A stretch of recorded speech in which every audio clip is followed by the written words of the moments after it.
Good evening. I will call tonight's meeting to order. Please rise for the pledge.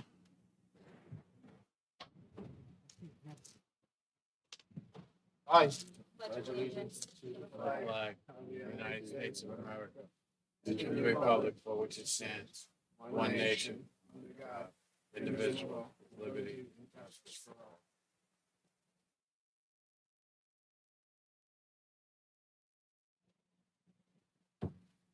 Thank you all. I will ask at this time, we will change the order of business slightly. We will go into executive session just for those who are here at the end of the meeting, because we don't want people to have to sit here and wait for us. There will not be anything going on in the executive session that won't be reported when we come out. So we'll be reported in public when we come out. These are the claims and sewer claims and things like that. But before we go into executive session, we will read off the items, but that will be closer to the end of the meeting. Just for clarification, at this time, we will go into a couple of proclamations, and I would ask Vice President, Councilman Frank Rigo, if you would make that introduction. Thank you, Mr. President. At this time, I have the privilege to introduce Amy Barboza. She's a graduate of East Providence High School. In 2018, she was nominated and appointed to the Correctional Officers Facility at the ACI in Cranston. She went through the academy there, was a stellar student, and upon graduation, Amy took the action, got involved in many different activities up at the ACI. She also served stellarly during probably the worst time to be in law enforcement, but even worse to be a correctional officer during COVID. And she led the way in the women's division. She's exemplified what it's like to be in law enforcement. She's also completed a master's degree where she's attained in 4.0, and doing that and being a correctional officer at the same time. Being involved in any part of law enforcement today is not easy. To be in a situation you're confined with probably the worst of the worst, and to do it and to be chosen as the correctional officer of the year for both men and women. I am privileged to know a lot of them. I have some that were former employees of mine that have gone up there and worked, and it takes a special person to be up there and to stick with that. I'm very happy that I've known Amy through when she used to be my teller at Bank, Rhode Island, but I really wish that she would think about becoming a fine officer in East Providence Police Department, because we need officers like that. She's saying no, but you're doing a great job where you are, and I know it's only a matter of time before you have stripes on that uniform. As part of the city council, we want to recognize a native of East Providence for an unbelievable accomplishment, for being named a correctional officer here at State of Rhode Island. So at this time, I would like you to come up and receive your proclamation from the city council.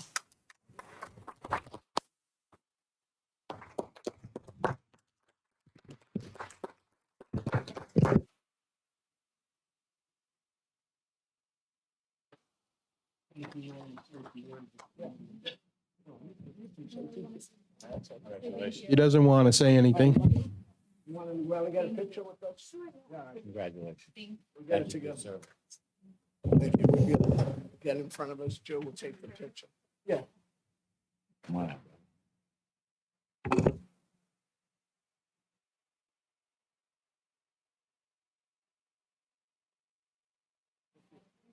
Thank you.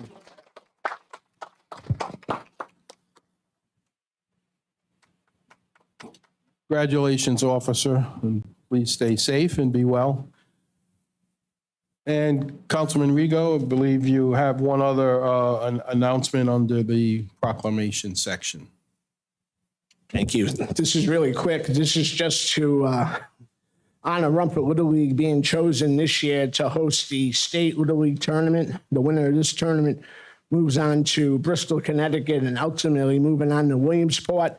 The tournament rotates the different parts of states every 4 years, and this is the time that our section of the state got was their time. And I want to recognize Mike Fisher and John Baptista, the president and vice president who took over Rumford Little League this year, and they've done a great job, and they were recognized by State Little League to host this tournament. So just kudos to Rumford Little League.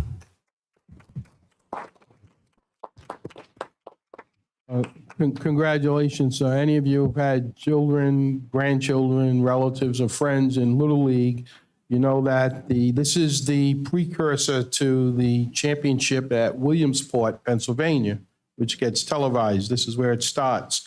And East Providence, I don't think, has handled a state tournament in quite a while, and they were very impressed with the Kimberly Ann Rock complex, and it will be a great tournament. So even if you have no one playing, take a ride by and visit their 4 districts in Rhode Island. They will all be competing here. Thank you, Councilman. Councilman Fogarty, are you umpiring any of those games? I don't believe so. At this time, without objection, I will also change the docket, Madam Clerk. We're keeping you on your toes tonight. Going to, again, without objection, move to, on our agenda, page 10, number 1, under council members.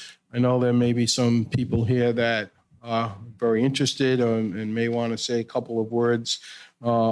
Along that line, I want to say that I have been very generous and very liberal in allowing people to speak at meetings, going out of order. Sometimes if something isn't on the docket the way it should be, I will continue to do that. I may be a little tighter tonight.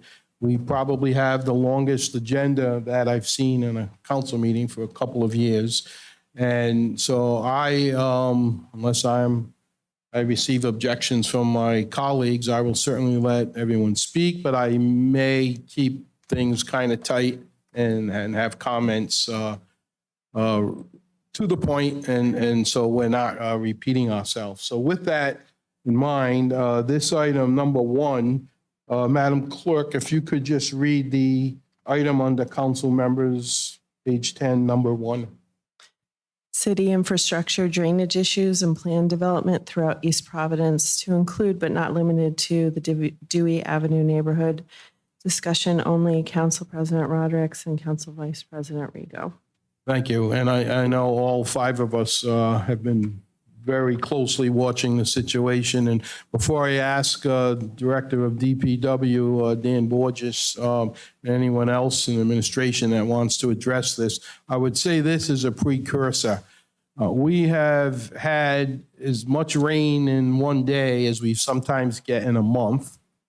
If anyone watches the news and you're not living under a rock, flash floods and other problems have been occurring across the country.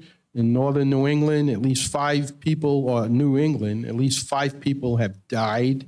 A mom and a couple of small kids who are still missing, just washed away in a street that was flooded. There have been problems everywhere. I have heard from many residents, including some who have said to me this has been going on in their streets in East Providence for some 20 years. So this didn't just come up overnight. And so having said that, none of that is an excuse. That's why I put it on the docket. We have to address it. We've got to work on it. I started a year or so ago having neighborhood meetings around right in the street at Dewey Avenue with about 30 residents, and the mayor was there and a couple of our engineers, Dan Borges was there, Eric Skadberg, and everybody's looking for the solution. We've hired a camera system that has been going through the pipes under the ground, and I'll let Director Borges explain the outcome of that. I think we're getting close to some ideas. None of it's magic. And if you watch the news, at night. Again, it's not an excuse, but when you have rains and the weather that we're getting, this does not shock me. Does it mean we shouldn't try to fix it? Of course not. So with that, before you come up, Dan or the council, do you want to hear from Dan first, and then you can react? So Dan, if you don't mind, for those of you who don't know, Mr. Borges is a very competent Director of Public Works. Good evening, council. So I'll just give you a little rundown of kind of what we've obviously been experiencing, what the city has really done in, a short amount of time for something that's been, ongoing for several decades. Unfortunately, we're starting to see a lot more storm activity, which is obviously bringing this to light a little bit more frequently. But just to speak on Dewey Avenue, because I know that's part of the topic here, that area has been, camera inspected, and significant cleaning occurred there. We did not find any major issues, and we'll further review, additional footage that we've TV'd and cleaned as part of that contract that we did go out for. I do have some packets here that I can hand out to the council, just identifying the locations that we did CCTV and identify as part of that RFP. This took hundreds of man hours of our DPW staff to develop and create, and it took quite a bit of time. So in total from this package, I'll hand it out here. That way you have it.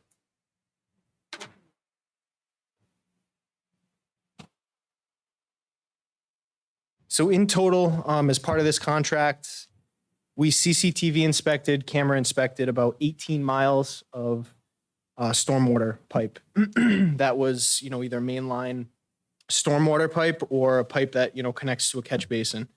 Out of that 18 miles, 4.5 miles required some form of cleaning, whether it was a small amount of debris or, a little bit more debris that required some heavy cleaning. Regardless, the one positive thing, if there's anything positive out of this, is that the system as a whole is in fairly good condition. There were no major breaks aside from one location that had a pipe collapse, which we're actively working to address. The highway department's actively working to address. So out of, what we found here, and obviously all the storms that we've experienced over the last few months, we've identified around 26 locations that are mainly low-lying, that what we're trying to do, particularly Dewey Avenue, some of these other locations that I've spoken to other council members about. So we've identified these locations, and we've actually we mobilized 2 crews as of this week to begin installing additional catch basins. So just to give the council a little bit of background, when we experience these storms, this is a lot of rain all at one time. The system that we have in the city that neighboring municipalities have were not designed to collect this much rainwater. So unfortunately, these catch basins are overwhelmed and they can't collect that amount of rainfall. So unfortunately, it floods streets.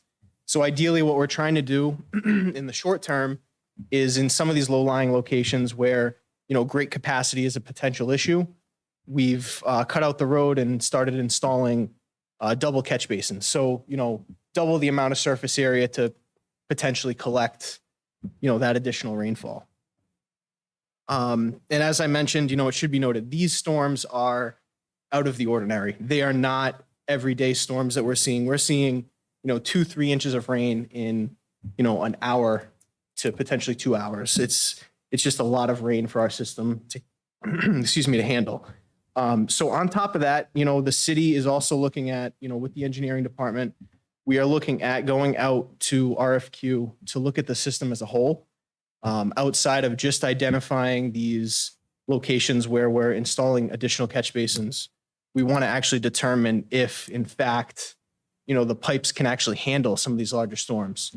So the hope is that we'll go out to RFQ to find a consultant that can help us, look at our system as a whole, model the system under some of these, larger storm events and ideally, come up with some additional solutions. Now, if in fact the system is undersized, from a pipe capacity standpoint, we're looking at millions, tens of millions of dollars to potentially increase some of these, lengths of pipe. So ideally, it's a great capacity issue, and hopefully some of the solutions we've come up with, in the short term will hopefully alleviate some of this. But, we're actively working on trying to come up with solutions and identify them.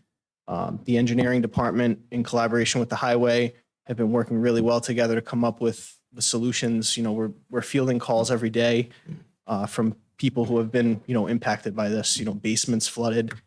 And we're trying to come up with, solutions and implement ideas in these areas to hopefully help avoid that, from happening. Thank you. Council members, comments? Yes. Councilman Rigo? Dan, I thank you for this report and the information and everything that you're doing, and Eric and everybody in the department. And I look here, drainage area number 1. The Venice of Ward 1 is not here. I mean, and that's been going on for a long time. Ferris Avenue is the worst place in Ward 1. And it's been going on for years. It's only gotten worse. I mean, all these others are definitely issues, and I've gotten phone calls on them, and as well as like New Road and stuff. But Ferris is a problem. I mean, you've seen the pictures. I get them every storm, and it was even last year before I was on the council, and it was before that because I grew up off of Ferris Avenue, and it's been a problem long before you and me were involved in everything. And now it's just gotten worse as time has gone on, and more trucks and Newport Avenue, et cetera, et cetera. And Senator Brito has stated that the state has said that they've done their part on Newport Avenue. But I just want to know, hopefully Ferris can be here. Yeah, let me add, I should add that, out of the 18 miles of pipe, there was a roughly, I think, like 13 miles contracted as part of this contract. So outside of this, I know for a fact Ferris Avenue was CCTV. That's good because I So didn't see it. Yes. I can assure you that any of the low-lying areas that have experienced flooding just in this last storm have been, if they were not identified as part of the scope of work, it was included as additional work that the contractor completed upon our request. So it was reviewed, and Ferris Avenue is another location where we're going to be implementing these double catch basins. We were out on Dewey Avenue actually today installing catch basins on that street. So, we have 26 locations. This is going to take, our crews quite a bit of time to address, but, we're removing some crews off the sidewalks, and we're going to have 2 dedicated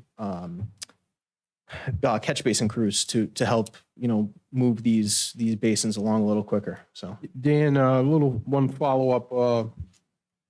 Have you been able to, and I think you most likely have been, but in the interim, until we get some of this done, some of these added capacity catch basins, et cetera, one of the complaints that I get, and I'm sure you get, is when the streets become full, 2-3 feet of water, and cars, first of all, you shouldn't drive through it. You're not going to make it. We even had some claims from people wanting us to buy them a car. So, don't drive through the 3 feet of water. We know it's terrible. Stop and do something else. Call AAA, whatever. But when cars do race through, it pushes the water into houses, into garages, and into cellars. Can we work with maybe our police department to? It's not every street, so it might be Ferris, it might be Sutton Ave, might be Dewey, where I think they did a little of this a couple of years ago, where they station a police car or some barrier to shut down that street. Yeah, so I was actually dealing with a constituent earlier today with that issue. They unfortunately had damage due to some, large truck that thought it'd be a great idea to, plow through all of this rain. Unfortunately, it's one of those things, if you can't see the curb, you shouldn't be driving through the water. That's just a, general rule of thumb until it subsides. We did have DPW crews out in anticipation of this rain. We knew it was coming, so I called in some crews to help address this. And unfortunately, we don't have enough manpower to station vehicles, in all these locations. The police did, help us to post cruisers in some locations where it was really bad. But for the most part, we were acting from more of a, we're coning off streets. And the hope is that, if you see cones across the road, you don't, cross through the cones until you can see pavement, Thank you. Other council members? Excuse me, Dan, on Pawtucket Avenue, that's the state, right? Correct. So is there any involvement with us involving that mobile right at the bridge, Pawtucket Avenue, where it floods ridiculously? It just puddles right at the right lane, heading to East Providence High School. On the Yeah. right, it's just flooding up to the curbage, that whole run. when Yeah, I it's think designed. that's, I Is there think that's it's a bit of a grade issue. I think they need to almost raise the road so that it pitches towards the catch basin. It's something we Anybody- can certainly bring up to them. I'm sure they're aware of it. They probably get calls about it all the time, but that's something I can definitely. Those are the reach out areas, to them. that Cumberland Farms, Wampanoag Trail, that's flooded. Yeah. Across the street, the Ink Place. I mean, I'm sure everybody got hit hard. That's a Yeah. abnormal, absolutely abnormal amount of rain that we received. But Right. the concern over there has been that roadway going over the bridge. The bridge. Yeah, no, we're aware of that. I mean, we've called that into the DOT several times. It's something that we can reach out to them about again, but it probably won't be anything they address until they resurface that roadway. Not that we're on that. Are those state roads getting done, paved soon? Not just filled with the pothole fills? Are they getting on the list to be done over? Which Pawtucket Avenue. one? So Pawtucket Avenue has been, it's on the STIP for, it got pushed back. I don't know off the top of my head. I want to say it's like 2 to 3 years out. Vets Parkway and Willett Avenue will both be paved, not this paving season, but the following spring. So those will both get done. Vets Parkway will be paved from the on-ramp at Vets Parkway all the way to, I believe, South Broadway, just a little bit past South Broadway. And the DOT also has intentions of updating all the lighting along the Vets Parkway. Awesome. Thank you. Councilman Lawson? Dan, Yes. other than the unsafe driving conditions, has there been any reports of property damage or anything due to these torrential rains? Not that I've heard of, but Okay. I'm sure that people have experienced. I haven't received one complaint about flooding or anything. And when these streets flood, when the rain stops, do we have a rough idea of how long it takes before it subsides? I mean, it depends on the amount of rain, but usually within a half hour to 45 minutes, it's drained down. Gotcha. Okay, which so is it's a clear- draining, it's just slow. Yeah, I mean, it's a clear indication, it's a clear indication that the catch basins just cannot carry that much flow. Get that. And once you overwhelm the catch basin, it's like a bathtub, right? You fill your bathtub, you pull the plug on the drain. It takes time to drain out. It's the same exact concept. Okay. Councilman, I will say, I know of firsthand of a couple serious damage homes. Again, I'll refer to Dewey, gentlemen. I've been to the house and they've sent me pictures, and this is the second time now their entire fixed basement has been pretty much destroyed. They have 2-3 feet of water, and a lot of this was caused by trucks going down Dewey, heading around to Sutton. People on Sutton had called me to say cars were cutting across their front lawn to avoid puddles. And this homeowner on Dewey has been very supportive. I've passed along to Director Borges that they've even offered to have their front yard used as, I don't know if it would even work, but some kind of drains or catch basins. They're willing to allow that to be done. But they've had significant damage. We do have some insurance coverage, but not all. And I'm sure there've been a few others, but I think you're right. We haven't heard about anyone getting hurt, anyone getting accidents. I mean, Cranston has been inundated. There've been car accidents, 95 the other day. North and south was shut down for 2 or 3 hours. I live near the Forbes landfill, and I got to run sump pumps and French drains. We just have a high water table there. And I haven't noticed it being different from any other heavy rain as well. So that's why I was asking if people are reporting. Councilwoman, you want to? So I think as the director said, that it's an unusual amount of rain that fell in a short amount of time, but I feel as though these unusual amounts of rains are more frequently in the season, and they're increasing year to year. So it's now not become normal, it has now become the norm for our weather patterns. And so I think it is really important that we're proactive. I don't always agree with what the forecast is going to be. It's always some percentage of rainfall that's going to happen that's uncertain. But what can we do to prepare for that? So we know that, throughout the city, that there are basins that attract a lot of debris and sand and general litter, unfortunately, from the public. And so I think, it's advantageous to go around and make sure that, okay, we potentially have these storms coming through. Are we checking these problematic areas throughout the city for cleared basins where they're free of debris and trash, so that even though they may be over inundated with the water, there's an easier flow. So I think that the trash does build up and then it does flow a greater impact because there's less room for the water to flow. I did go by Dewey and I did notice that the catch basin that was placed today, or, in the last, thank you, 24 to 48 hours. So grateful for that. And I'm hoping that that's going to be the pattern throughout the city in a lot of areas. Yeah, so just 2 items to add to that. We do have regular maintenance plans. So we have a vac truck and a jet truck that we clean storm drains with, and we also have a truck that removes the debris from these catch basins. I think a clear indication of whether the highway department's doing a good job or not is the fact that we CCTV'd 18 miles and only 4.5 required cleaning is a pretty good indication that, we're doing what we need to be doing to maintain the system. So that being the first note, and then the second note, as I mentioned before, from a proactive sense, we're already acting. We are looking to procure bids to look at the system as a whole and really be able to model our existing infrastructure with, some of these new weather patterns, with some of these new, more harsh storm events that, we haven't really experienced. So we are working to really identify that, and hopefully, nothing comes of it, and these catch basins are the solution. But we are working towards, making sure that gets addressed.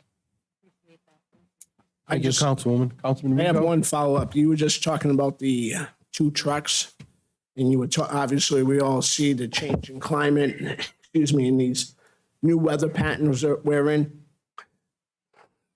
Are those 2, do you need backup trucks? Because if these trucks break down, and it's not like you got extra plows, as Senator Whitehouse said, what this year, next year is going to be even more, it's going to be more. It isn't like you can call Pawtucket or Cranston because they're going to have the same issues that we have.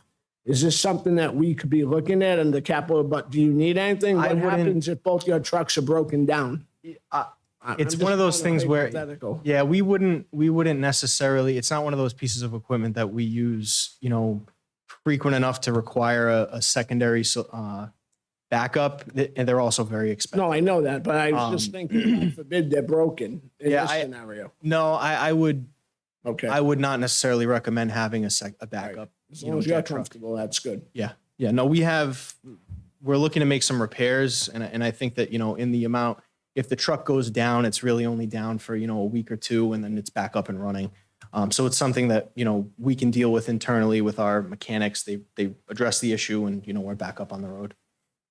Okay, thank you. This is not actually a public hearing, but if there is someone here from Dewey or Ferris or Sutton Avenues that wanted to add a quick comment about something we did not cover, you are welcome to do so if you can do so quickly.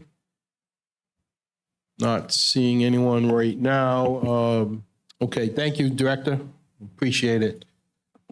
Madam Clerk and Council, we will deviate one more time from the regular agenda and go to what I have is page 18 on the agenda under resolutions.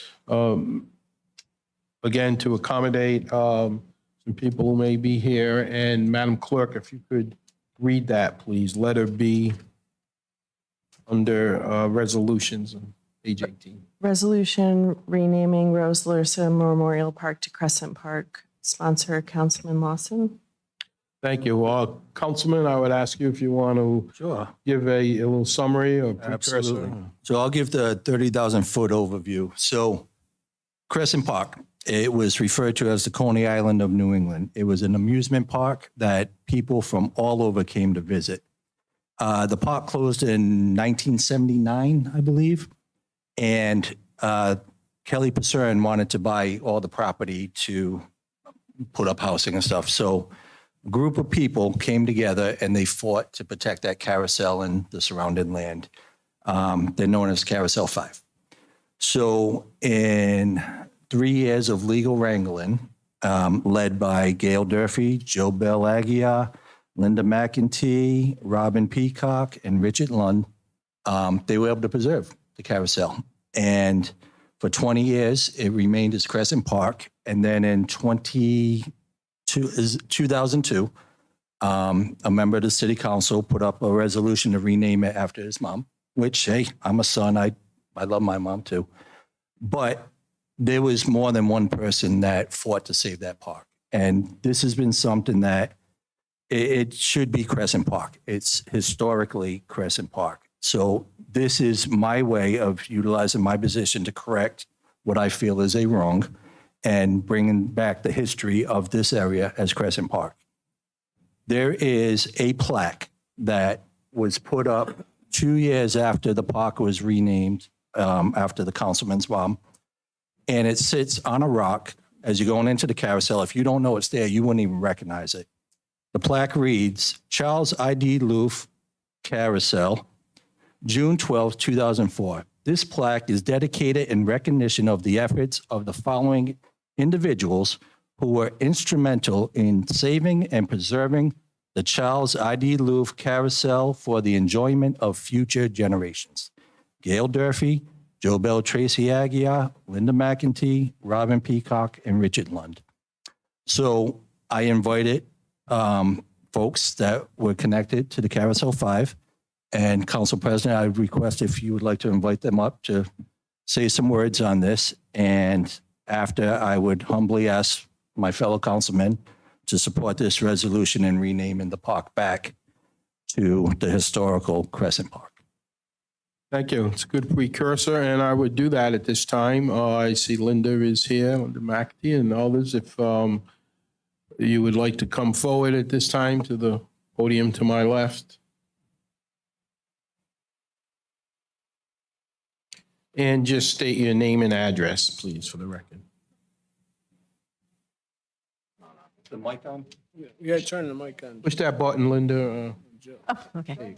I said, good evening. My name is Linda McEntee, and I had the privilege of being one of the Carousel 5. What Mr. Lawson said was almost exactly what I have to say. Rose Larissa worked very hard to save a wonderful carousel and the land surrounding it, as did many other people. I feel the name Crescent Park cannot be replaced. It is and has been to me Crescent Park forever.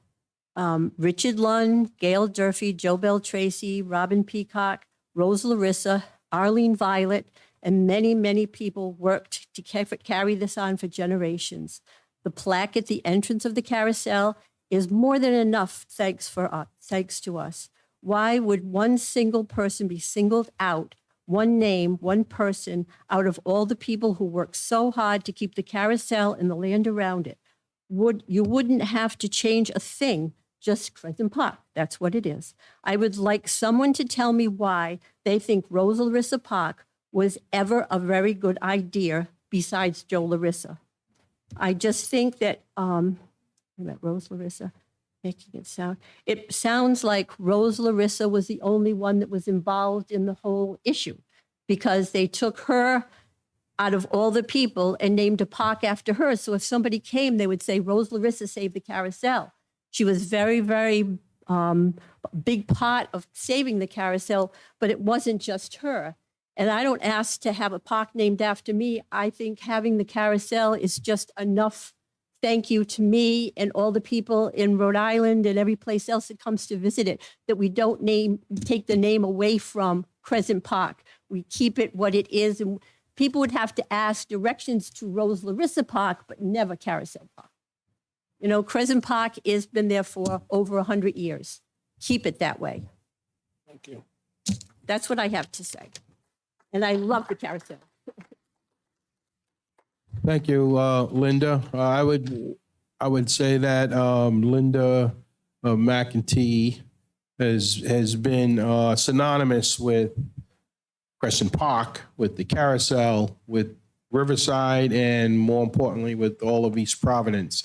I would also agree with everything that Councilman Lawson said. I actually abutted that property, lived there those couple of years. I was tossed out after a while, but so I'm no longer on the terrace. But I was there through that whole process. I won't go through the whole process again. It's been eloquently stated, but please come forward. State your name and address for the record.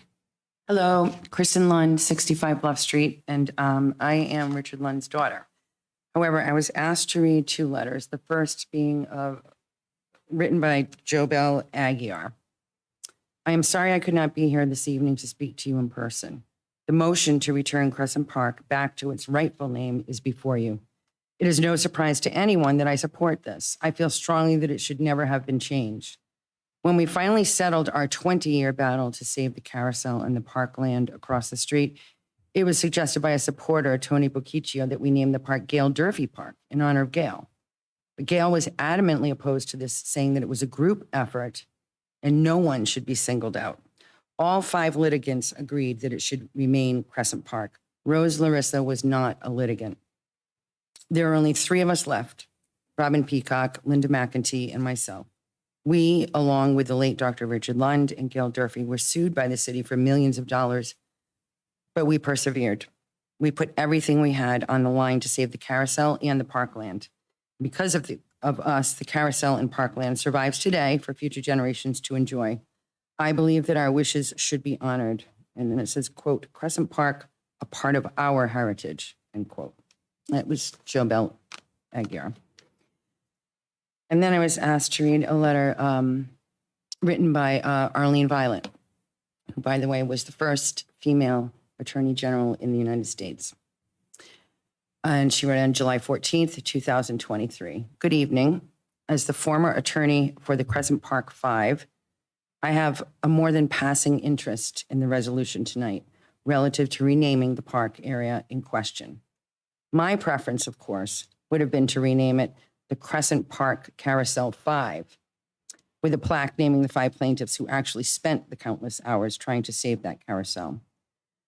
During the travel of the case in Superior Court, up to the Supreme Court, and back again to the lower court, they were sometimes subjected to threats, intimidation, and ridicule. Yet, they held the course and preserved this treasure for the city, Rhode Island, and all visitors. None of them were wealthy and had to dig into their pockets for a court cost, thereby putting their money where their mouth was. The 5 plaintiffs in the case, Richard Lund et al., deserve recognition. While Rose Larissa was a supporter of those efforts and a fine woman, I thought it was somewhat strange that the park would be named after her. This had the effect of overshadowing the plaintiffs' extraordinary efforts by erasing the joint juggernaut of all 5 dedicated plaintiffs. I hope that in renaming the park, this council doesn't put the recognition owed to the original plaintiffs in limbo again. Please have a marker at the site with their names to recognize their role. Thank you, council members, for your service. And thank you, Kristen Lund, daughter of lead plaintiff Richard Lund, for reading my statement into the record since I cannot be present. Sincerely, Arlene Violet, Esquire. I mean, to me, that pretty much says it all. You know, Richard Lund et al. I don't think we're trying to rewrite history. I think we're just trying to correct it. So that's how I feel and that's how they feel. Thank you, Kristen. Please. go forward. Good evening. My name is Cara Lund. I live at 135 Harrison Avenue in Warwick, Rhode Island. I'm going to read a letter from Tom Weil, who was a longtime Riverside resident for 25 years, and you'll understand the significance of his letter in a moment. Dear councilmen and women, this letter is in support of your resolution to rename the current Rose Larissa Park to Crescent Park. Over the years, I have done extensive research on the former amusement park. In 1990, I wrote and directed Echoes of Summer, The Lives and Times of Crescent Park, which is a documentary on the history of the park presented by the former cable TV of East Providence. More recently, I, along with writer Steve Calvert, authored a docudrama screenplay focusing on the efforts of the Carousel 5 and their efforts to save both the historic Loof merry-go-round and preserve the open space between Bullocks Point Avenue and Narragansett Bay. That project also involved Cara Lund, daughter of the late Dr. Richard Lund, a member of the Carousel 5. This research for both these projects involved extensive reviews of historic news stories, land records, and court documents, as well as personal interviews.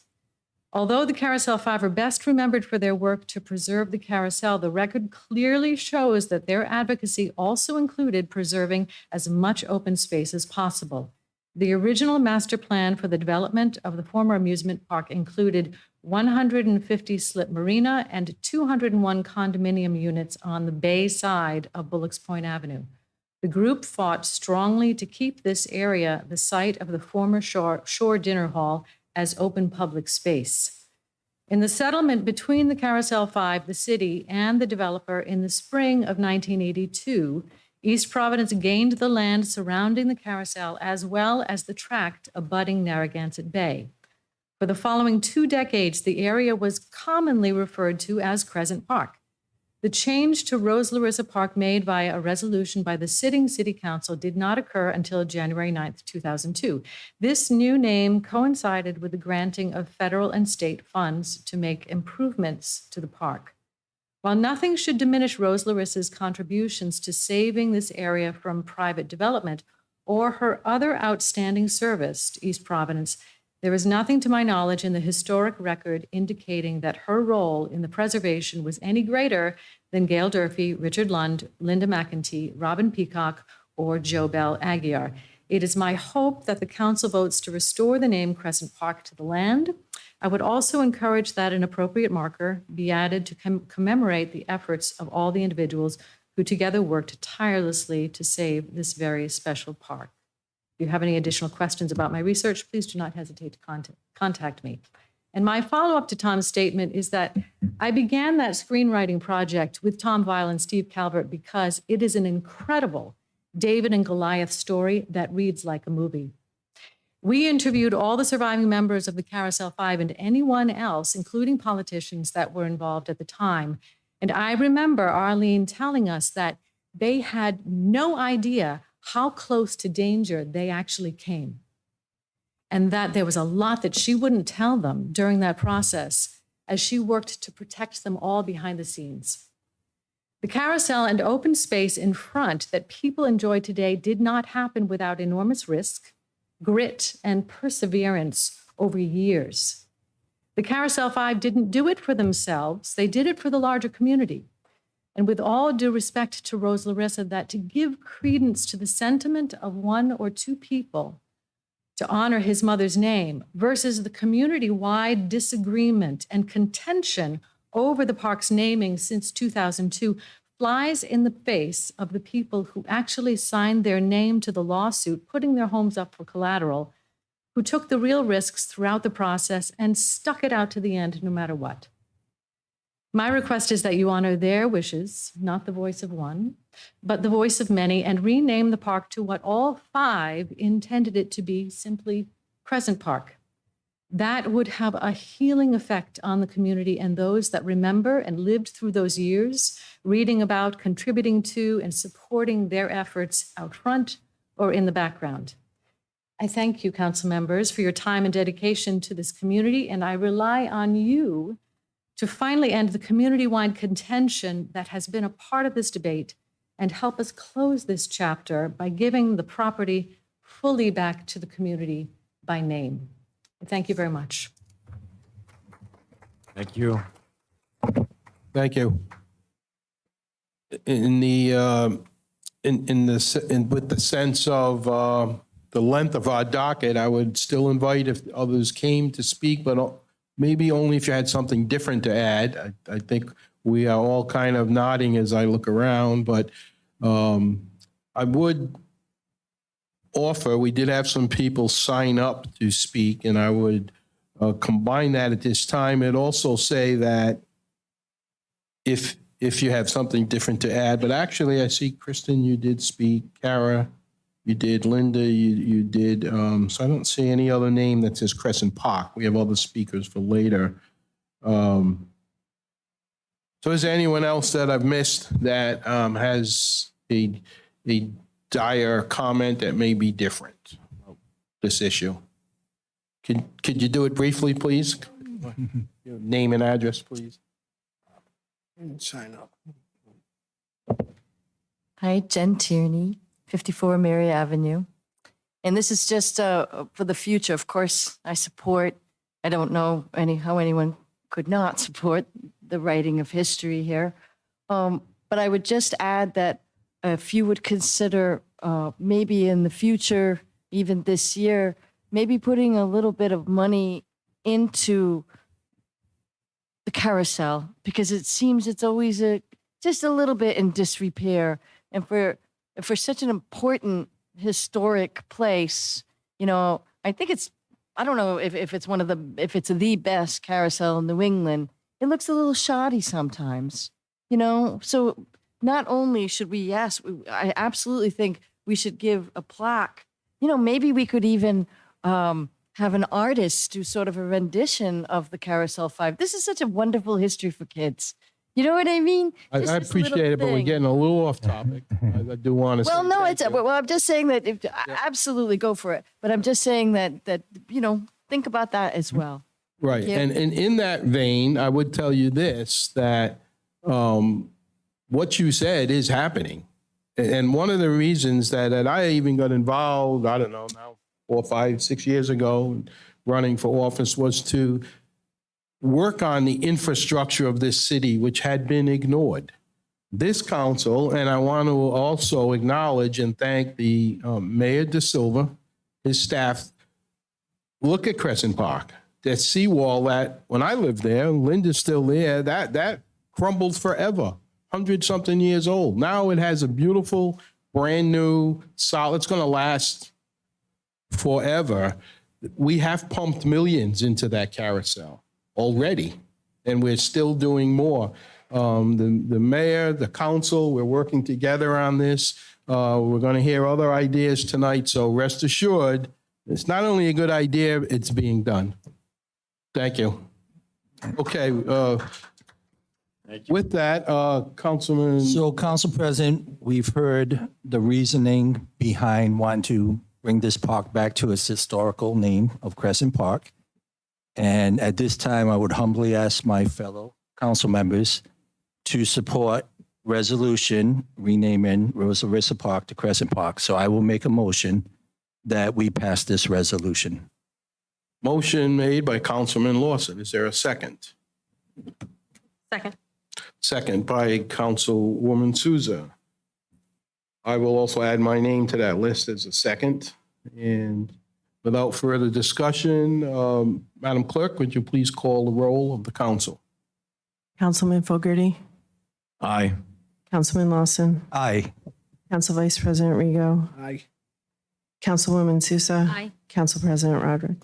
Aye. Resolution passes 5-0. Thank you all so much. Thank you. And thank you, Councilman Lawson, for bringing that forward. Community will appreciate it. Madam Clerk, could you please draft a memo of sorts? I'll leave it up to your discretion, along with Solicitor Marcello, to let the mayor and administration know of this change, although I see he's here tonight, so the mayor does know about it. But I'm sure there'll be a little time lag here. We would have to change some letterheads and some different things, the website and such. We know that that's not going to happen overnight, but we will do that. Thank you. Now, Madam Clerk, we'll revert back to the regular order, if I haven't confused you by now, of the agenda. Give us a second to figure out where that is. And I would add to Linda McEntee, Tom would be proud. Consent calendar. Where are we now? We are at the consent calendar. We have council journals, regular meeting minutes, June 20th, 2023, executive meeting minutes, June 20th, 2023. Do you want me to continue through the whole? Sure, read Okay. the next. Consideration to move city council meeting from September 5th, 2023 to September 6th, 2023. Discussion and vote, Council Vice President Rego. And move city council meeting from November 7th to November 8th, 2023. Discussion and vote, Council Vice President Rego. Tax abatements, year 2022. In the amount of $276.04, 2023. $8,861.08 for a total of $9,137.12. And then we have 10 notices of property. Okay, hold off at that point. Okay. Mr. Solicitor, can we bundle the aforementioned council journals and the meeting dates? This is on the consent agenda, so everything gets approved. It's under the consent agenda. Okay. There a motion? Motion to approve the journal. There's also a read-in. Motion to approve the consent calendar. Consent calendar, excuse me. Okay. So if I may, the only Question. item that I would like to discuss is the meeting dates. I like to take that separately from the entire consent, just Well, for The suggestion. reason for those is because that's the day of the primary and the election in November, September 5th, November 7th. Our facility is going to be used by the canvassing authority. So those election dates, that's the reason why we're putting the request in to move it to the next day. Right, I understand that, Council Vice President. My suggestion was if we could have it the following Tuesday versus the Wednesday. But then we'll be back to back. If you're fine with that, this just keeps. That was just. Yeah, no, that's a good thing. I just figured we keep it in the rotation, the first and third, but doesn't matter to me when we meet. I'm available, whatever you guys think's best. Whatever works for everybody. Yeah, if Tuesday works best for you, Councilwoman, it works for me. Yep. All right, we'll go back to back. Sure. So the motion, The only issue on that Tuesday is the school committee will be meeting there too. Right, but they're at another site. Yeah, so we're good. So do you have that? we're looking at moving the September 5th meeting to September 12th, 12th and And, November 14th. November 7th to the November 14th. Correct. Yes. Does that reflect the motion and the second? Yep, Okay. Let's do this. Let's what's that? approve the consent calendar other than item B, and then we'll go back and amend the rest. A motion to approve the consent calendar with the exception of item B. Motion by Councilwoman Second. Souza, seconded by Councilman Lawson. All in favor? Aye. Aye. Any opposed? The ayes have it.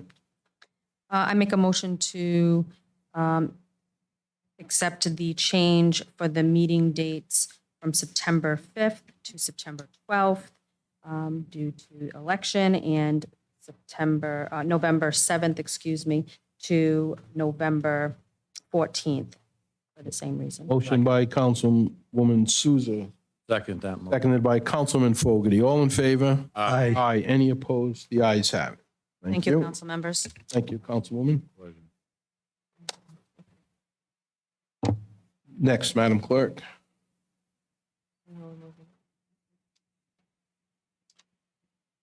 Under, let me ask the solicitor, under the letters, letter D, where these are just notices of new property numbers.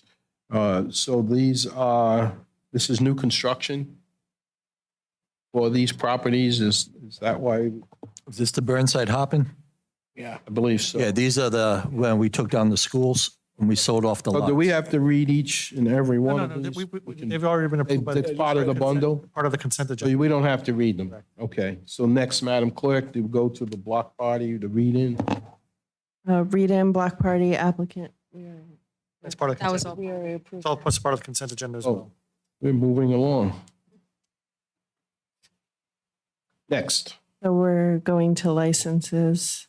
Do you want to consider a motion to bundle? I certainly do. There a motion to bundle C1 through C7. Motion to bundle the C1 to C7. There a second? Second? Seconded by Councilman Lawson. Madam Clerk, could you just read them for the benefit of the public? We have a road race. The applicant is Ocean State Multisport. The location is Pierce Field, and it is June 2nd, 2024, from 8 a.m. to noon. There's a second road race, Ocean State Multisport, Pierce Field, September 8th, 2024, 8 a.m. to noon. Block party for Sacred Cow, 187 and 151 North Brow, on August 20th, 2023, from 3 to 6. The streets to be closed are Cross Street from North Brow to Summit. A block party, applicant Lindsay Oldham, applicant location 22 Ferncrest Drive, August 12th, 2023, 4 to 11 p.m. The street to be closed is Ferncrest Drive. We have a block party, applicant Rick Lawson, applicant location Riverside Square, 3730 Pawtucket Avenue. These are taking place July 28th, 2023, August 11th, 2023, August 25th, 2023, and September 8th, 2023, from 5 to 8 p.m. The street to be closed, Pawtucket Avenue between Burnside and Turner. Block party, Diane Pacheco, 39 Ridgefield Ave, August 12th, 2023, 2 to 8 p.m. The street to be closed would be a section of Ridgefield Ave, corner of Clyde Avenue to the corner of Townhouse Street. And a special event one-day entertainment license from Rob Armstrong. Monroe Dairy Cruise Night is the event. That's at 187 151 North Brow Street on August 20th, 2023, 3 to 6 p.m. And the type of entertainment would be a DJ. Council Thank you. President, I make a motion Thank you. to approve licenses C1 to C7.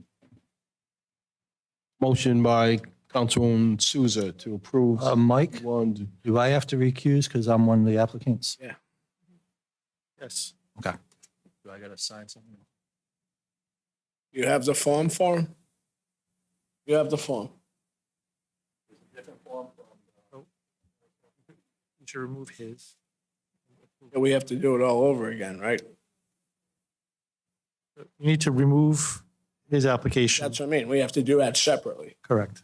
So- I'm going to rescind my Mm-hmm. motion, and I make a motion to approve license C1, 2, 3, 4, and 6.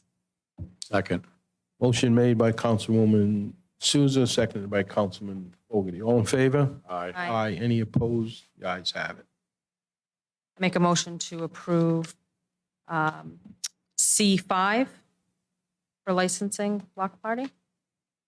Motion by Councilwoman Souza to approve C5. We have a background check on that applicant. Second. Won't pass. Seconded by Councilman Fogarty. And those wondering, that's, what is that, the Riverside Days that we're doing again? Summer in the Riverside Square. All in favor? Aye. Aye. Any opposed? The ayes have it. Thank you. Takes care of that. Until it's summertime, all the block parties. Continue, Madam Clerk. We have a public hearing, Class B, full privilege, a new full privilege liquor license. Applicant Kristen Smith, business name Cintiq, location 136 Taunton Avenue. Mr. President, at this time, I need to recuse myself from this matter. Thank you. Mike, is there legislation getting rid of that blue law going through the General Assembly? There was legislation introduced to do away with it altogether. I believe that nothing happened to it, so we're still forced to do one by one. Gotcha. State. So back in, when the applicant first approached the city regarding the full beverage license, a resolution was sent up to the State House, sponsored by myself and supported by the entire council. And it took up in the Senate and the House, and it was passed. So it did come back to us with that knowledge, and now the applicant is able to come for the issuance of that licensure. So if the applicant would like to come up and say something, that would be greatly appreciated. Just, again, a little PR for the business. Doesn't hurt anybody. Did you say it cleared through the state? Okay, perfect. Just list your name and address, please, for the record. Good evening. I'm Kristen Smith, and 136 Taunton Ave is my business address. Okay. I'm the owner of Cintiq, and it's a candle bar. Essentially, I don't know if anyone's familiar with sip and paint or wine and paint. It's the same concept, but you make a candle. We're also starting make your own perfume too. So to be able to have the liquor license there and to be able to provide our guests with just a beverage upon their arrival, anyone over 21, would just add to our experience and obviously generate more revenue for us. We don't plan on turning into any kind of nightclub or anything. We close at 10 p.m. and we're gonna keep that same business model. But it will definitely help our brand and just kind of add another layer to the experience. Thank you. You're welcome. Thank you. Thank you. Madam Clerk, everything else is in order with that.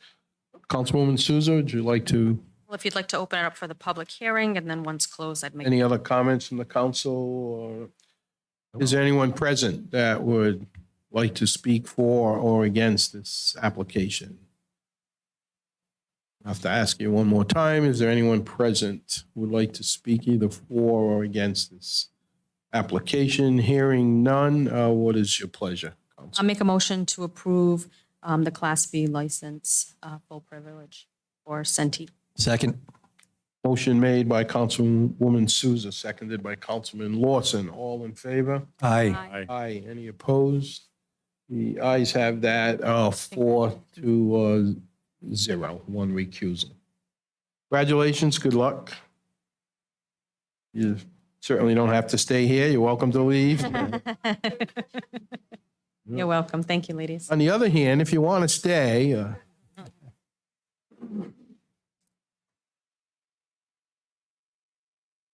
Rigo coming back. You think he took off. That's all right. Madam Clerk, if you want to continue. Communications, Nancy Hale, Public Safety. Once again, I don't know if you heard me earlier in the meeting, but we're keeping people a little bit brief tonight. Thank you, but we will not cut you off. Maybe. No. No, push the button there. There you go. You don't want to cut me off tonight. I'm only going to be about 2 minutes, maybe 3. Name and address. No props. Nancy Hale, 889 Bullocks Point Avenue. And let's see, I guess I would say we have been working on some traffic and safety issues around the intersection where I live. One day I was in tears because a neighbor had sent 3 little kids in a toy car kind of into this mixed up, dangerous intersection. But tonight, as I was coming here, I was, well, I don't get into tears very much, but it was sort of like a feeling of joy because I saw a woman walking with a cane to the place behind the stop sign where there is no crosswalk, but she was standing at the edge of the sidewalk. And amazingly enough, the people who usually speed up Bullocks Point Avenue were going slower. They saw her, they stopped. She was able to cross the street by courteous behavior of people, not blinking and flashing signs or police escort to get to the United States public post office box. So I'm amazed in a matter of months with a variety of efforts, including the police department, including the mayor, including Andrea Vargas, and a couple of meetings, all sorts of meetings with Napoleon. And I'm just really impressed with, especially in the past 2 weeks, the police department ramped up basically a situation with some speeding and other issues coming south on Bullocks Point Avenue. And, you know, it's just great to drive up and down Bullocks Point Avenue now without any added money, with the police department doing their job without more signs, research, blinking lights, or any of that. It can be done. And our police department can do it. Thank you, Mayor De Silva. Thank you, Nancy. Thank you, Ms. Hale. Next item, please. Public comment. You have the sign-up sheet there. Sure. First on the list is Candy Seal, 1340 South Broadway.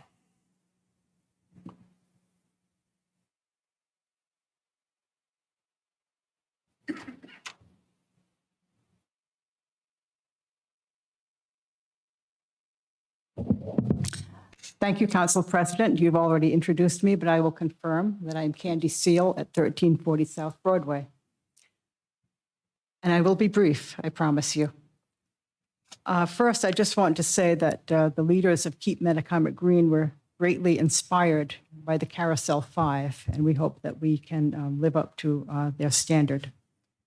For the enlightenment of the public, watching this evening, the developer of the Metacomet property is working on the site completely unsupervised by any public agency, DEM, Coastal Resources Management Council, Waterfront Commission, or City Council. Since April 4th, workers on the site, including in the wetland area, have been removing trees and digging up earth as part of the construction of 2 new holes to complete a 9-hole golf course. The Waterfront Commission claims no jurisdiction over this and takes no responsibility for what's going on.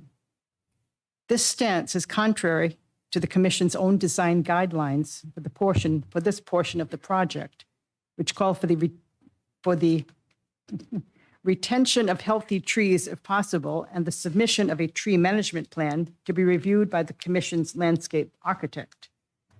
This hasn't happened. The Commission takes no responsibility for informing the CRMC about activity on the wetland. It's not their job, they say. It fell to Keep Metacomet Green to inform them. The Commission claims that the developer is not obliged to follow the detailed procedures in the city's zoning ordinances for this part of the site, because in their view, this isn't actually development or construction as defined by ordinance. For this portion of the project, the developer, they say, isn't required to follow the process of submitting an application and a plan with impact statements, notification to abutters, and a public hearing. City officials and council members have chosen not to intervene. They have chosen to disregard what KMG views as violations of zoning ordinances. KMG implored the council to invite commission representatives to attend tonight's meeting to explain their inaction, but they didn't. This is where we are, folks. If this development goes ahead in full, we have a long and difficult 10 years of construction ahead of us. If rules and regulations aren't followed on this portion of the project, can we expect anything different when the developer starts building out the rest? It's sure not looking that way. Thank you. Thank you, Ms. Seal. Heather Andrade.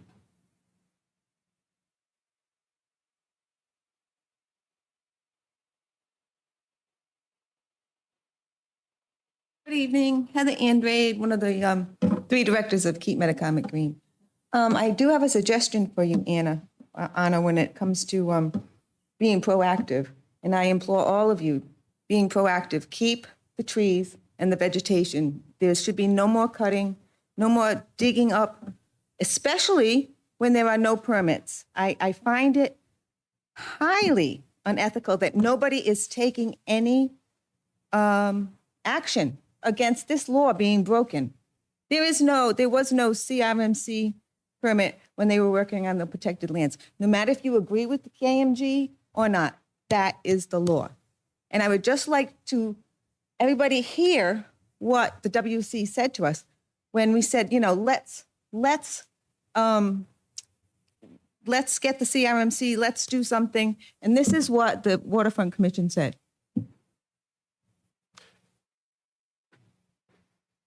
Thank you. Keep Metacomet green.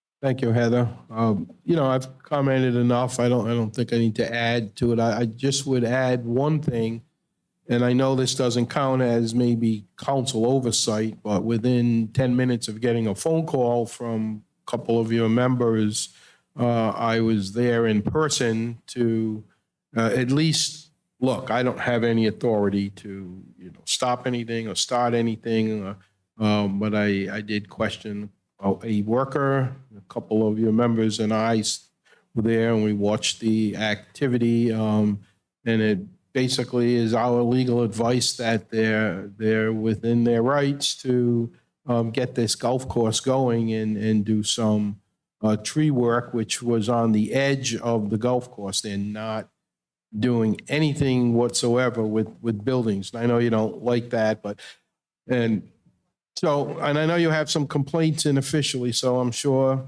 they'll get stopped if they need to. But I did respond. I was there in person. I stayed a while, and then I came and I saw Councilman Rego, and we came here and tried to check some legal things. So we're trying.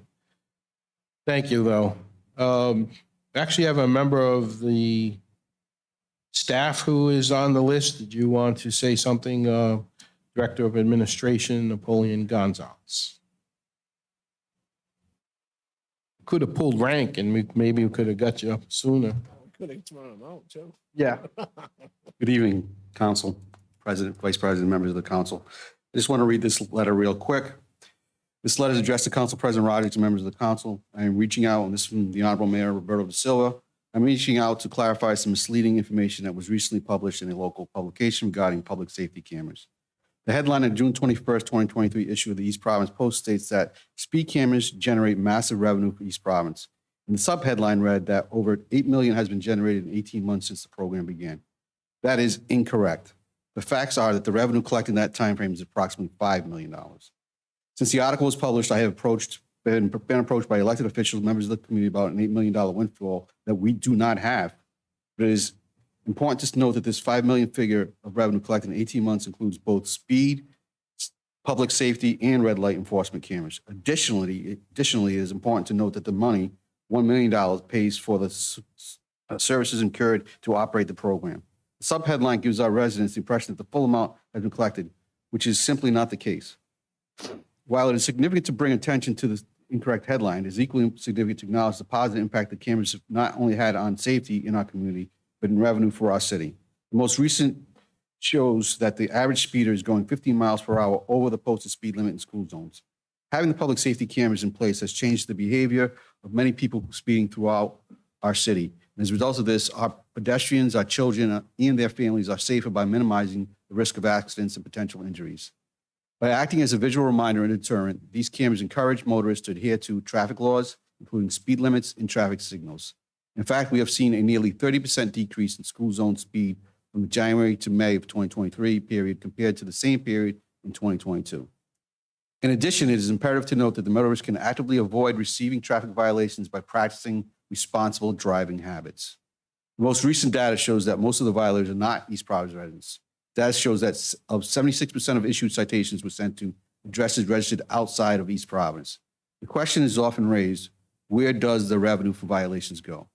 The revenue we budgeted in 2022 and 2023 budget was $3 million.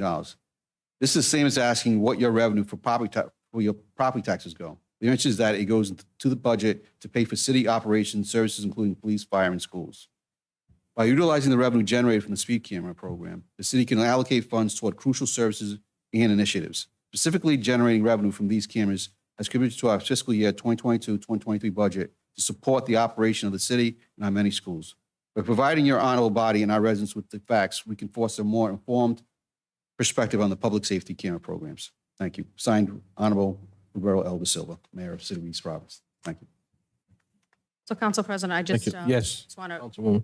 reply to the comment. So on the docket, the council, from a previous council meetings, has requested all types of information. We've submitted multiple questions to the administration and to the company that manages the traffic cameras, speed and otherwise. And as you'll see, we're tabling that comment because we have just received in a short amount of time that information. So there's a lot of information to go through. I was able to skim most of the documents, and I just want to say that what the director just did or mentioned up here is more of a filibuster to what is going on in the city in regards to the cameras. And certainly I will go in great detail once we have this back on the docket in regards to that. But to say that the city isn't generating a substantial amount of money, or that the company in combination with the city is not receiving a substantial amount of money, is false to the community. And that the numbers are not decreasing. We have the numbers from last year and the numbers from this year. We're creating greater revenue this year than we did last year, meaning more people are speeding, whether they're in city or out of city. So I think it's disingenuous to make that kind of a comment when that's not the actual truth. But we'll dig into that a little bit more. I just wanted to put that on the record because we're not going to have a full discussion on it at this council meeting. We're holding that for the August council meeting, where we'll have plenty of time to discuss it in greater detail. Thank you. Thank you, Councilwoman. Madam Clerk, continue. Under appointments, reappointments, there's a consideration to motion to bundle 1 through 8, and 9 is open for discussion. Did you want to consider a motion to bundle? This is just We're on really the a housekeeping to page, reappoint. So I'll make a motion to bundle with the statement that we're doing housekeeping, working with the law office of, we now have a mayor form of government. So one thing that had to get cleaned up was the Carousel Commission is now the Crescent Park Advisory Committee. And the folks that are on it, they're going to stay on it. This is just reappointing them. It's more of a housekeeping thing. Mike, the council president named me the liaison for the Carousel. Do I need to be reappointed? No. All right, so we can just, with the approval of my fellow council members, can we bundle 1 through 8, please? I'd like to make a motion to bundle the appointments 1 through 8. Second that motion. Motion made by Councilman Lawson to bundle numbers 1 through 8 on the agenda, seconded by Councilwoman Souza. None of these are new names. I'm going to ask, we don't have to read them. They're all listed. They were advertised. They're on the website. They are the same people. Yep. This is just Same people. reappointing. Motion to bundle has been made and seconded. All in favor? Aye. Aye. Any opposed? The ayes have it unanimously. And I'll make a motion to approve all these reappointments. Motion by Councilman Lawson, seconded by Councilwoman Souza to approve the appointments listed 1 through number 8. All in favor? Aye. Any opposed? The ayes have it. And if I could just make the comment, Council President, we intentionally left off appointments by ward. So the city council, we can appoint anywhere because we didn't think it made sense that you may have 5 people in Ward 1 that would love to help out, but there's only a spot for 1. So it's open. There's 7 open positions. So if anybody would love to come, basically what you do is help programs to raise money. It costs like $4,000 to refurbish a horse. So various fundraising, movie nights, we need bodies to help put on various programs throughout the summer. So there's 7 opens. If you have anybody in mind, bring them forward. We'd love to have them. Good point. And again, all of this you will find on the city website. It's pretty comprehensive. And can I just mention before it slips away, we just renamed the park back to Crescent Park this weekend. will be a carnival. So it's kind of cool synergy here that we went back to Crescent Park and there's going to be a flavor of a carnival, which is kind of, the feel of the old Crescent Park.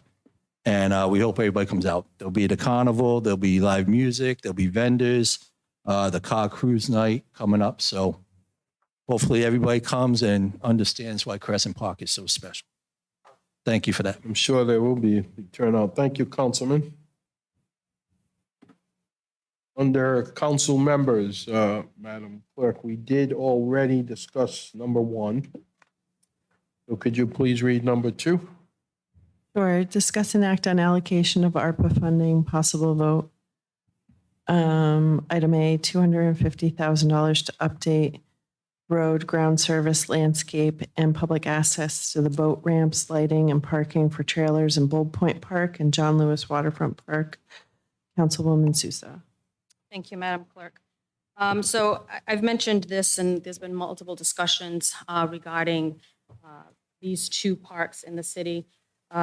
We know that the DPW director mentioned that there was a plan in place to make some improvements to that area, but I feel as though some of that monies that has been set aside in capital funds probably isn't sufficient for what that park should look like for our community. So as you know, that our waterfront is a very treasured piece of property. The city has a very limited amount that they own and have access to. So I think making that area the most enjoyable, accessible for our community is really important. One of the things that I know is really important is those roads. So it's been a long time since the grader, in my opinion, through visiting that frequently, has been out there to grade those 2 parking lots.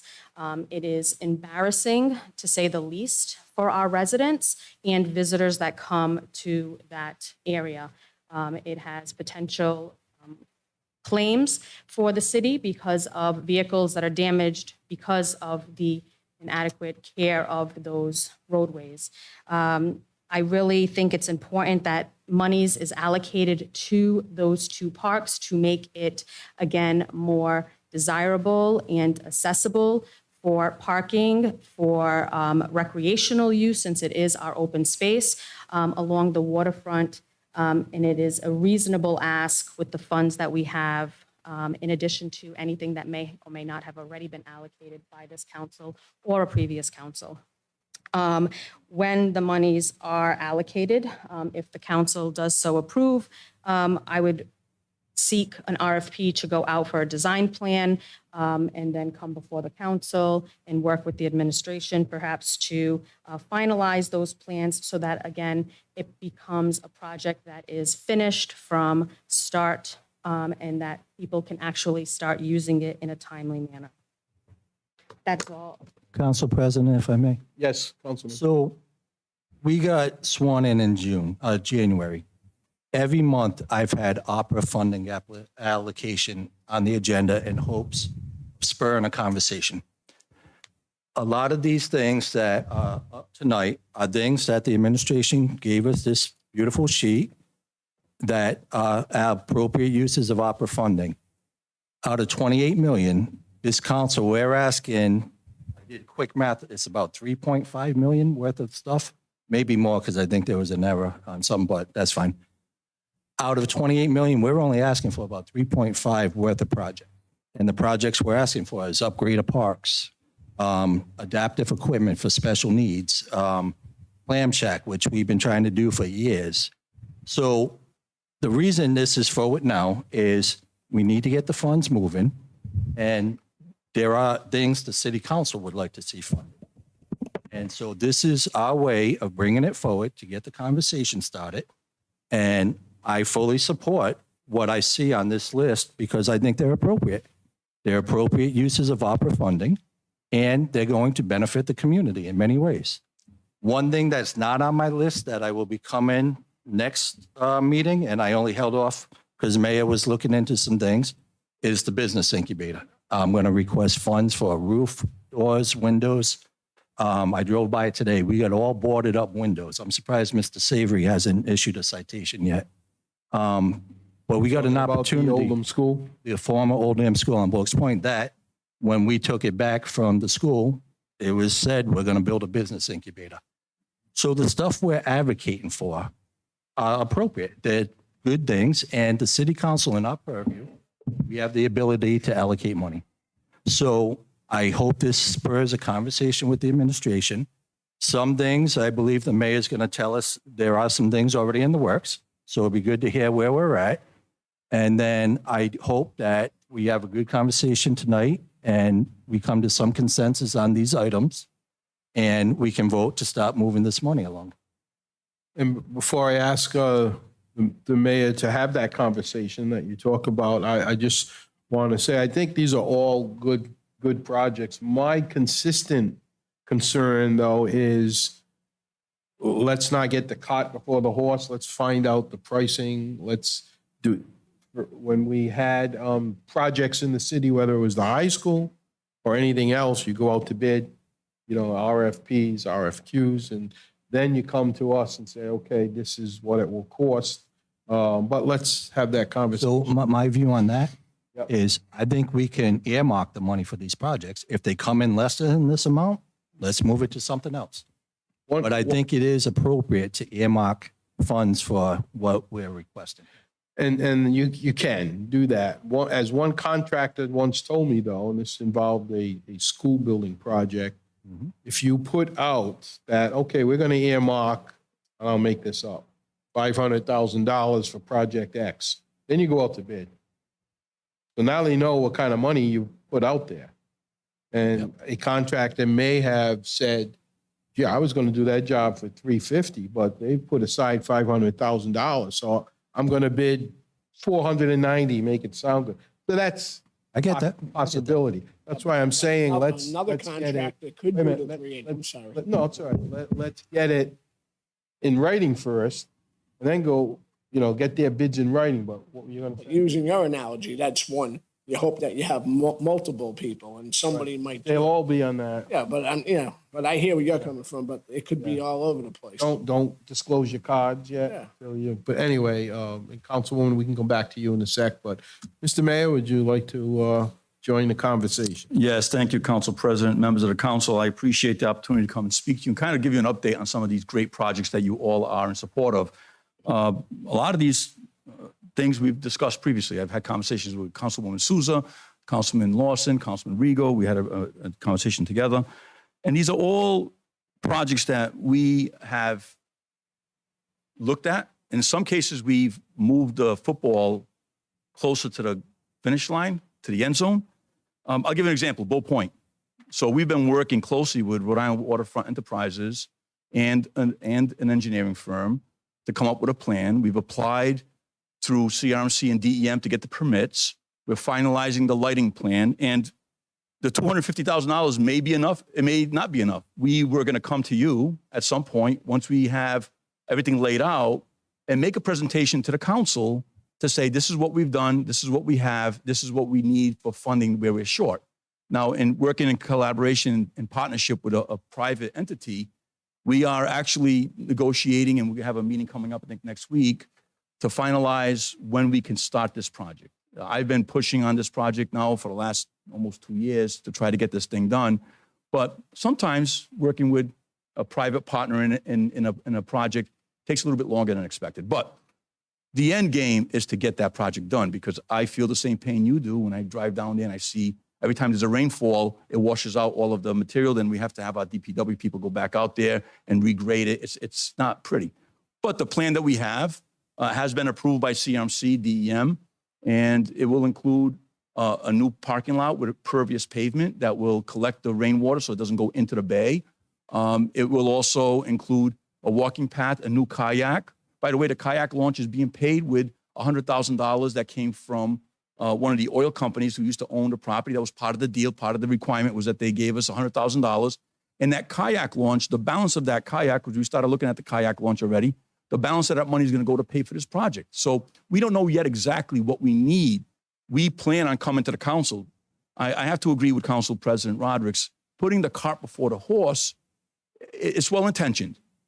But I also want the council people to understand that many of these projects, we're looking to find alternative sources of funding. For instance, I'll give you an example. I see the splash pad in Riverside, which I'm a big supporter of. Last time, funding cycle that we had for recreational grants from DEM, we applied both for a grant for the splash pad at Providence Place, and we applied for a grant at Kent Park. All right. That project, now think about how long that was. We announced the awarding of that project. We've been working with a landscape architect. By the way, we first had to go out to RFQ. We've been working with a landscape architect. We've been working with DEM to get proper permitting because that used to be a landfill. That project hasn't even gone out to bid yet. And it's not for lack of us pushing and prodding all of the people involved to try to get that project done. So I want to get projects done as much as this council does. I want to see improvements in the city as much as this council wants to see improvements in the city. So I support a lot of these, but I'll give you an example. The splash pad, we plan on applying again with DEM this next round to try to get funding through DEM to pay for that splash. Right. And we didn't get it last round. We have the money to get it done right now. Right. And I'm going to get to another point. Let me just. Can we hold up for 1 second, go back to Councilwoman Souza's Yes. thing about the Bull Point Park? Yes. So now, did I hear you say you did get CRMC approval? We have a CRMC and DEM permit So approval. what's left for approval? We're waiting on the lighting design. We're going to be adding new lighting to the area. There's a walkway. There's a lot going on there. Can the paving happen before the lighting? No, well, I mean, it's all going to be done at once. You got to run the conduit. You have to kind of do the project all at once. And that's the meeting we're having next week with all of the parties involved to get this done. I can Because see conduit maybe you don't want to tear up the. a lot of this has to do because we are getting, in cooperation with Rhode Island Waterfront Enterprises, we're getting a lot of the labor and work and material donated. This is something that they wanted to give back to the community because they had the benefit of using Bull Point Park for their concert series for the last few years. And they wanted to give back to the community. So they worked with us. They've been working with us to get this project done. They've been working with contractors to donate the man hours and labor involved and some of the materials. Well, this will go into the concert area itself. If you pull into that Bull Point Park, the driveway is a mess. That whole area is going to be redone. It's going to be completely redone. There will be a new kayak launch that will be added. The parking will be expanded. That whole area had a plan. Before they were Live Nation decided to purchase additional land. They had a plan in place. They were going to redo that whole design coming out of their pocket. The city was not going to have any responsibility in terms fiscally for doing that. But since they've moved over and purchased that property, they did, as the mayor just said, still want to hold up their original agreement where they were going to participate in assisting with redoing that area since they did use it for quite some time. And I know that they've been wanting or able to do that for quite some time. So my frustration comes in the lack of movement and the lack of communication with movement. So when it's you come to the podium and you say, well, we've gotten permits and we have meetings and this is what the plans are, but none of that is being communicated to the council. And when it's on the docket continuously, month after month, year after year, it becomes increasingly frustrating to the constituents who hear us talking about it, but don't see any results or have any updates on what's going on or what the holdup is. Because a lot of it involves back and forth and taking time to get the process done. There's processes involved in a lot of things. For instance, I was asking Dan Borges, when did we get that CRMC permit? And it was only maybe a month ago?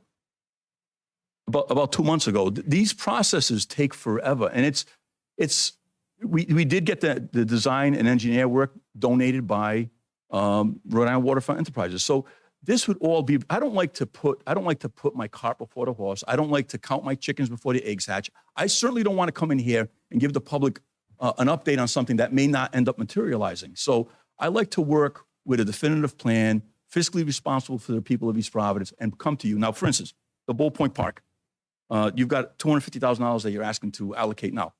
We're going to come to you with a plan and say, look, this is what we need to finish this project. It could come out of ARPA, it could come out of capital, okay? There's other great projects here. I see. I'm not interested in taking money out of capital. We have opera money, and that's where I'm interested in taking the money out. Okay. Project. And then we have the John Lewis Waterfront Park. That's also a disaster. And has not gotten any attention for a very long time. Except for the family that goes there, who are the Lewis family, and they try to upkeep as much as they can in that area. So I appreciate the update, and I look forward to more updates from next week's meeting once you have that. But I'd like to still move forward with this discussion and then the rest of the items that are on the docket. Well, I'd like to finish. I didn't get to finish, Council President. Can I finish what I was saying before I Well, was? let me just ask Councilwoman one thing. Now, you mentioned 250,000. Where are you getting that figure from? That was a ballpark estimate. From From talking, engineers or? I'm talking with the previous, excuse me, the group that was, gave the plans to redo that area. That was a ballpark. Obviously, the launch pad, I'm not sure if that was included in the initial scope of practice. And certainly as the years go on, prices change. So could that number go up? Certainly, this is just a conservative number that I was seeking from the council.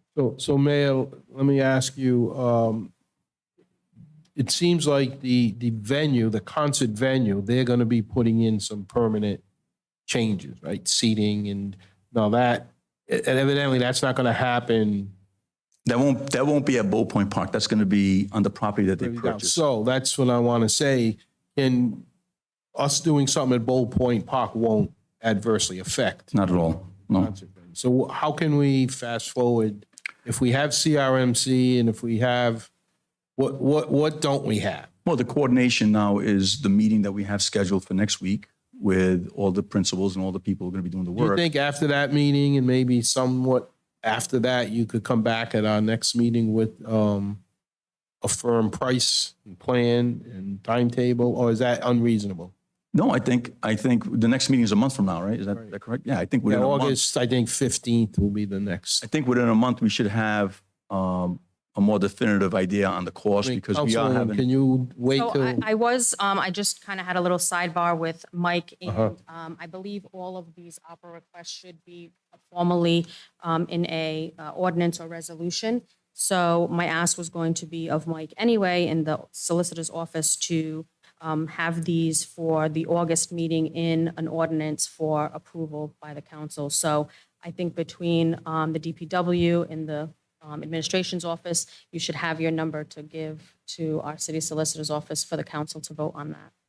Maybe, but what I I don't was. see why there's a maybe, Mayor. I mean, the biggest part of this that is the lighting, which I get the electrical part and doing all that, but really everything else is digging up and redirect. It's all. Yeah, but there's material, you have to get materials costs. You have to go out to RFP for materials costs. You need to, it's not as simple as people make it sound. Have been in place, Mayor. These are things that we've been discussing and could have already been in place. RFPs don't expire. They're good for a certain amount of time if that's how you write it in the RFP. I mean, I've done RFPs before myself, so I know the logistics behind it. Yes, and you know that you need to have the actual engineering documents and We have an specifics. engineering department and we have the guide, we had the blueprints Listen. that they provided with what the engineered look was going to look like that the city either approved or didn't approve or wanted to amend. So it just feels like it's kicking the can down the bucket. And I know the permitting is different. That we have no control over. We're at the discretion of CRMC. I get that part, but the rest of it, I don't agree. And I So- think there's just a lot of stuff going on and priorities are taking place in certain areas. And that's just my opinion. So like I mentioned, I certainly am open to hearing what that meeting results in and what the figure potentially may be. And then it coming before the council in August. And then So I'll leave it at that. I will say this, Council President and members of the council. We've got an incredible staff that are working on multiple projects across the board. And it's the same people. It's Dan and his people working on these projects to get them done. This particular project has taken us well over a year, close to 2 years, to get to the point where we are now, to have a meeting this week coming up to finalize the plans to move the project forward. I can't tell you for certain that I'm going to have a definitive price for the next meeting. We may have that. But after the meeting we'll have a little bit more information. But when you look at this total ask, you're talking about $3.3 million for projects that have not been fully vetted And I support a lot of these projects, and I want to come to you with a definitive plan. However, you all have to understand that the capacity is the capacity when it comes to our workforce. We already have multiple wonderful projects that we're trying to deal with. The stormwater collection system, the sewer system. There's so many projects that they're working on a regular basis. And to pile on more projects, of course, that means we have to prioritize things, stop one thing, go into another project and try to get it done. But I'll just run down this list. The splash pad, we support that 100%. The splash pad at Pierce was paid with a grant. We submitted for that grant. That took well over a year to get it done. What I'm trying to say. And you didn't get the grant last time. We have the money here, man. Okay. Understand something though, Councilman. This money needs to be encumbered and spent, encumbered by 2024. So That's why we're here tonight doing it. Okay. But here's what you think. You think you're going to say, we're going to give this money to a splash pad, and somehow we're going to drop everything else we're doing, and we're going to focus our attention to get this splash pad. You're not building encumbered. it. Outside contractors are. It's not these things that we're asking for, it's not DPW workers. They're not going to be building this stuff. But you know that there's work involved. I get that. From our staff I that get needs to get done first. Right. So that's one. The adaptive play, $500,000 for that. I support that 100%. I've spoken to Councilman Rigo. I think that'd be a great addition to a park that's centrally located so that the whole community could take advantage of it. That's a wonderful thing. $1 million to the Crescent Park, the new Crescent Park, by the way, congratulations on changing the name. $1 million to the Crescent Park when we've identified $635,000 that we already have. And we're going to discuss that RFP and how it went south. It's $1.6 million that we have here, right? For Crescent Park. Mm-hmm. But at the same time, you're giving us indications that you just want a clam shack. So this is what's confusing. Well, no, we're going to discuss that RFP. So Okay. it won't be confusing after. I'm going to read off what you guys put out there for bid. Okay.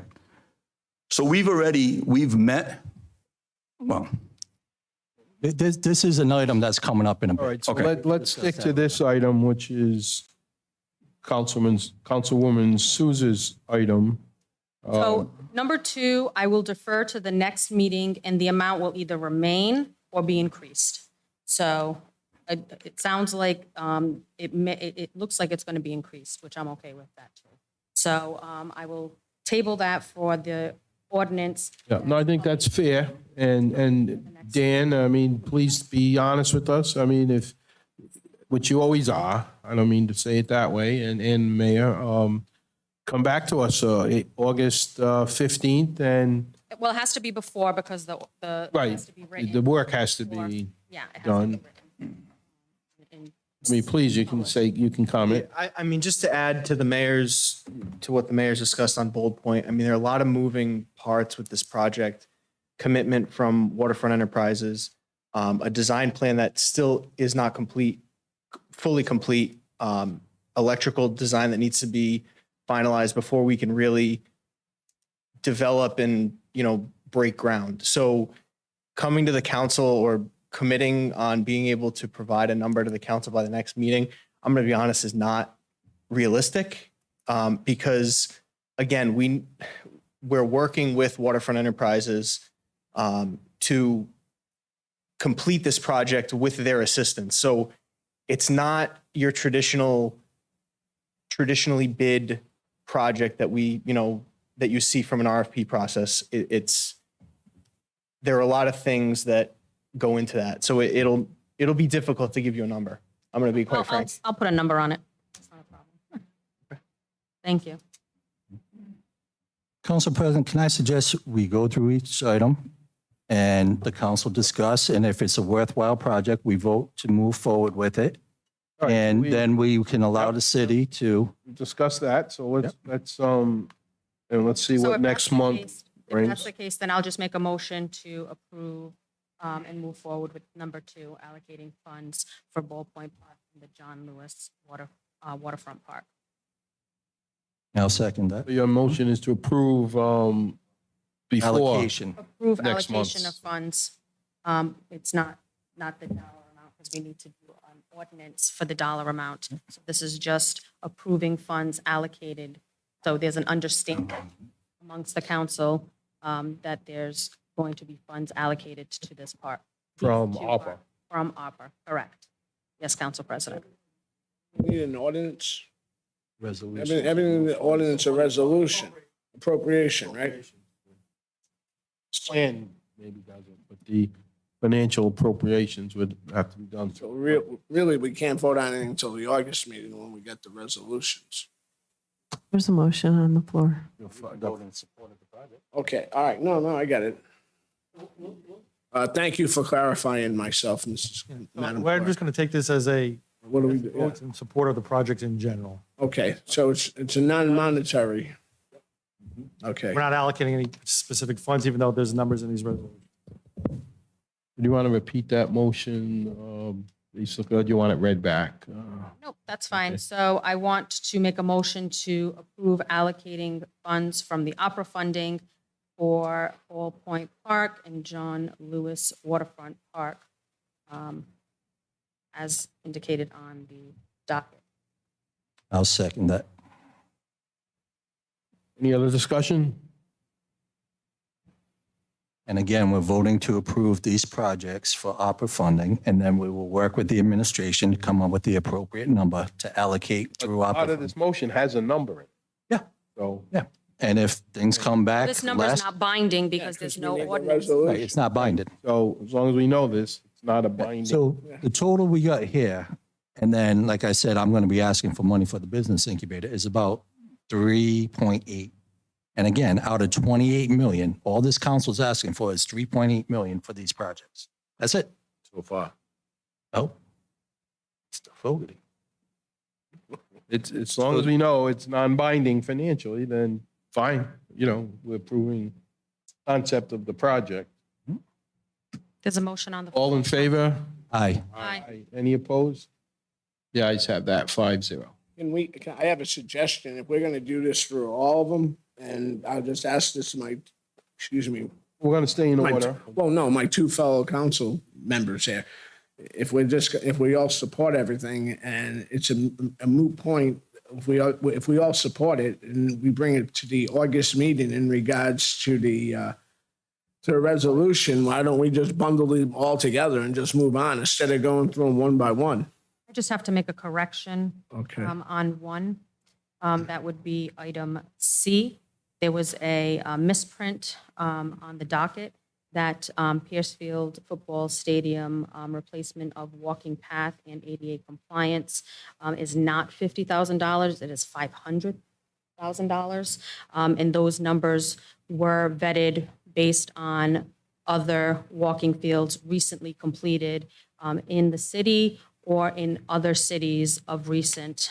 So those are accurate. That's an accurate figure of a ballpark. Obviously, people are going to bid, and it may vary slightly, but that is, I did give a buffer. It's actually below that number with the last couple of tracks that were completed, walking tracks or regulation size tracks and material, which is not what I'm looking for at the Piercefield location, because I don't think we need it to be like the high school, but we do need it to be safe for our residents to be walking on, and we do need some ADA compliance in that area too, for the safety of our community. So the 500,000 is an accurate number.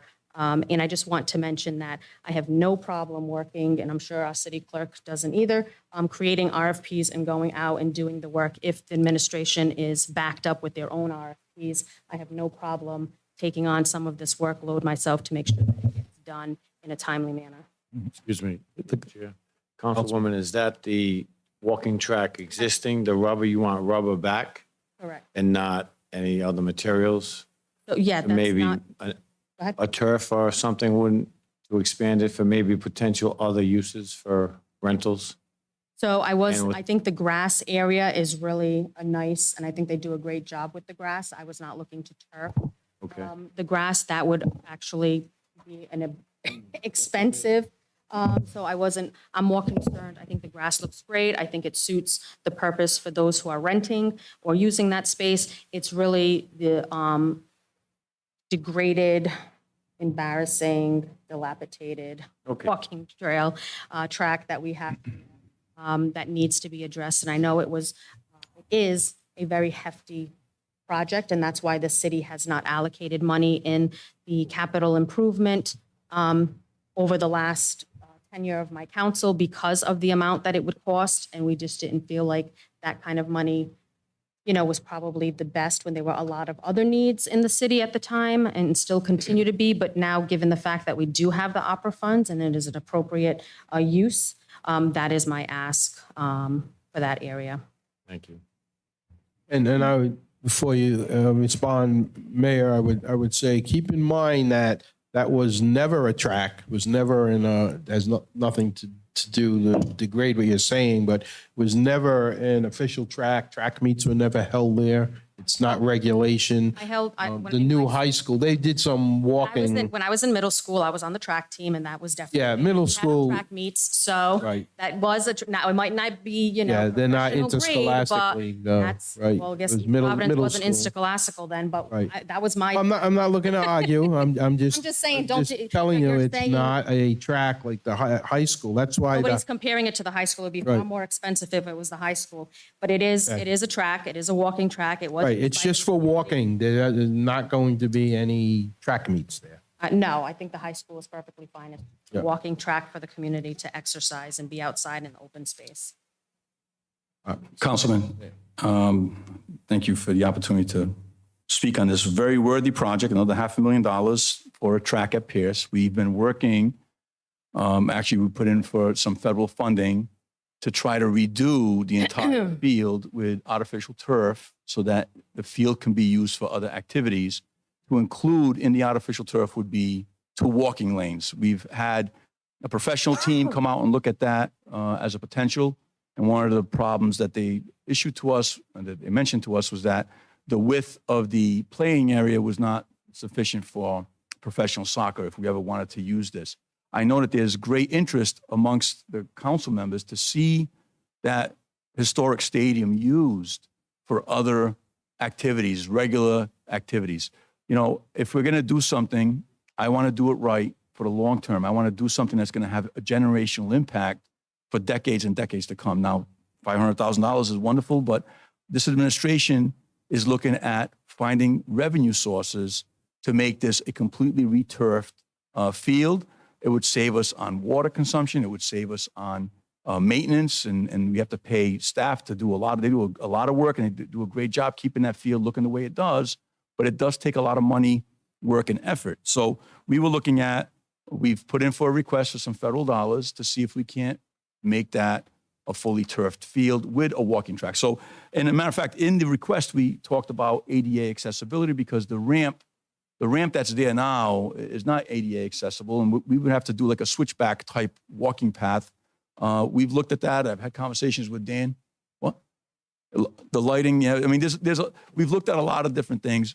Once again, I don't like to come to the council until I know for sure that we have a bird in hand. I don't like to count my chickens before they hatch. So that is a project that, once again, we support wholeheartedly. However, we're not in support of just replacing the track. We're in support of doing this as a bigger project that would have greater impact to the facility and to the community. That's it. Yep. So Andy, you want to change it to Pierce Field? Allocate so- money towards that? So when I looked into the turf, we're talking about millions. Okay. That's not something that I think the mayor and his administration want to use from APRA, millions of dollars out of that account. And I don't see how the city can financially support allocating millions of dollars to turf a field when we have other fields. And I think they've done a great job. It's just not, I don't think it's something that's feasible at the moment, given all of the rest of the expenditures that we have and projects that we have or want to have in the city.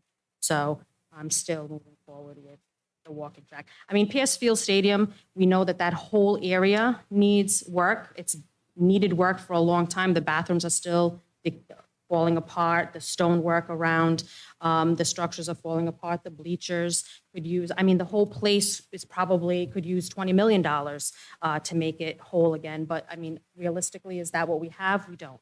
So it's going to have to go piecemeal and improve the things that we can improve when we can financially support the improvements. So, Council President, before we talk about bundling, I think we should discuss item H about the community center. How much this council is willing to allocate through ARPA funding towards it. I've been very clear, I support the mayor in building a community center. I've also been very clear that I'm not supporting a pool and that the citizens of East Providence did not vote for a $45 million project. We voted for a rec center, which at the time meant an indoor basketball court for volleyball and stuff, fitness area, staff offices for the rec department, and some program rooms for after-school projects and stuff. I see the mayor's announcing that he's already hired architect firms. And where did the money for the initial design come from? I don't think we asked that. That came from the ARPA funds. That was ARPA fund. And how much was that? Was it over 50? No, it was far less than that. Okay. 25, almost 25,000. 25,000. architect. Okay. So this is becoming a very unilateral thing, Mayor. We want to work with you to get this done, but the size and scope. This is not true. And let me address that, please. Well, go ahead. You want to finish and I can address that? Because what you're saying is absolutely inaccurate. What's inaccurate? This process of a community center started with a community survey to get public input. Correct. We solicited from people, hey, what would you like to see the ARPA funds used for? And community center came up as one of the issues. Yep. We seized on this opportunity to try to do a transformational project. You know, I was down at Jones Pond earlier today looking around, and what I see on the ground, I see a placard from the WPA, 1933, sidewalks put in 1933, right? That's a transformational project. We have a once-in-a-lifetime opportunity to create a transformational project. So what did we do? We asked for the community what their input was, what did they want to see? We got their feedback, right? So taking their feedback, we worked with an architect. The architect put together the dream project, right? Yep. What it could potentially be. We brought it to you. We heard you loud and clear. You said, oh, you know, we don't really want a theater. We don't want this. We want to scale this back. So what do? We're scaling it back.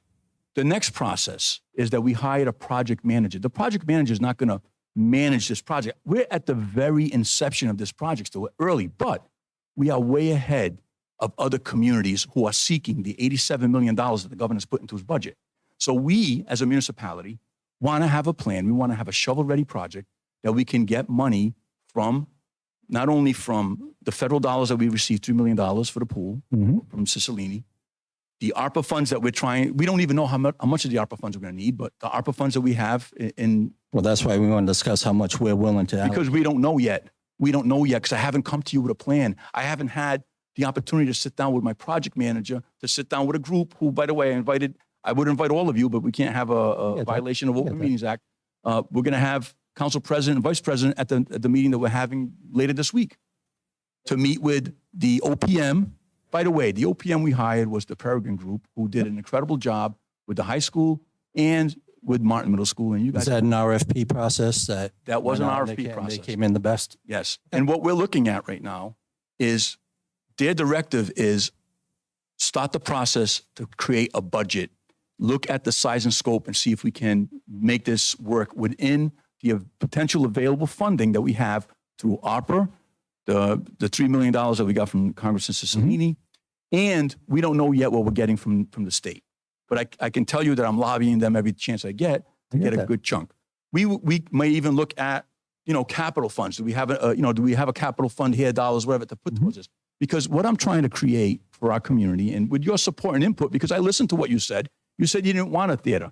However, you don't want a pool, but many people in the community want a pool. And there's some council people here in this council that want a pool. And like I said, I'm 1 vote out of 5. So what we're trying to build is something that's going to serve our elder population, our youth population, our student population. We're trying to work this program in with the Learn 365 program, which we just put in an application for $400,000 to make that program become a reality.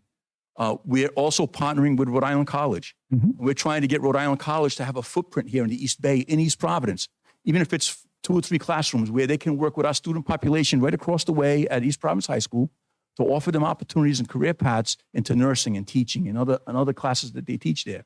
So we are working with multiple groups behind the scenes because we don't come to you yet with it because we don't have it.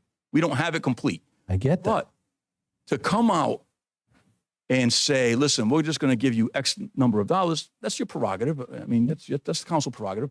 But it's very short-sighted because we don't know yet what we're going to get. We don't know yet what this whole project could look like.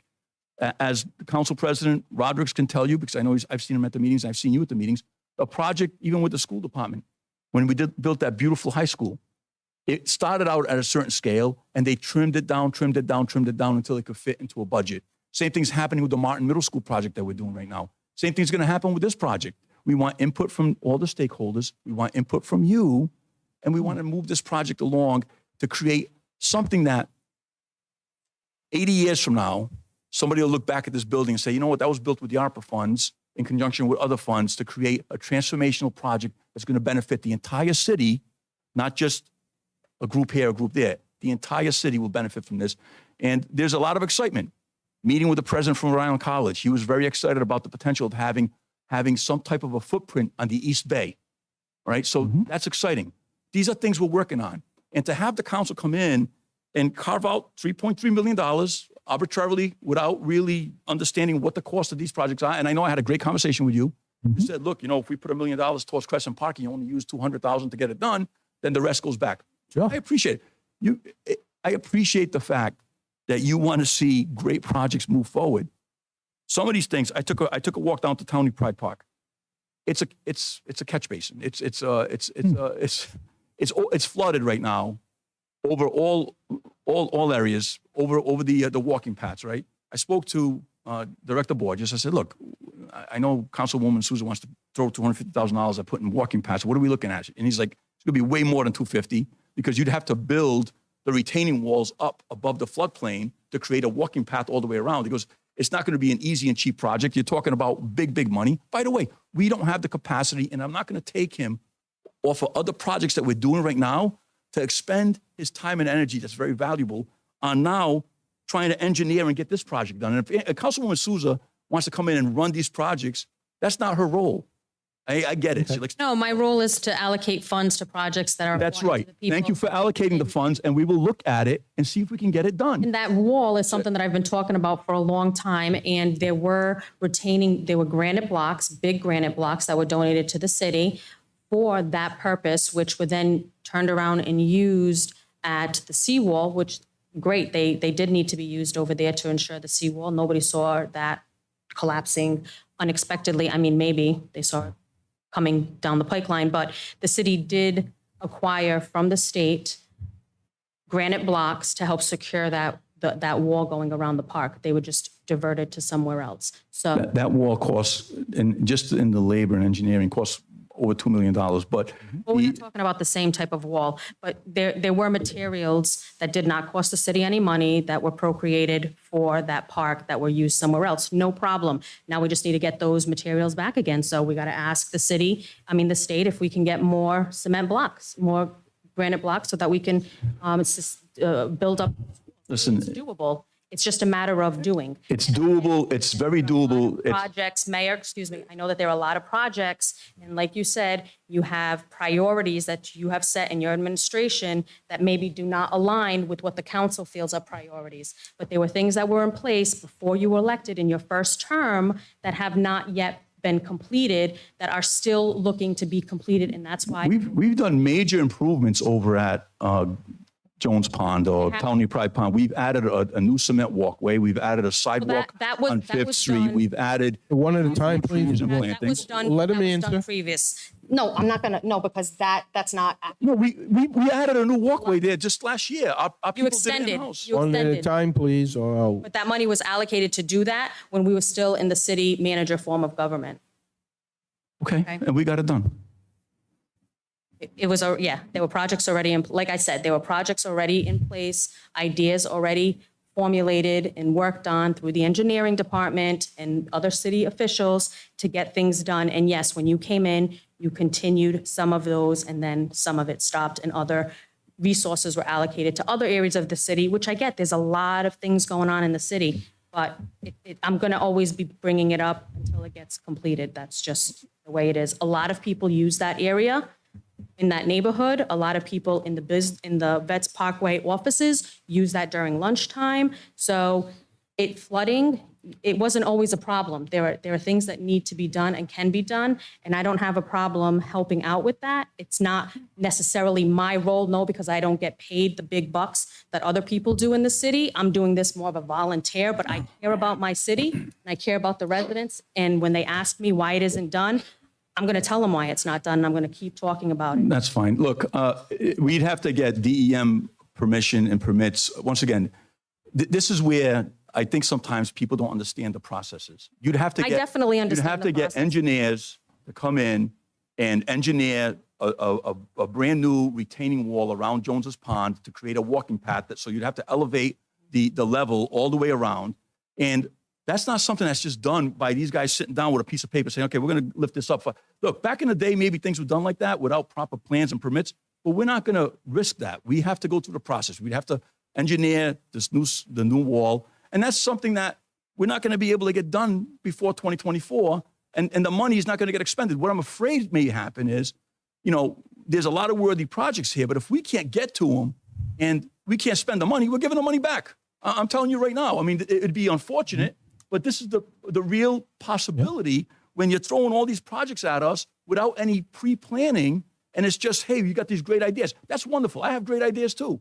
I can't just make something happen overnight and I can't snap my fingers. But when it comes to what we're trying to do with the community center, we're trying to create something that's going to not only serve our police department, would have their planning and training division located on site. Our library, we're working closely with the library to have them offer programs and support services to our children. And that Learn 365 is very important to our administration, So to the governor, to get that to happen. is the governor paying for his Office 365? It's not an unfunded mandate on us. No, that's- I'm not funding any of the governors. The Learn 365, whether it's the governor's mandate or not, first of all, the money would come from him. We put in for a $400,000 As long grant. as he's paying, I'm all in. But here's the thing, Councilman. It's an opportunity for us to get better results for our children. We want our children. Mayor, we want our don't children go to there. have Don't better, act like better we don't results. care about the kids. All right. So you asked for our feedback on the community center. So let me be very clear where I'm at. I am all in for a community center, rec center. All in. A pool is a money pit.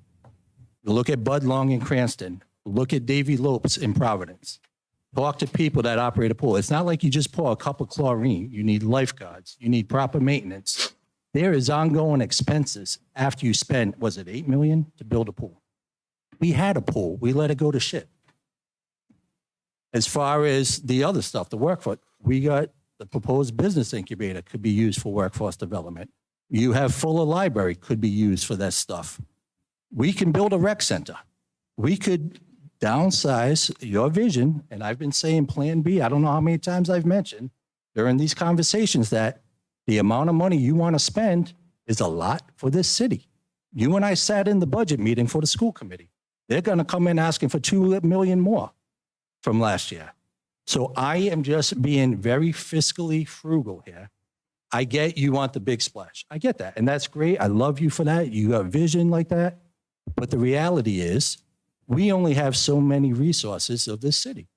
And I'm sorry, this stuff we're asking for, a special needs playground, you push back on us like, oh, opera can't go to that. But when it comes to using opera for your community center, you're all alike. No, I'm not saying we're not saying we don't want to support the community center. We're trying to appropriately allocate opera funding. And there is no desire here to give you $14 million towards your community center. It's not my community center. It's our community center. And by the way, the idea of the past, where you're talking about, 4 square walls and a basketball court, that's not what we're looking to achieve here. We're trying to. That's what we voted on. And you keep we're trying to have. We're trying to communications. have something transformational for our community that's going to benefit not only our seniors who would be able to use the facility during the day when kids are in school, but it would also benefit our student population, increasing their learning capacity, creating programs to increase workforce development. So, look, I get it. Let us bring to you a plan, and then you guys can decide on whether or not you want to support it. But the idea that we're not interested in these projects is not true. What I'm saying is, we haven't done any work in some of these. We haven't done any work in some of these projects. So now you know what the council is looking for. And if we can get some solid numbers, then we can take care of that. And I get, and none of these. It sounds super easy. You know what? Why don't you in your budget give me another DPW director, maybe 2 more engineers, and we'll get this done for you. And again, we're not. Maybe that's what asking- we need. But put it in your budget. If that's what you need, put it in your budget. American Rescue Plan Act. Okay, I think we still have a Through the motion. chair. Yep. Through the So, chair. Councilman Fogarty, discussion. So I know it's a hot topic, and I'm definitely in favor of what's going forward with the spendings of it. I remember the community center back when my boys were 12 and they're now 40. But there is eligible uses for this opera fund, correct? When we had a meeting, we had a person that's in charge of what it's allocated for. That's what we were told, right? There's a Correct. woman in charge of deciding how it's to be used. Is that Well, correct? she wouldn't necessarily decide how. That's up to us and mayor, but she would do the processing. Because I'm reading procedures. there's 4, not to interrupt, but there's 4 categories: responding to the public health and negative economic impacts of pandemic, providing premium pay to the essential workers, providing government services to the extent of revenue loss due to the pandemic, making necessary investments in water, sewer, and broadband infrastructure. Right. Those are the eligible funding. Now, Classifications. and that, right, and now it goes off of that. It goes off of that. So in agreement with, I think we all have interest in making it spendable by 24 and definitely finished by 26. So we're all in the same interest as Councilman Lawson and Councilwoman Souza. So We're just all looking I to have to say, allocate opera allocate the funding. money, spend it. The people should have some of it. Right. And help. The city council should have a say in how the money's allocated as well. 100% agree. That's all. What I'm saying and what I'm hearing legally is what we're doing is approving or supporting projects. Money has to come later through that. We'll work legal with the process. administration. Right. So let's move forward. What was the motion now? Could you reread that? Councilman Fogarty brings up a good point. He just said as far as, we talked 2 hours ago almost about a sewer issue, and he raises that point. There's nobody who loves sports more than me with my kids going through there.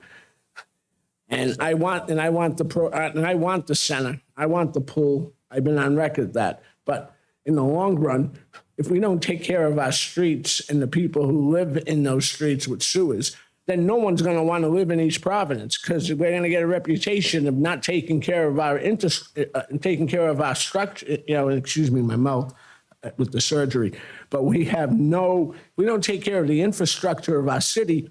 It's one of those things. Who's going to want to live here when we're constantly on the news? Ferris Avenue looking like Venice. We got to take care of this stuff before we can move on. But I'm all for everything that our council people are talking about. I'm all for the recreation center, but it just rang a bell in my head. We got to take care of the problems that face us today. Amen. I've said from day one, infrastructure is going to come first. This city has ignored it. The prior administrations have ignored it. Prior councils have ignored it. We have some pipes in the ground that when Director Borges finds them, they're close to 100 years old. So finally, we're doing something about some of this stuff. So this is a pie that has to be divvied up in many areas. So we can support all of these things in theory, but then we got to get down to what's it going to cost. And this is the first step in letting folks know what this council is looking to utilize opera funding for. Right, without a specific dollar amount, because we don't know. We have to get bids. But yeah, we want to allocate opera X amount for Y project. Yeah. So could we have the motion on the floor read again, please, unless Councilwoman, you want to, you recall? We your bundle exact in all wording? these. I think there that was anything the that- idea. The was to bundle. motion on the floor is approve allocation of funds from APRA funding for Bold Point Park and John Lewis Waterfront Park.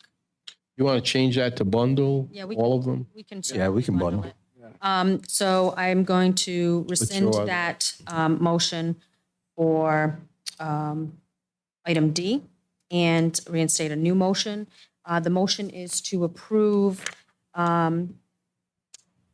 allocation of opera funds to A, B, C, D, E, F, G, H, no, to G.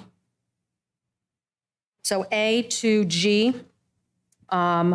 with the caveat that that there will be a more affirmative or document or ordinance before the council with the final allocated funds appropriated to each of the projects that are listed. There's item I as well. Next page. I just Okay, didn't know thank if you you. wanted Yeah, to I didn't see include it. item I. Yep. Thank you, Madam Clerk, including item I. So the only one that's not on there is H because there's no, or we can just do A through I, that's fine. Yeah, we should do all of them. Yeah, A through I. Thank you. Okay. Is there a second? Second. Motion made by Councilwoman Souza, seconded by Councilman Lawson. Bundle these as listed, A through I. All in favor? Aye. Aye. Any opposed? The ayes have it. 5-0. Next item, Madam Clerk. Update on restriping of traffic lines at the end of Waterman Avenue and Massasoit Avenue. Discussion only, Councilwoman Sousa. So, Madam Clerk and the council, I just want to combined 3 and 8. 8 is also update on Henderson Bridge Project and road striping as the area kind of blends. So it's Waterman Avenue onto Waterfront Drive, then connects to Massasoit. So it's a continuous. I do have some photos that will be going through the television that show the area that I'm talking about. So this is probably the 4th, 5th, 6th time, I don't know, I've lost count, that I've mentioned this particular area at the end of Waterman Avenue and Waterfront Drive. The director had mentioned in conversation here in front of the council publicly and on conversations in passing in the office that this was going to be taken care of, that we would look into it, that this was an easy fix to restripe so that there is clear delineation as to what the road of travel residents should be driving. Right now, there are multiple lines that cross each other. That area in itself is dangerous in terms of how the pattern changes. They've had to put cones up because people go over the curbing and have gotten into accidents there. I know of vehicles that come and are almost head-on collisions because they are unsure of how the road is to be driven because the lines are all crossed. So this, again, is a major safety issue. And when I bring it up on multiple occasions and still nothing has been done, it lends me to feel as though that the residents and the safety of the people driving in this area are of no concern to the city or to the administration. I don't want to feel that way, but actions are what show cause. So if it was something that they felt that was important and that what could be done, and I feel relatively easily, then it would be done. But here we are, probably 6 months out, that I've asked for this to be taken care of, and it is still sitting the way it is. And I beg that it would probably sit like that till the whole project is complete, because nobody wants to take initiative and just put some lines very simply so that the vehicles know where they should be driving and not have a head-on collision. Or maybe we're just waiting for the head-on collision and then something will get done. I don't know which one's going to come first. I fear for those people in that area, and I think it's really disgraceful that we haven't done something already. So just for clarification, is this part of the DOT project, though? Should they be the ones taking care of this issue? That's a good Because question. I think they're the ones that built this new configuration, correct? And They Dan would know did. better. They did. Yeah, so if it's a DOT, that may be who we need to start knocking the door. This isn't a city, the area we're talking about here is not city maintained or owned. This Right. is It's part of the part of the DOT project that, is their responsibility. I mean, I'd be happy to communicate with them. I do not recall, unfortunately, having that conversation, but if they need to refresh those lines, I mean, we can certainly have them Yeah, it's do not that, gonna but be fresh. Those lines have never been created where a vehicle knows where to drive. are you talking about the yellow ones? The yellow, the white, there's ones we multiple see. lines, faded, not faded. There's not a good. Yeah, so I think in the previous photo, you could see the yellow lines, they appear to be faded in the previous photo. So I think that if we reach out to DOT, we can probably have them refresh the existing lines that you're seeing in the photos. So, right, so my concern is that this has been, I've asked this multiple times, right, sitting in this seat, and it is still not, so whoever is in charge of it should have been notified months ago. And it's really disheartening that this is an ongoing ask, and it's, in my opinion, a safety issue, and it's a simple ask, unless it's told to me that it is really encumbersome to stripe lines that make it really noticeable of where a vehicle should go. I haven't heard that either. Unfortunately, we have to rely on Rhode Island DOT to be able to do this. This is their project. And I understand that, but we've had multiple conversations, correct? Yes, and we've reached out to Rhode Island DOT, but as you can see, it's an active construction zone. So when they paint the lines and there's more trucks going in and out, it dirties it again. I have yet to see that repainted. Okay. I live right down the street. And I see the construction which is taking place all the way down Are toward there not trucks, construction trucks that go through that area at all? driving through. Yeah. I mean, all types of vehicles drive through that. It's an active construction area. But the lanes, once they're striped, I mean, we did a sidewalk, a crosswalk in front of City Hall that people drive through all day long, and that crosswalk looks great. So, So so I'm the not paint, sure. the paint you see there is not permanent. It's a temporary it's a different type of paint than what the final product will be. It's more easily worn off because it is still an active construction site. So when they finish the project, and let me see, I had a few bullet points here. I don't want to miss anything. So upon completion of this project, and I got this directly from Rhode Island DOT, line striping will occur within the extent of the project, and this should be completed by the end of this summer. So the lines you see currently are obviously wearing away, but they will receive a refreshed coat with a different type of product that's, epoxy based versus that being latex. I'm not going to get into the specifics on paint, but That's my concern is that in this area, there has been no further construction. The construction is all taking place down towards the light where they're making the roundabout. This area here has not been redone or added to or taken away since they've in my mind, completed. I mean, aesthetically, is it completed? No. 'cause no, you it's have not. Grass and. Correct. you know, Yeah, and all I this- think there's still some paving that needs to get Oh, of done here. course. Yeah. So once that's all completed, then they'll obviously redo the lines. But in the meantime, I'd be happy to reach out to them and have them refresh the paint lines if that's I would a really concern. appreciate that Yeah. because it is an ongoing concern multiple times. And when I haven't noticed once freshly, whether they're temporarily or not, fresh lines that indicate exactly where people are going and they're still going almost on a head-on, it's concerning. I'd be happy to follow up with the project manager for Really this project. appreciate that. If I could have through the city clerk or directly or through whomever, when that takes place and what the response is on the time that they will be able to do it, that would be greatly appreciated just to keep, a timeline going so that I know it gets done. Sure. I appreciate that. And then since I guess you're up here, maybe you could, I have a handful of Yeah. comments on the Henderson Bridge project. So it remains on schedule, final completion currently estimated for summer of '25, with most significant work expected to be complete by the end of this year, or excuse me, by the end of '24. Next month, Rhode Island DOT is scheduled to begin the first concrete deck placement on the new bridge, weather dependent. RIDOT is targeting the end of the year for opening the new bridge to traffic. The new roundabout construction is underway, as you've probably noticed. RIDOT is planning to shift traffic on Massasoit Avenue to those outside lanes of the actual roundabout, closing down the extent of Massasoit Avenue that will essentially be the center of that roundabout, to reconstruct, that entire area.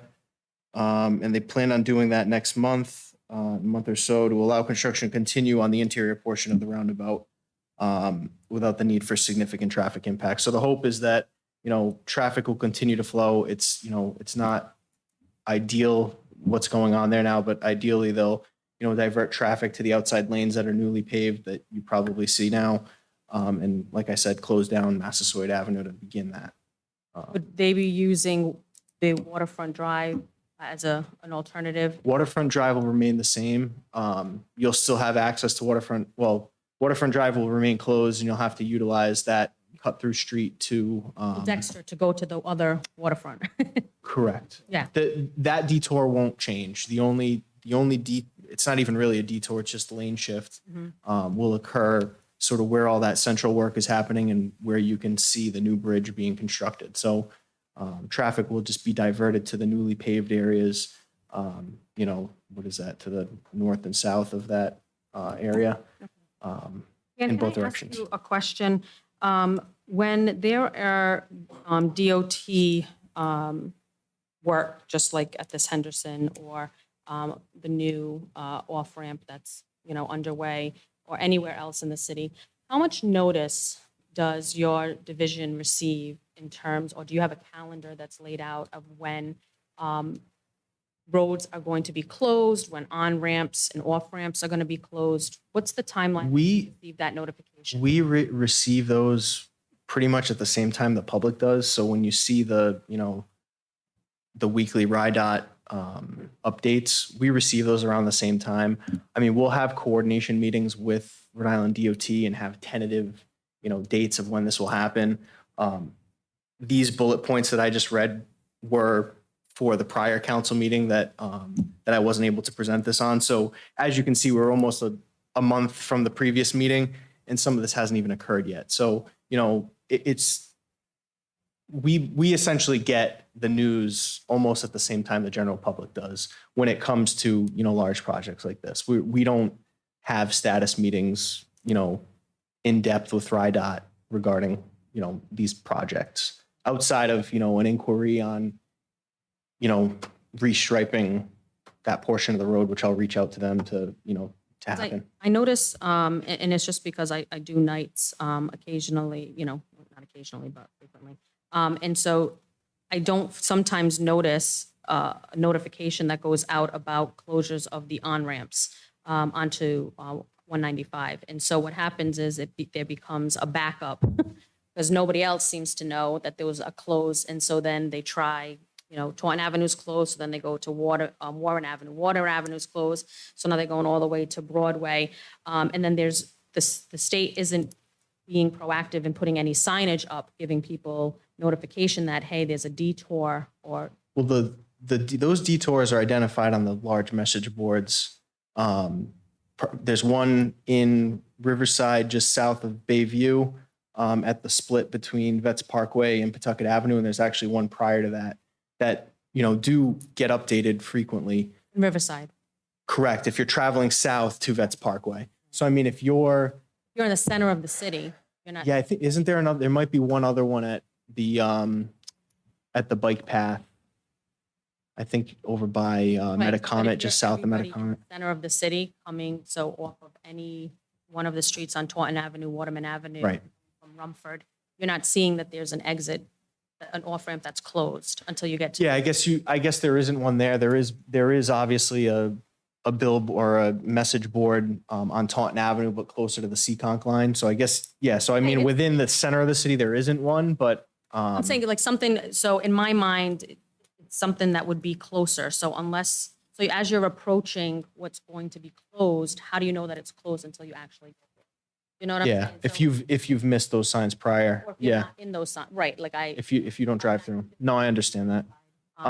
So my thought was, and I guess this could be brought back in one of those conversations or just as a courtesy, streets that will have the on-ramp. So obviously Summit Street or off of coming up Waterman Avenue, having a sign exit closed, take alternative route. So that way I mean, people are time managing, right? So if you have to go to one and it's closed, you're like, okay, maybe I'll go to this one. Well, that one's closed. Now I got to go all the way around the other city. I mean, we have limited on-ramps in the city and they're not close by. So, and then you're diverting all the traffic to that one that's open is a potential issue because now you know that there's construction on the highway. So it's just causing, frustration in the community because there's no notice. And I get it's not that there isn't notice, but it's not visible to all. the people. Correct. Yeah, and I mean that's one of the difficult parts is Rhode Island DOT from a large scale they develop these traffic management plans. They're vetted by engineers, and they obviously they do their best to service the largest traveled areas of the city so that you're getting the message to the majority of the people. Unfortunately, there are people who obviously live in areas that are, closer that you don't necessarily see the message board. But yeah, I mean, we could reach out to DOT and see if there's anything they can do to add additional signage. But I mean, I do see the emails because I get the alerts, but they always seem to be Route 6, Route 10, things other than Taunton Avenue. yeah, Washington Bridge and Right. So, so then I don't know that they're going on until I'm Sure. actually on it. And then I'm like, oh, okay, well, it would have been nice to know so that I could have prepared for that or could have let other people in the community be aware of that. yeah, we can I can reach out to DOT and see if they have a tentative list and see if the mayor's office can post something on social media Yeah, to exactly. Something very simple, community. Yeah, not a heavy lift would that's fine. be appreciated. Sure. Thank you. Number 5, please, Madam Clerk. Number 4. Update on the hiring of arborist as required by the charter, overgrowth branches at trunk of tree in the center city. Councilwoman Sousa. So I put this on here because there, and I know again we've had an extensive amount of rain, and with rain comes growth. But this is besides that incident with the rain. These are ongoing issues throughout that I'm aware of, the center of the city, because again, I'm not looking at all of the trees and all of the sidewalks throughout the whole city, but the ones that I travel most frequently. And there is a lot of overgrowth in a lot of the trees that we have throughout the city and curbing. And I know a lot of that should be the responsibility of our residents or business owners whom the property is in front of. But I mean, I don't know where we are in terms of minimum housing and how many they've been issued or where those people are in the fine process or the litigated, if they've been coming to court because of their negligence of their property. But we used to, years ago, have city employees who would go around and maintain those. So besides just trimming of the branches so that a resident could walk the sidewalk and not get hit in the head with a low-lying branch. And I'm not saying that that's everywhere, but they would also help with the aesthetics. And I know the state's not going to do it, and a lot of these trees are potentially on the state, and we know that that's not going to happen. So it is, I think, a burden of the city to make sure that it is presentable when people, again, are coming into the city, that our thoroughways into the city are presentable and they look nice. I go through a lot of different cities and towns in the state, and I don't see the overgrowth the way we have it in our downtown area and other people's downtown areas. Maybe in the sub parts where it might be expected, but not in our downtown area. And one of the things that we put in the budget last year per our charter was to have an arborist. And I'm not saying that it's the arborist's job to go clipping weeds and all of that, but he is part of the maintenance plan of all trees. And I know that the Tree Commission has been consistently having conversations with the administration. And I happened to walk in on a meeting just by chance, and it was very adamant that the administration did not have any desire to hire an arborist, though the city council had allocated funds for that and the charter requires it. And I feel like that's very disingenuous to our residents when we've also put in DPW positions, again, to help with whatever the city needs to maintain the aesthetics that the citizens should have because they're paying good money to live here. And so, again, some of this is state stuff, but if the state's not going to step up, just like on Pawtucket Avenue with the sidewalks and the roads, I mean, we have to do our part because it still is our city. Here we have a stop sign that you can't even see until you're right up on the stop sign. I mean, that shouldn't be. And there are multiple incidences throughout the city that you can find these examples, and it's not in any way trying to pick on you, Dan, or your department, because it's not personal. It's just, there needs to be, I don't know what the plan needs to be, or if there is a team. It used to be done. That's my whole point. It used to be maintained. It used to, we used to have trash cans along Taunton Avenue and Waterman Avenue that people used to throw trash, and some of them missed, right? I get it. There used to be still litter. But now there seems to be more of an abundance because people have nowhere to put their stuff now. So it's just thrown in bushes, thrown at bus stops, thrown, other people's property. So it lends to the city that we're trying to improve and develop and look amazing in certain areas, and then other areas, it looks like the slumps. And I think that's it's embarrassing to me as a resident and a sitting elected official that continues to happen. So I don't know what the plan is. The city council has tried to fund additional, again, workers so that we can help with some of the items that we have asked that need to be addressed throughout the city. But those also aren't being filled because there's not a need for them when clearly there's a need for them. Yeah, so if I can add, by arborist, are you referring to the city forester? Yeah, not the warden, not the tree warden. So the city forester. Yeah, so the city forester, we have actually been working with the planning department and hired an individual to come in to assist the city on a part-time basis to help with a lot of the concerns you have from a tree inventory standpoint. I mean, we have, I don't know the number of trees off the top of my head, thousands and thousands of trees that we're required to maintain. We're doing a good job at planting new ones, which is something that the council and I know the administrative and the community wanted, but you can't keep planting and not maintaining the pre-existing, and then the new ones that are coming in. So if we can't keep up with all of them, then, I mean, it's almost like a double-edged sword. Like, Right, you so, want it to look great and you're trying to increase, but then there's so much overgrowth. And is this person a consultant? Because I heard that was like more of what they were looking to hire was a consultant, not somebody who was like a permanent part-time, my understanding is it's on a consultant basis. And that, which wasn't what we were looking for, but, something's better than nothing. And I know that's not anything that you have. yeah, I mean, regardless, the forester isn't gonna make the improvements I think you're looking for from a maintenance standpoint. That is, dedicated to our tree trimming crew, which, we have one tree truck. So to think that us as a city can maintain every single tree with one tree truck is not possible. But that's something where, use of city staff, we address as we get phone calls, blocked stop signs. I'd love to know where that is because I'd be happy to have a crew take care of that, tomorrow. Bondsdale at Maplewood.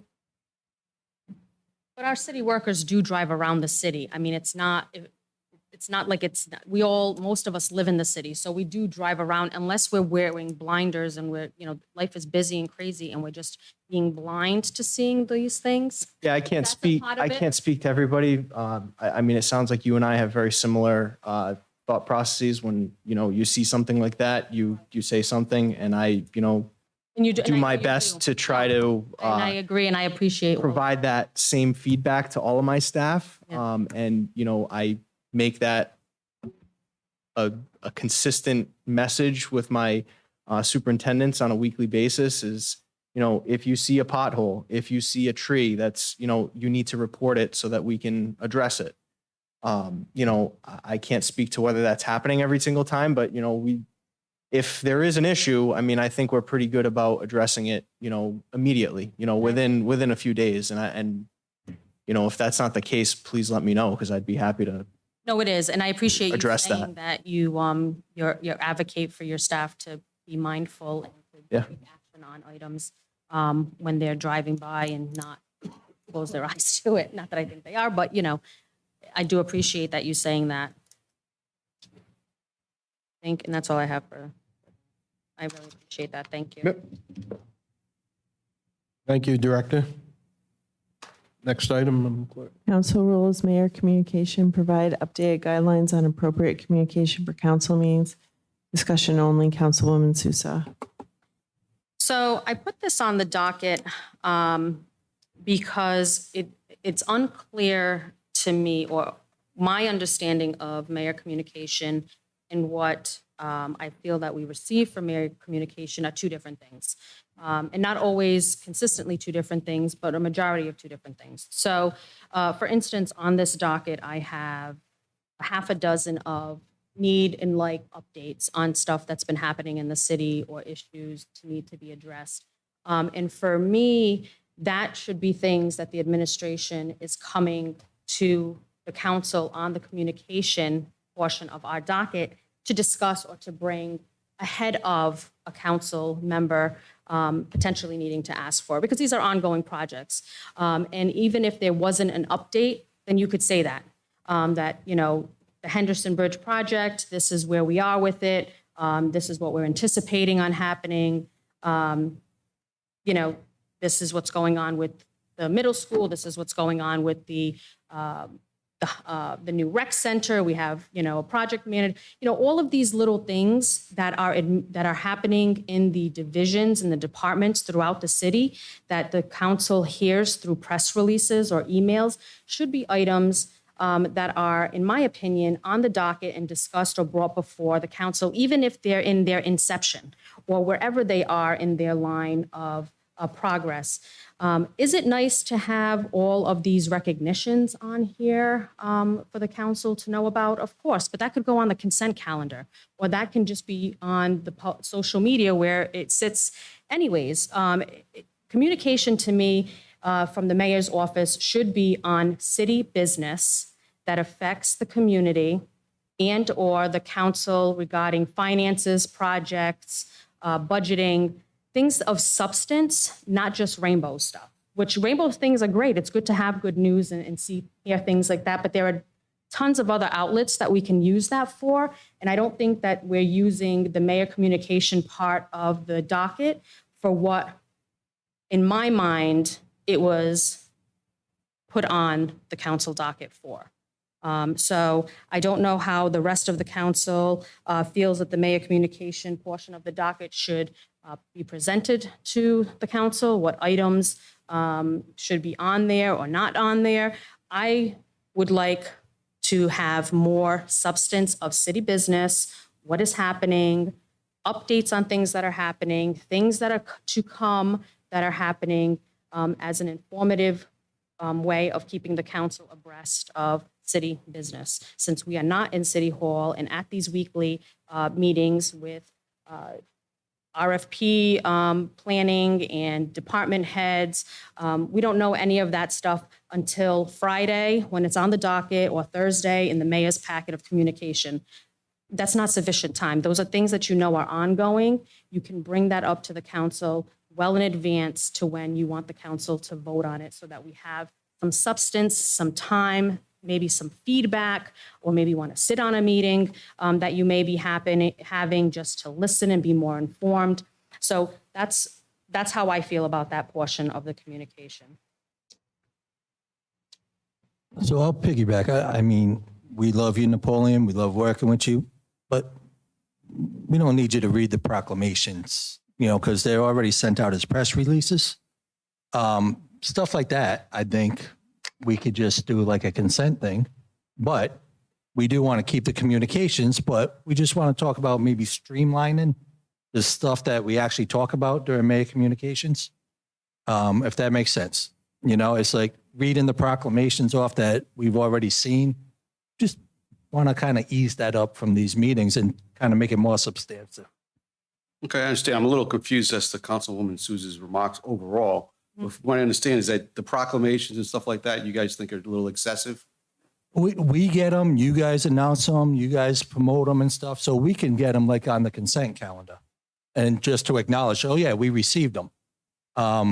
just to save you from standing up and saying the Honorable Roberto da Silva proclaims this, you guys already are promoting that through the mayor's communications. I think one of the things, we like to get it on the record for the council and also to acknowledge the people in public, because this thing is viewed on by the public. So that's our chance to be able to highlight certain things for certain people, just like you guys do at the same time as well during your meetings. I get that, but this is the city council meeting. If the mayor wants to publicize that, he's more than welcome to do it. So you think mayoral communications is? Just all the proclamations and stuff, which is great that you guys do it, but I don't think we need to have them read in at every meeting, that we can just accept them as they're there. And it could, And save you time from reading them all too.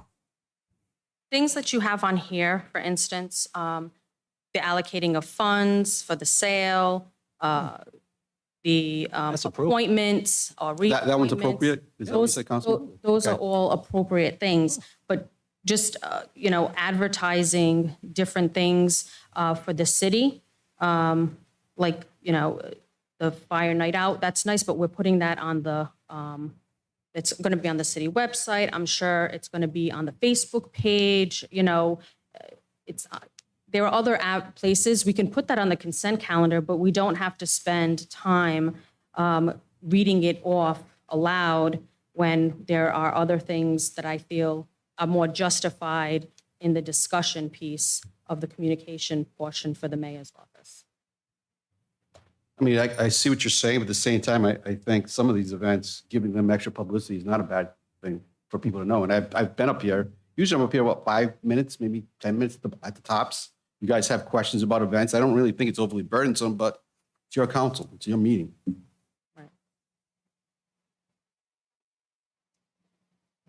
Any other comments? All set? Next, Madam Clerk. Or is Clerk here? Oh, I'm sorry, yes, you had to leave. Next item is the update from the solicitor regarding House and Senate bill from short-term rentals, Airbnb discussion, Councilwoman Souza, sorry. Yep, so I know that this was, a resolution was sent, well, there were two bills that were before the General Assembly and the House, the Senate regarding short-term. I would just like, if you could give, I know that you sent an email communication, but if you could just let the public know where those sit right now, and then I'll add to that. There are a number of bills regarding short-term rentals that the legislature was considering. A resolution that this council passed had to specifically would give cities and towns the authority to regulate through a licensing requirement. Those bills and all bills regarding Airbnb and short-term rentals were tabled or not passed. Instead, the legislature established a study commission headed by, I think, Representative Carson from Newport. The membership of that committee is set by the statute that passed it. And they plan to be meeting, I guess, in the next 6 months to come up with hopefully legislation that will be promulgated in the new session of the General Assembly. Okay, thank you for that update. So where it stands is that the zoning officer is still the enforceable body for any permitting and follow-up of any complaints. I think that ordinance requires a look over and maybe some amendments. Again, we have ongoing issues in the community throughout the summer and springtime with rental properties or Airbnb properties, short-term rentals, that have caused a nuisance to our residents.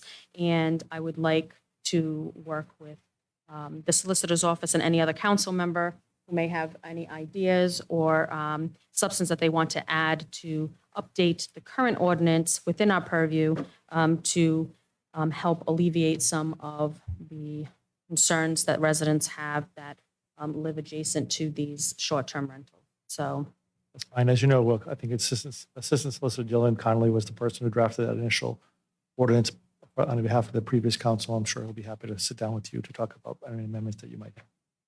okay. So are you asking me to work with him? Yes. Okay. All right. Thank you for that.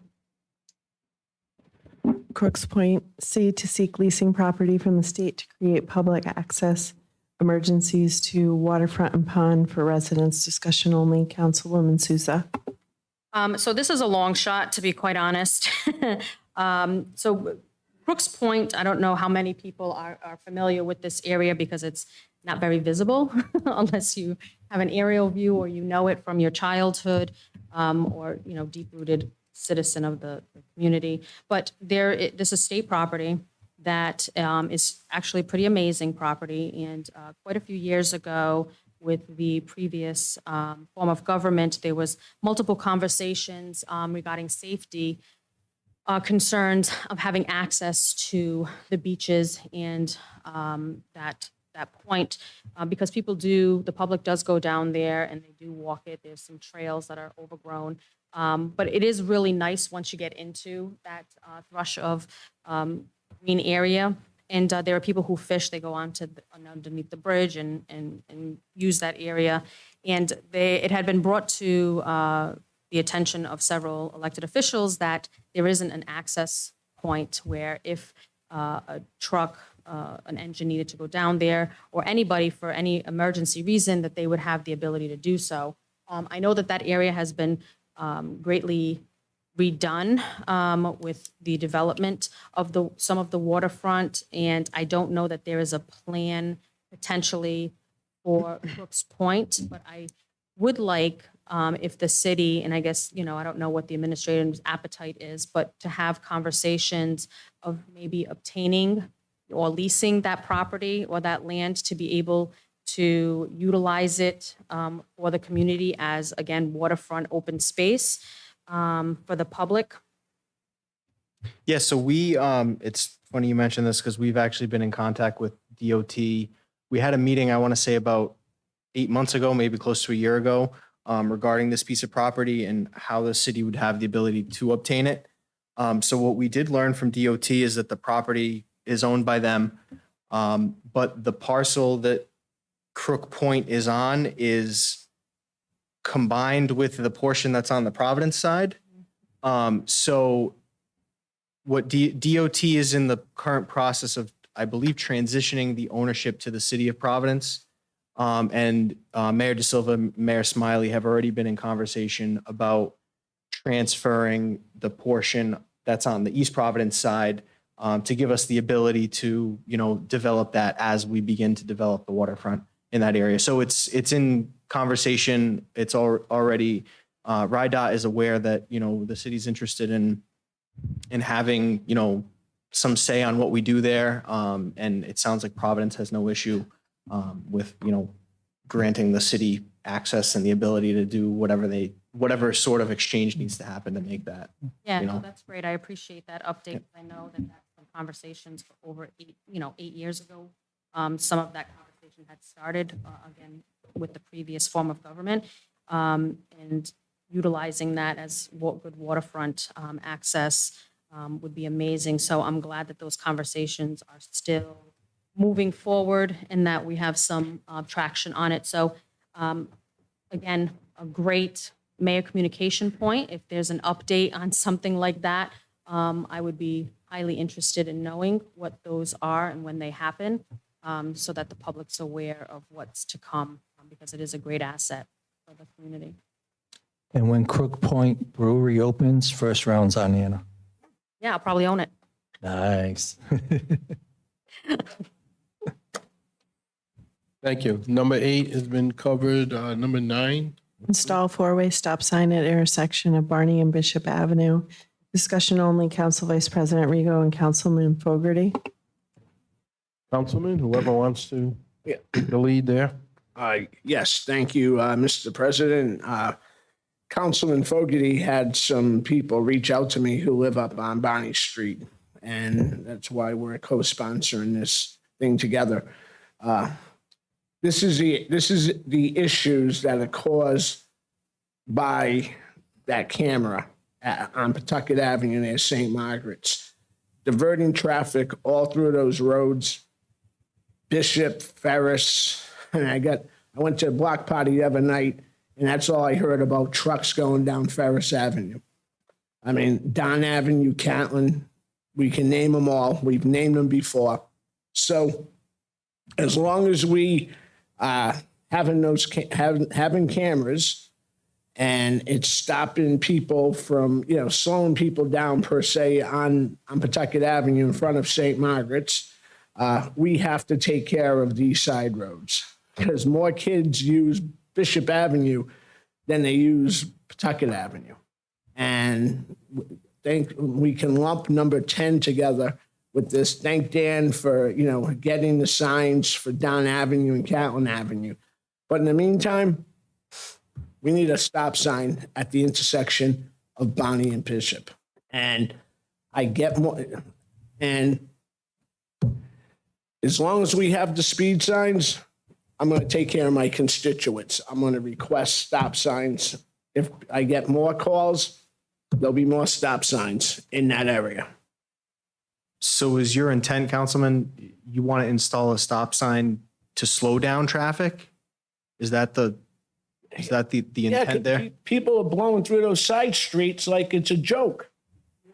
They're going, so we stopped the traffic on Pawtucket Avenue going down 20, 30 miles an hour, but now we got 40 miles an hour going down my side roads in my ward.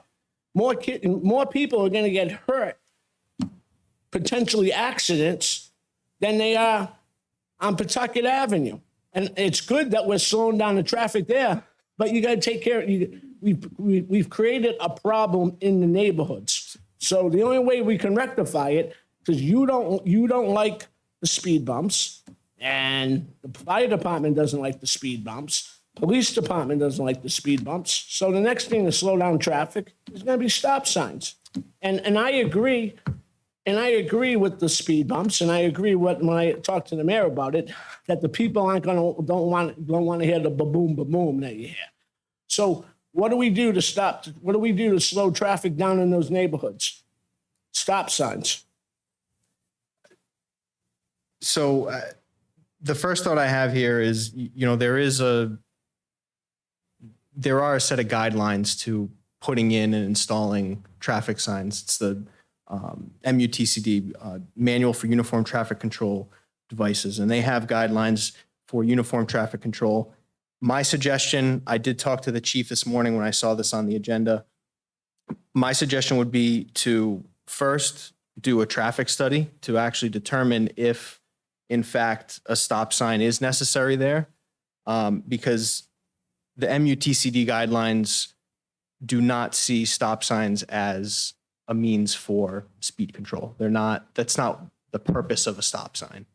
I'd be happy to provide some additional guidance on that, but my thought, off the bat would be to do a traffic study, understand the volume of vehicle that's traveling through that intersection, not only on Barney, but also on Bishop, and also to further look into, volume of traffic and obviously speed. So we'll be able to determine all of that with a traffic study. And then at that point, we can look at alternatives and options for implementing, additional speed signs or some other method. And if a stop sign is what is deemed necessary, then, that would be my suggestion. I already have a speed sign not too far away at the former Handy, not to say that I live on Bishop, correct? On Bishop. So you already have one. So it's coming up. So the next intersection, would be Bonnie. So would be Bonnie to slow them down. You got Pavilion, then you have Bonnie. I mean, a stop sign does slow it down so that they don't, I hear what you're saying but you say the word stop, I stop, because you don't know if a gray car is going to be standing there. So you run the stop sign. I mean, you gotta help the neighborhoods. With the traffic up there is just going down all these streets. We already saw what Down Avenue almost had 300 cars a day. I grew up on that street. There's no way 300 cars should go down there a day. Excuse me? That's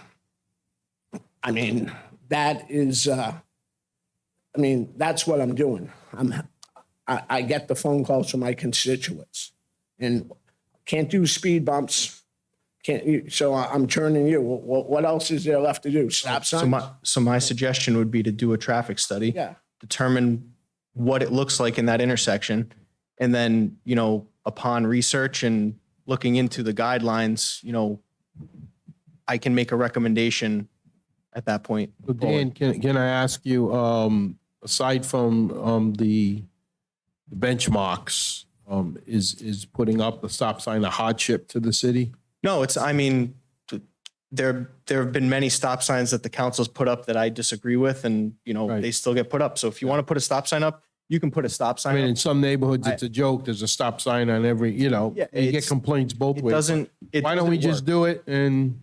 It's not, yeah, What it's, I happens? mean, it's not an efficient way to stop vehicles. If you want to put one up, again, you have the right as the council to approve it, and you can do so. Then what is then? I'm sorry? What is, other than taking a police officer and we don't have enough It's- time? it's to put a enforcement. Put a radar gun, but they're understaffed now, and I don't want to tax them. And I think when I see a stop sign, I stop. But anyways, just gonna move on. Just my 2 cents. Again, Yeah, no, as the just my council 2 president cents. I know- suggested, I you're know I'm welcome to providing approve it. entertainment for the solicitor, so I don't want to provide any more of it. So thank you very much. We'll move on to the next subject. Thank you. I just want, if you want an ordinance, we need an ordinance for stop sign. Yes. I will. Let's do an Yeah. ordinance and let's just do it. If that's what you I really don't like the appreciation being laughed at. So thank you I very wasn't, much. I wasn't laughing at you, Councilman. I'll be happy to address what I was speaking to the clerk about. So I'm sorry you felt that way, but that was not what's happening. Not a public hearing. Thank you. Not a public hearing. We're moving on. We're moving on. I'm sorry, we have to continue. The ordinances, Yeah. you know, if that's what. Yeah. Then. There'll be a public hearing at some time if the ordinance comes forward. That's the law. Wait. Next, please, on the, Madam Clerk. Update on radar speed sign placements. Receive list of locations and projected timeline, including Don Avenue and Kelly Avenue. Discussion only, Council Vice President Rigo and Councilwoman Sousa.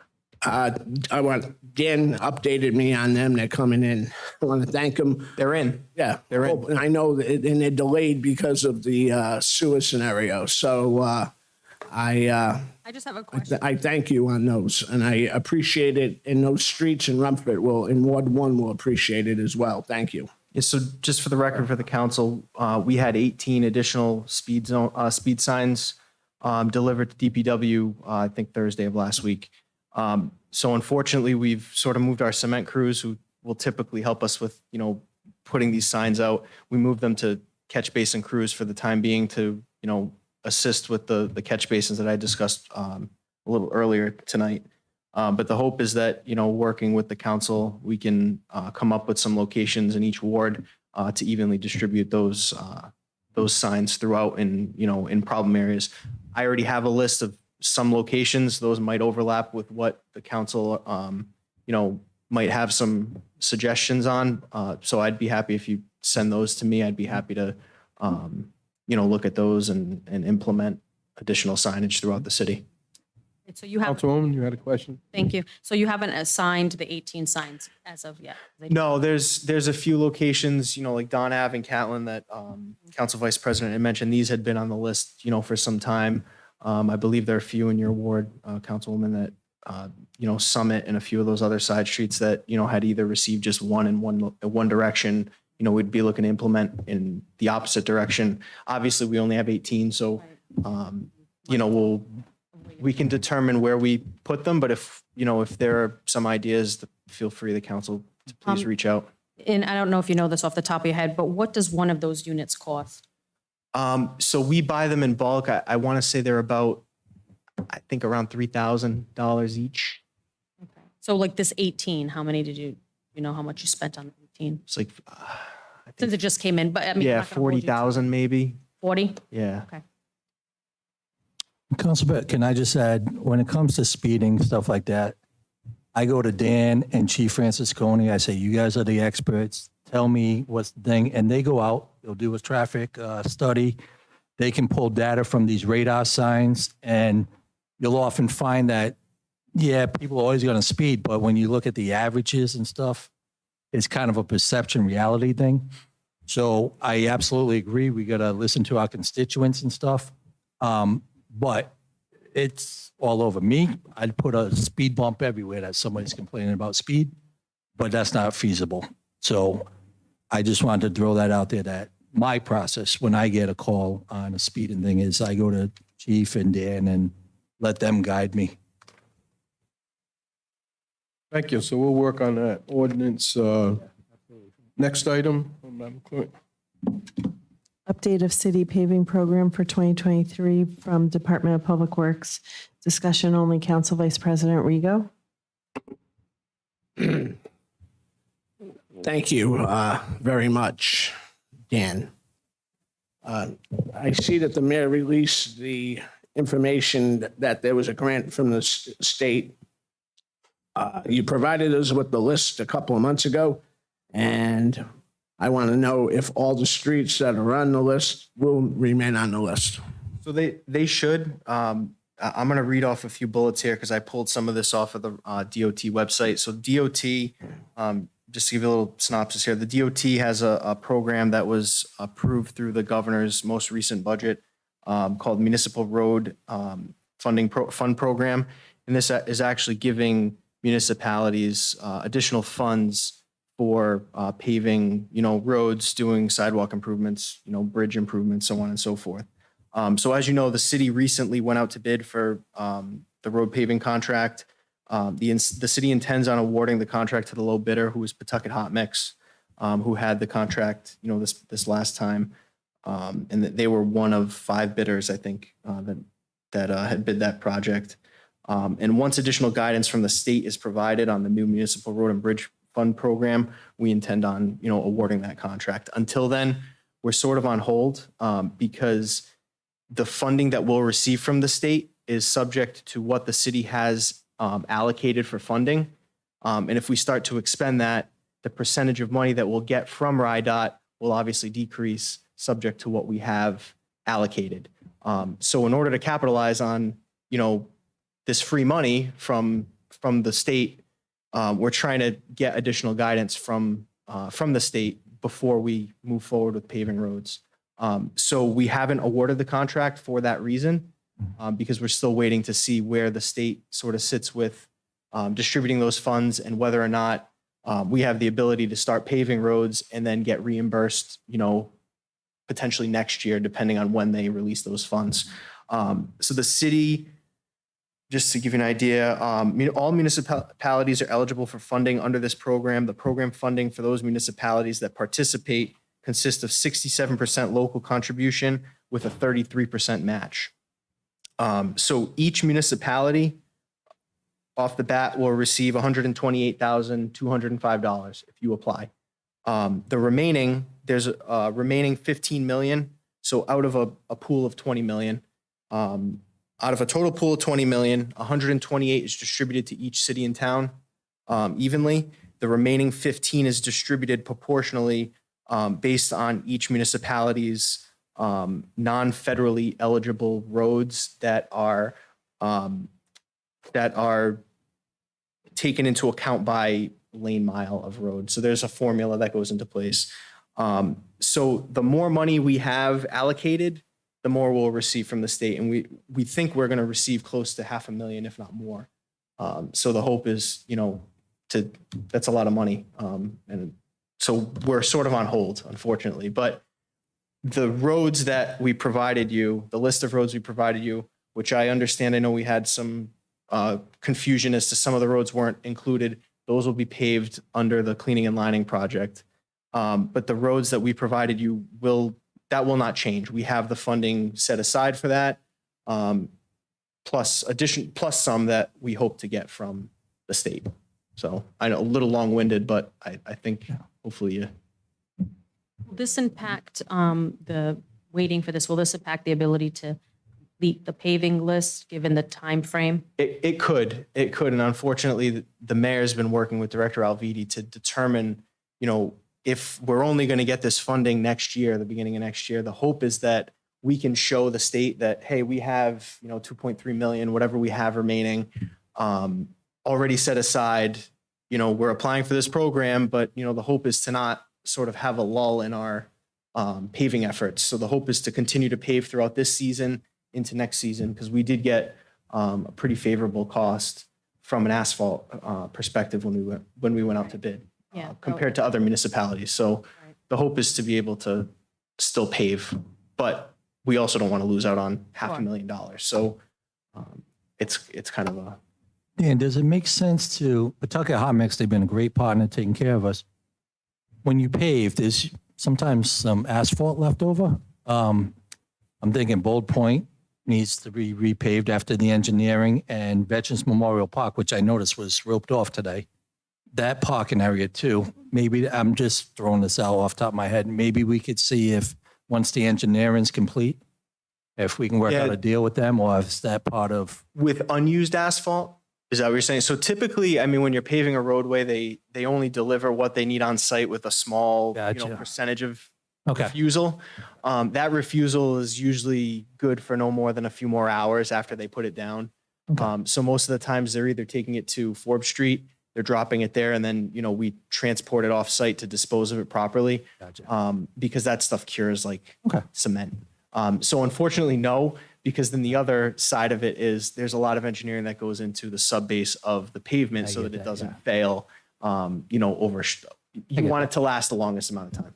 okay, So thank you. That was a good thought. Thank you, Dan. Number 12. All right, so we have beautiful city parks, and unfortunately, they don't get treated with respect. There's a lot of trash. There's many different ways people talk about carry in, carry out. Yeah, how come DPW can't dump trash barrels every day? Well, it's not feasible. We don't have the staff. If there's a sick call, if we got to pull staff to work on drain basins. So I wanted to bring this up, and our awesome DPW director, if we could have a conversation on maybe some strategies to maybe help with yeah, the so issue. I have a few bullet points here that I Awesome. sort of put together. So as you mentioned, the city's implemented somewhat of a hybrid carry in, carry out process in our parks, which we have found to actually really help reduce the amount of trash we're picking up. As much as it might not seem like that and might not feel like that. Councilman, you might see it at Sabin Point. That place was atrocious. Yeah. In, every single afternoon, we would have staff, every morning we would have staff picking up, I agree. car parts, used oil, because of barrels that are left in these parking areas, these communal areas. So, the thought that we've had is, carry in, carry out for the most part in some of these parks that are not, as heavily used.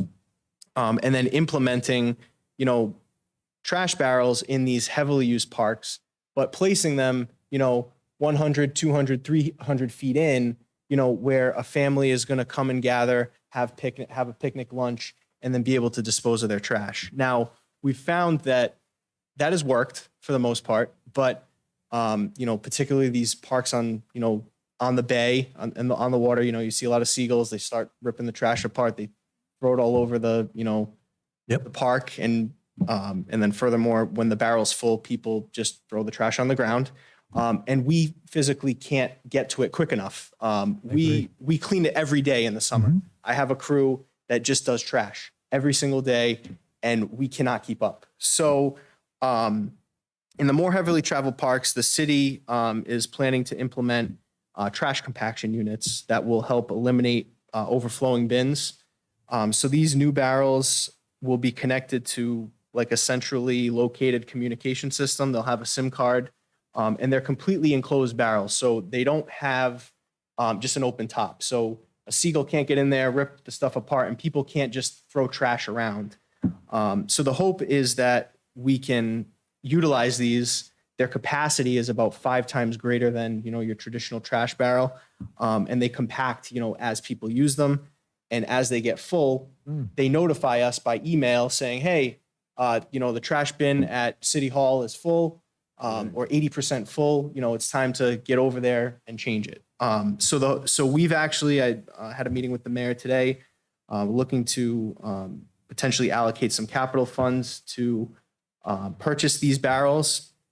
And as of recent, I actually had a meeting with the recycling coordinator, Donna McMahon, today. And she just recently submitted a grant application with Rhode Island Resource Recovery that will help offset the cost of the barrels. So resource recovery obviously incentivizes recycling. We want to try to eliminate waste in the city. We don't want to collect more trash. Trash costs us money, costs the taxpayers money. So the intent is, not only the carry in, carry out policy will help eliminate how much trash we bring to the landfill, but it'll also help, offset our tipping fees, which for the record are going to increase 35% this coming year. So the grant application was recently submitted to Rhode Island Resource Recovery. We hope to hear back late winter in anticipation for like a spring rollout. Awesome. So the thought was, some of the major parks, I have Rose Larissa here, but now we can call it Crescent Park, Sabin Point, Pierce Field, Kimberly Rock, Agawam, and, some around City Hall. These will also give us the opportunity to put advertisement. So, you have summer concert series at, Rose Larissa, at Crescent Park. You can place, concert dates there. You can put additional messages at City Hall and change those out periodically. Are these electrified? How do they? They're solar powered. Yeah. So the solar, powers the compaction unit, and it has a SIM card that will communicate. The pull down. It is. They're fully enclosed.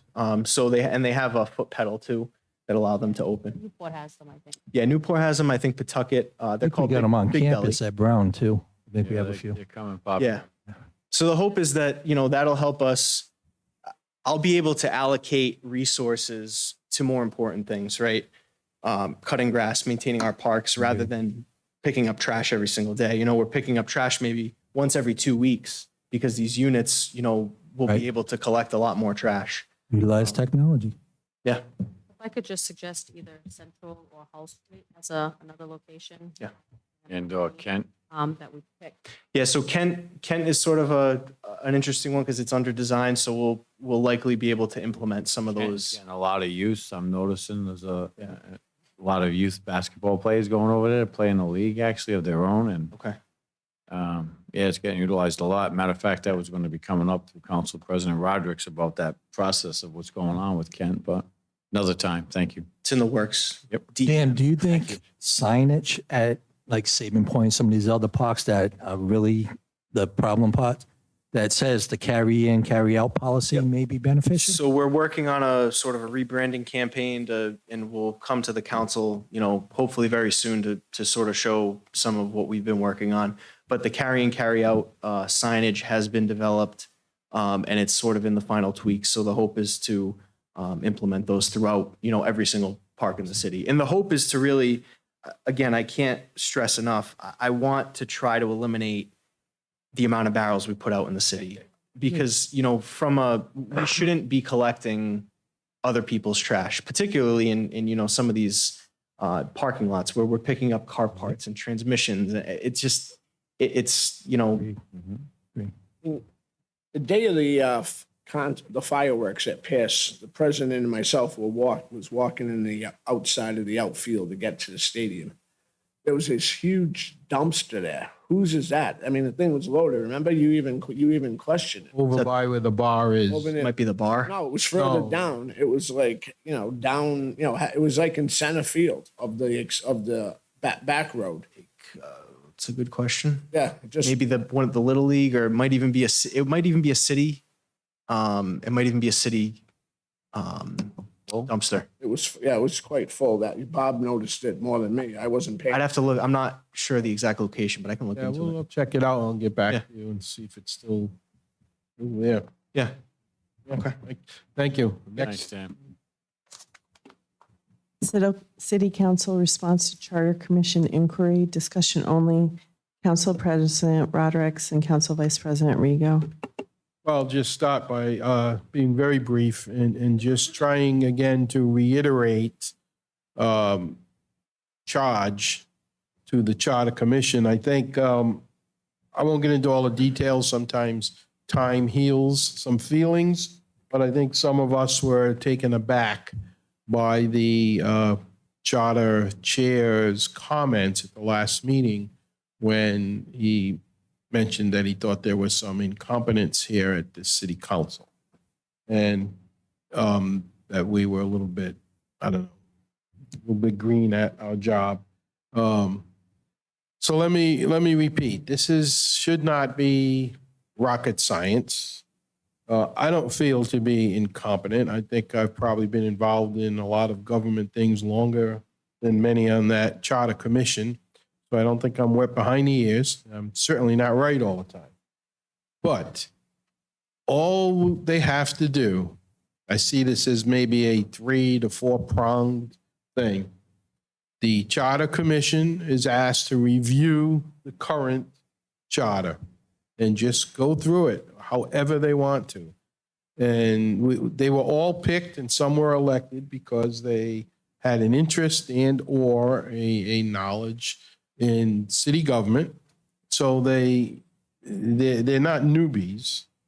So they look through all the charter amendments and they come back to us at some point when they're done with recommendations to change, keep the same, or whatever it is they want to do.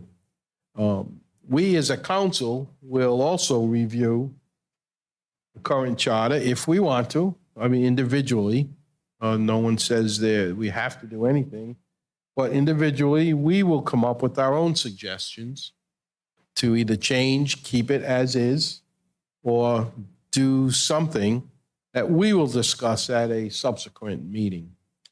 The city administration will also send in recommendations to the Charter Commission, and I think they're already doing that, so that's fine. City administration, which has to operate the city in this new form of government, will certainly make recommendations, or maybe they're happy with everything. I don't know. The Charter Commission members will make recommendations, and we will do our thing. I don't know what some of the angst is about. I think we've cleared up the fact that they do not need to come to us several times and go back and forth and say, here's a list, and we say, no, refine it. No, we'll do that at the end. I will say this, we will certainly listen to each and every concern, comment, recommendation that the Charter Commission makes. They will not be overlooked in any way. And by law and by charter and by all regulations, this body will make final decisions, just like the last council did with the last Charter Commission, which dealt with changing the form of government. So we can all work together on this. There are the 3 prongs to this approach: the Charter Commission, the administration, city council. We just will work it out together. They and one of the Charter Commission members is here tonight in the audience. He can certainly come to us and speak at any meeting if they have a question. We'll listen to that, but we're not going to worry about a formal process at every other meeting. So that's basically it. I wanted to reiterate, I did have to get off our collective chest that we weren't too happy at getting slapped a bit. But, that's fine. We're big girls and boys, and we can take that, and we gave it out too, so. I read some? I got something. Okay, so. I got something too. All right, Councilman Lawson, you asked first. I'm going to read from our charter, section 13-18, titled Charter Commission. I won't read the beginning that just talks about the makeup, but the Charter Commission shall meet at least monthly, which is what we recommended to them. They wanted every week. We said, we got to pay the lawyers, so. Within 9 months from the date of their election appointment, they started that. The Charter Commission may deliver charter amendment proposals to the City Council for their consideration. The City Council shall determine, after a public hearing, the number of charter amendment proposals to be submitted to the electors of the city at the next state general election. Nothing in this section shall be construed to limit any power of the City Council related to Home Rule Charter amendment process granted to it under Article 8, Section 8 of Rhode Island's Constitution. So it's right there in the charter. Pretty clear. Yeah. Councilman? So I prepared some notes based on this coming on. Don't throw stones. We I'm not wanna work throwing, nice. I'm not throwing stones. I'm just, in review of the most recent council meeting and charter commission meeting, the council wishes to clarify some of the areas which you did in confusion. As stated at the last charter commission meeting by solicitor, assistant city solicitor, I don't want Michael to get upset, Dylan Conley, the charter commission is advisory to the council. We too are interested in a collaborative effort, relying on the experience of the charter commission. My points from the city council meeting on the 16th of May, 2023 are as follows. I would like a full presentation of proposed amendments to the charter. The charter must be viewed and amended in full. Accepting amendments put forth in pieces could impact the integrity of the ordinance and unintended consequences. I look forward to reviewing the Charter Commission's recommendation to improve the overall function of the city. The council does have the ultimate discretion to determine what recommendations are worthwhile placed on the ballot. The Charter Commission may not be happy about this, but it's how the process is legally structured, as Rick just said, and Bob mentioned it. And the voters have shown their confidence in us to perform the responsibilities by placing us in the elected positions. In response to the most recent Charter Commission meeting and comments, maybe by then they will have gotten their act together. They made it clear they did not want to be told what to do. The council is wet behind the ears. I don't find these comments to be collaborative, productive, or true collective experience that the voters of this city want. I look forward to the council scheduling and attending a work session to hear about the ideas and suggestions of the commission as well as the general public. Thank you, sir. Well said. Next item, please. Councilwoman, did you? Now, I, not to be long-winded, I think the councilmen's, said their point. I just would like to say, I do watch the videos on YouTube, and it was disheartening to see the unprofessionalism and the frustration that was shown in a public meeting where I would have expected decorum to be taken and that we would be professional to each other, not, let our personal feelings get in the way of the work that we do.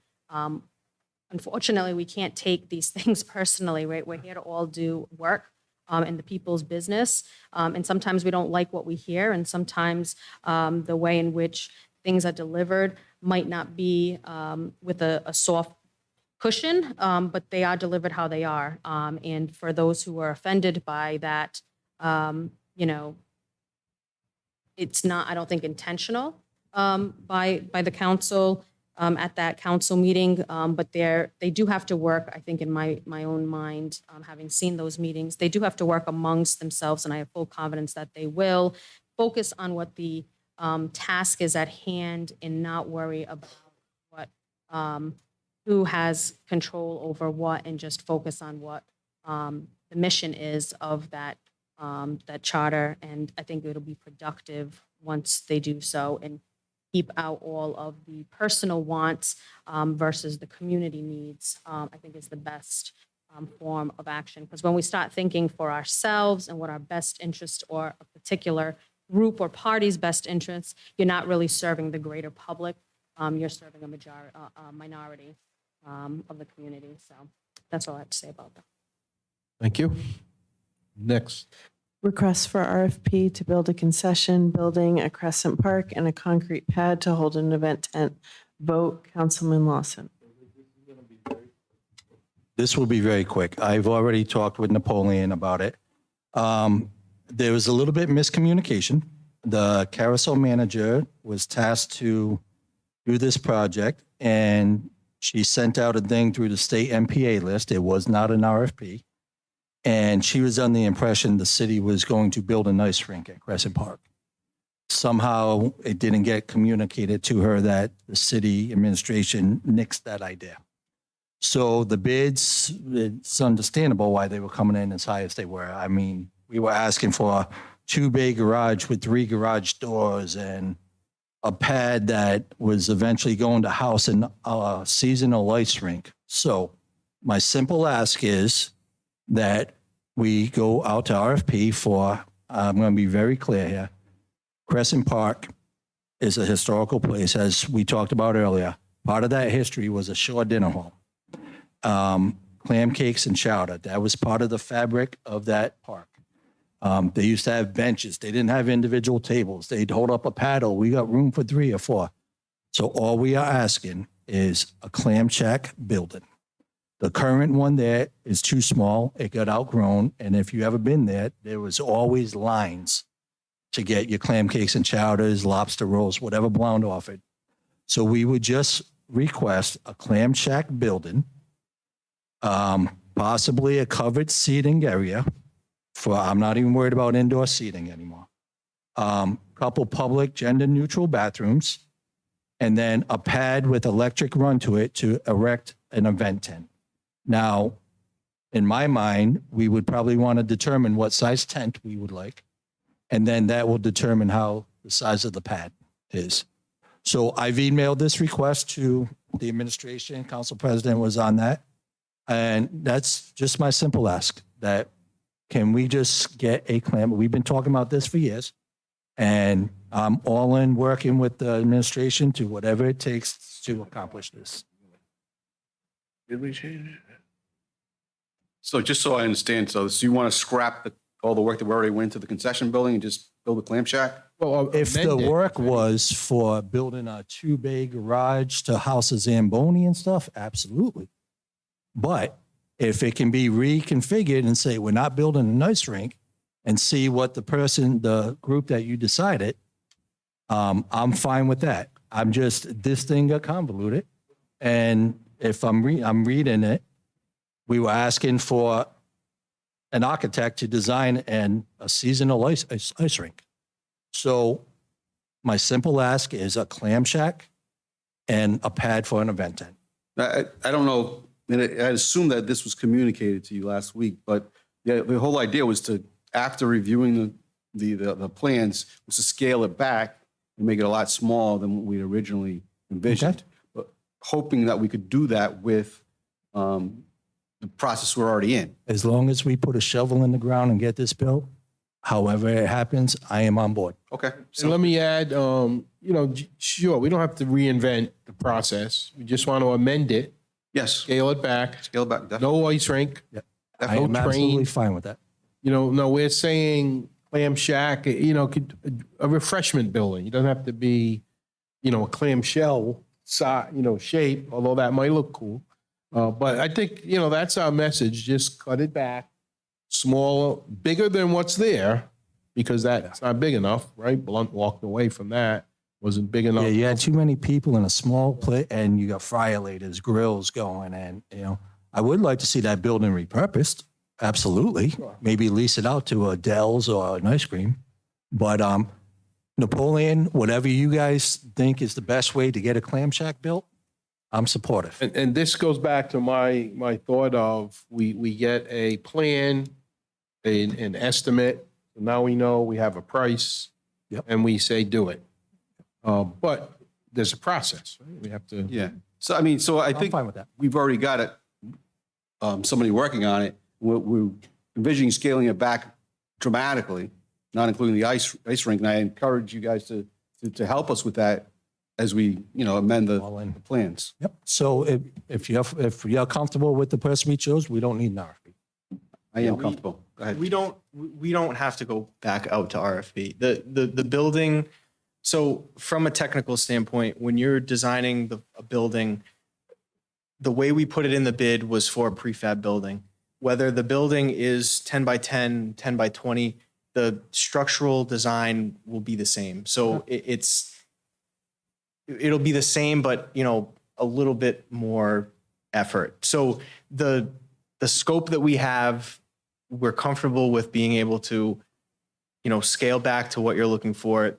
Again, talking about the concrete pad, the pad design is the pad design. So it's got to hold a certain weight, and whether it's, 10 by 10, 10 by 100, it doesn't matter. It's, the scope of work is still the same. So we do not need to go back out to RFP. The process that we followed will get us the product that we're looking for.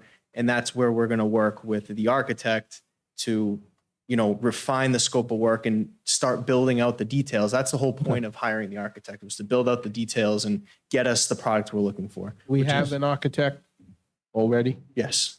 Yes. So by, Those are the main, let me just finish, that's all right, let me just finish with this. So the main items are a clam shack, something that can serve the foods that we're talking about, Crescent Park type foods. Restroom facility in there, at least two, and of course, I assume that the health department has to be involved. I know a problem they had at the high school, the refreshment stand that's brand new, it can be used, but there are certain things they can't cook in there because it's not, what was that system called? the Ansel, is there going to be an Ansel system? We're in not, this? we're not building, no, so we're not gonna outfit any of the buildings. So we're gonna provide a shell, and we're gonna provide the rough plumbing for whoever decides to take over this kitchen space. It'll sort of be a lease space, but the electrical will be there. All the HVAC requirements, everything will be built out in the space so that you can bring a kitchen in. Another portion of that building will provide office space and also a bathroom, correct? And so a small storage area. That's the extent of the building. So again, from garage doors to, those are fine details that are sorted out when you work with the architect, to get the final plan designed and brought to the bidding. Do you have a meeting planned with them coming up, or? Sure. I would imagine soon, right? Yeah, I think within the next couple of weeks, we're You can let maybe Councilman Lawson know, or myself, if we're both available. And when you get it pretty well put together, we can come in, take a look, and make sure. Councilman Rigo. Oh, so what I just heard there is no Ansel system. So if Company A gets a 5-year contract and they're doing clam cakes and chowder, they have to have the Ansel system. They need to build out. So they're going to build their own. So in year 6, they don't get the contract. They're going to rip that Ansel system out and take it. So now we're going to be back to another. We're going to be back to. I'm just saying. So in theory, it's going to be taken. It's going to be grab and run the Ansel system. I don't think we can really speak before we have an actual agreement with whoever. No, I'm just using from a restaurant background. And Councilman Rigo, Yeah. if we put in the equipment, we're responsible for maintaining it. So I fully support letting the leasee. I see that too, but I also see a deterrent from some people wanting to bid because the Ansel systems cost a lot of money. That's all I was saying. I don't care either way, as long as there's clam cakes and chowder down there to keep you happy and me happy. That's all. I trust you guys completely with this process, as long as we're on the same page now. We're confident with the architect we selected, who's brought in sub-consultants who are familiar with these types of projects, that will be able to provide us the product that we need to meet the expectations that the council's looking for. Whatever way we build out the kitchen, we will ensure that everything is there in order to make that happen. So you don't need any council action tonight, We'll need, no, not tonight. pretty much. And I will buy your little ones their first clam cake when that place opens. Oh, I thought you were buying us too. I'll buy you too, buddy. Okay, thank you. Next item, please. Thank you, Councilman. So this next item's it's just, there was 100,000, I'm sorry, do you need to read it? There was Yeah, let's just read it for $100,000. the people that are viewing, so if you could read that, please. Okay. Public hearings and ordinance of the Council of the City of East Providence appropriating $100,000 for the support of the Crescent Park concession project. Sponsor, Councilman Lawson. This is, like we mentioned, there was talk of building a skating rink. A decision was made not to go forward with that. And there was 100,000 allocated towards it. So this ordinance is just to move that $100,000 from being allocated for a skating rink over to the Clam Shack project. Correct. Before we open the public comment, any other council comments or questions? So we're shifting the funds from a project we're no longer pursuing to the project that we are approving. Anyone in the public like to comment on this ordinance, this switch of programming? Quickly, please, if you can, if you want. You have to use the mic. And it has to be, on this issue, pro or against.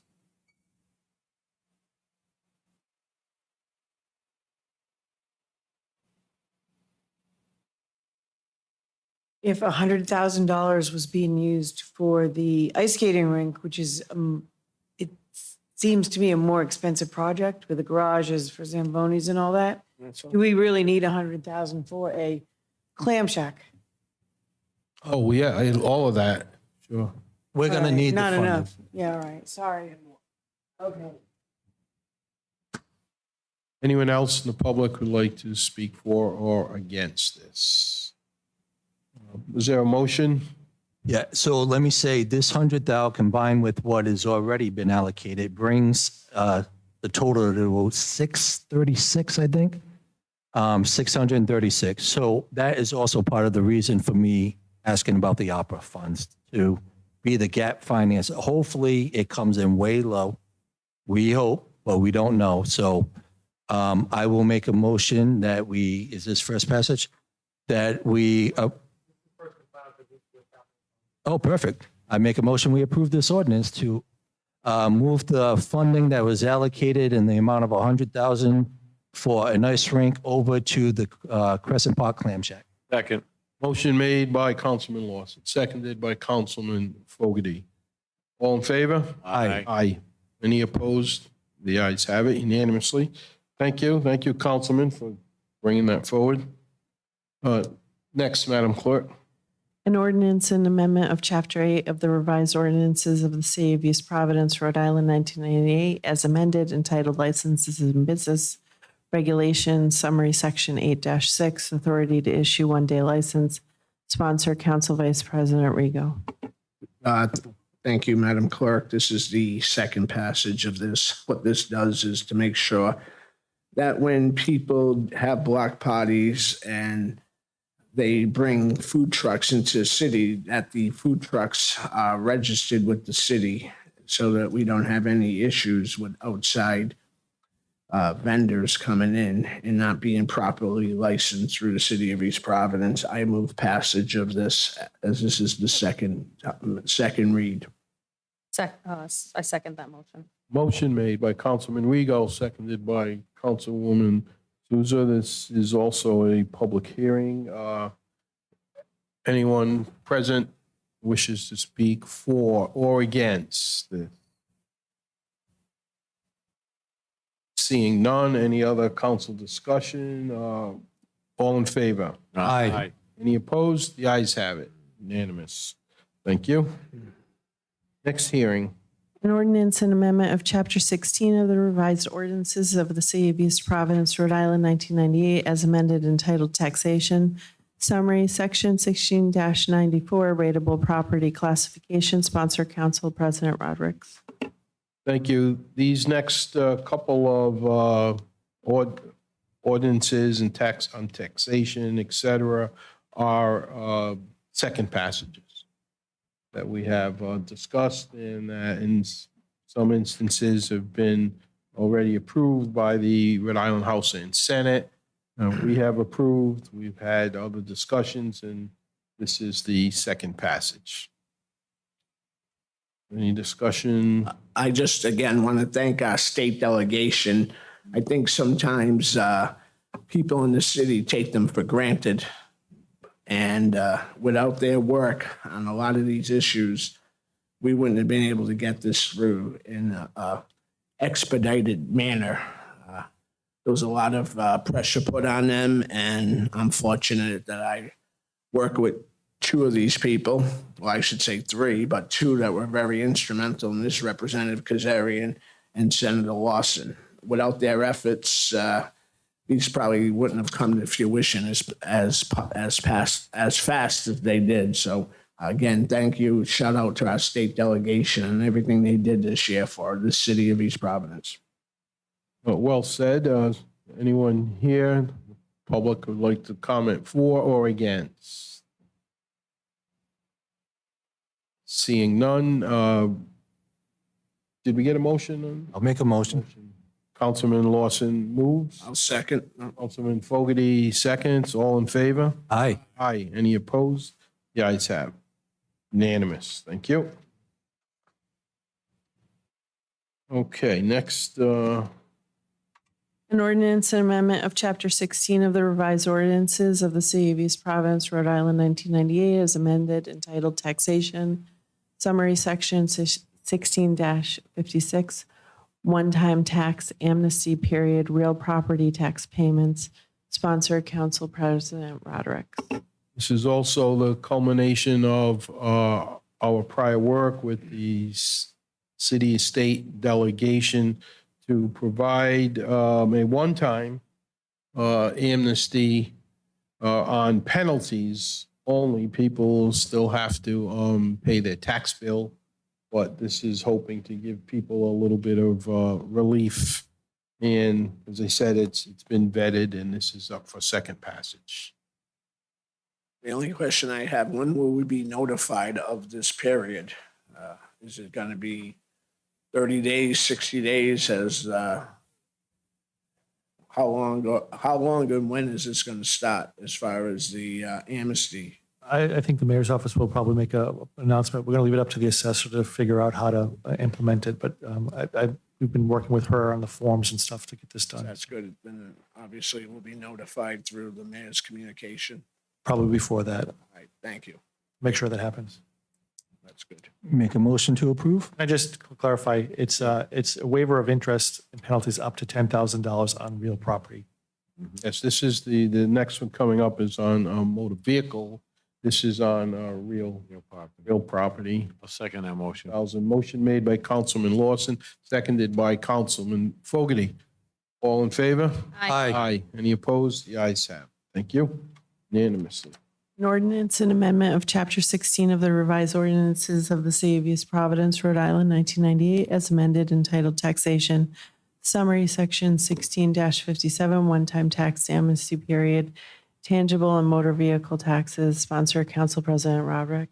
This does the same thing, but for motor vehicle. It is the one-time tax amnesty. Tax bills have to be paid, but it's the penalty that is a one-time amnesty. To try to get people on their feet and keep them with their vehicles, keep them in their homes. So it's been kind of a win-win thing, in my opinion. Council comments before a motion and public discussion? Anyone in the public like to speak for or against this? Seeing none, what is your pleasure? Make a motion to approve.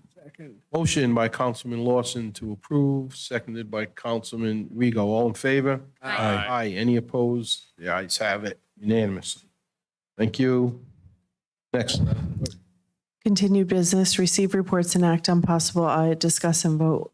Full City Council.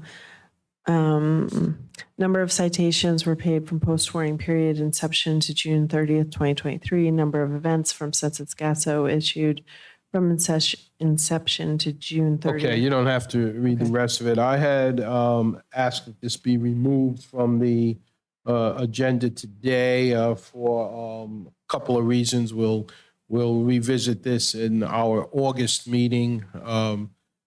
We had gotten a lot of information. We need some time to go through this. Some of it came as late as today. We got some yesterday.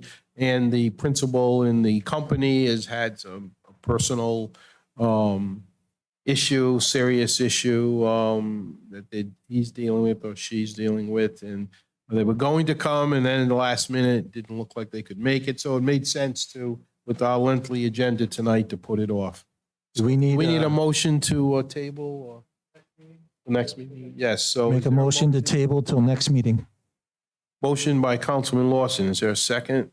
Second. Councilwoman Souza seconds to table this until what right now is scheduled for the August 15th council meeting. So we have no more discussion right now at this point. Not really. Well, the only thing I want is Oh, yeah, sure. the only thing I really want is I want that it was we got this yesterday afternoon. Like for example, how many tickets are unpaid from inception to June 30th, 2023. And there's a number of 59,438. That's good that the number, we got a number written down, but we asked for information, we asked for details. I mean, it's not really details. it was this is halfway put together. I mean, all right, we came up with the number, but on certain, that might be a bad example, but all these were answered and they were just numbers thrown. I want the data backed up on these reports. And I don't want Excel reports, because Excel reports become, in sales, you make an Excel report when you're having a bad month. I want the data. I want the computer printouts. I don't want Excels. Well, that's another reason we're, waiting for the next meeting. And I did give the Director of Administration, Napoleon, that message. He received it, and he's going to get us some more information for the next meeting. We did table this, but if you want to make a brief comment. I've just got a question for the Council Vice President there. I mean, by data, you mean like, you don't want Excel word sheets, but. Well, I'll clarify myself. If it's going to be an Excel sheet, if it's going to be an Excel, I want to know what each cell, I want to know what is put in each cell as far as you can rig an Excel program really well. So I want to know. We're not going to try and rig it. Excel. I'm not saying it, but I want to know what is put in that block. That's all I'm asking, is that we get one of these Excel sheets I got it right here. Let me bring it up to you.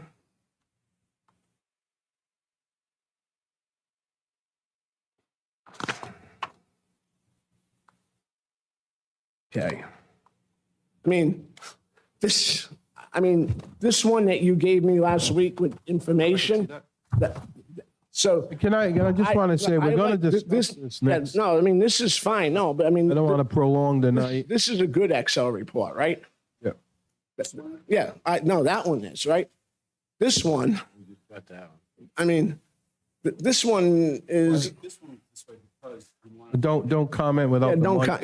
You want to go back to the podium, you can comment if you want to, but I don't want, otherwise we could just discuss it. No. I'm just saying, I want data. I just don't, this one sort of, Well, that's the backup. The reason why some of that information is blank is personal information to people. All right. We didn't think that you needed to see people's names. Like, they got the ticket, so that's why it's blank that way. But there's a whole section to show you the not liable section of it. That's kind of like the backup of some of the information you're asking for. right?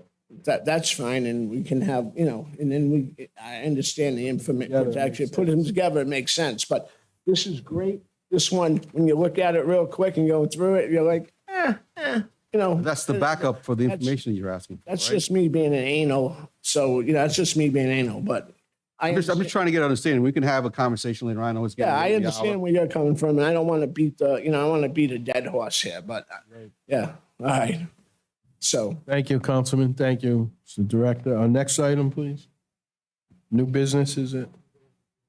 Can we bundle these appointments? These guys are all great, unless there's need to have a conversation, just to save some time. Administration's fine with that. Yeah.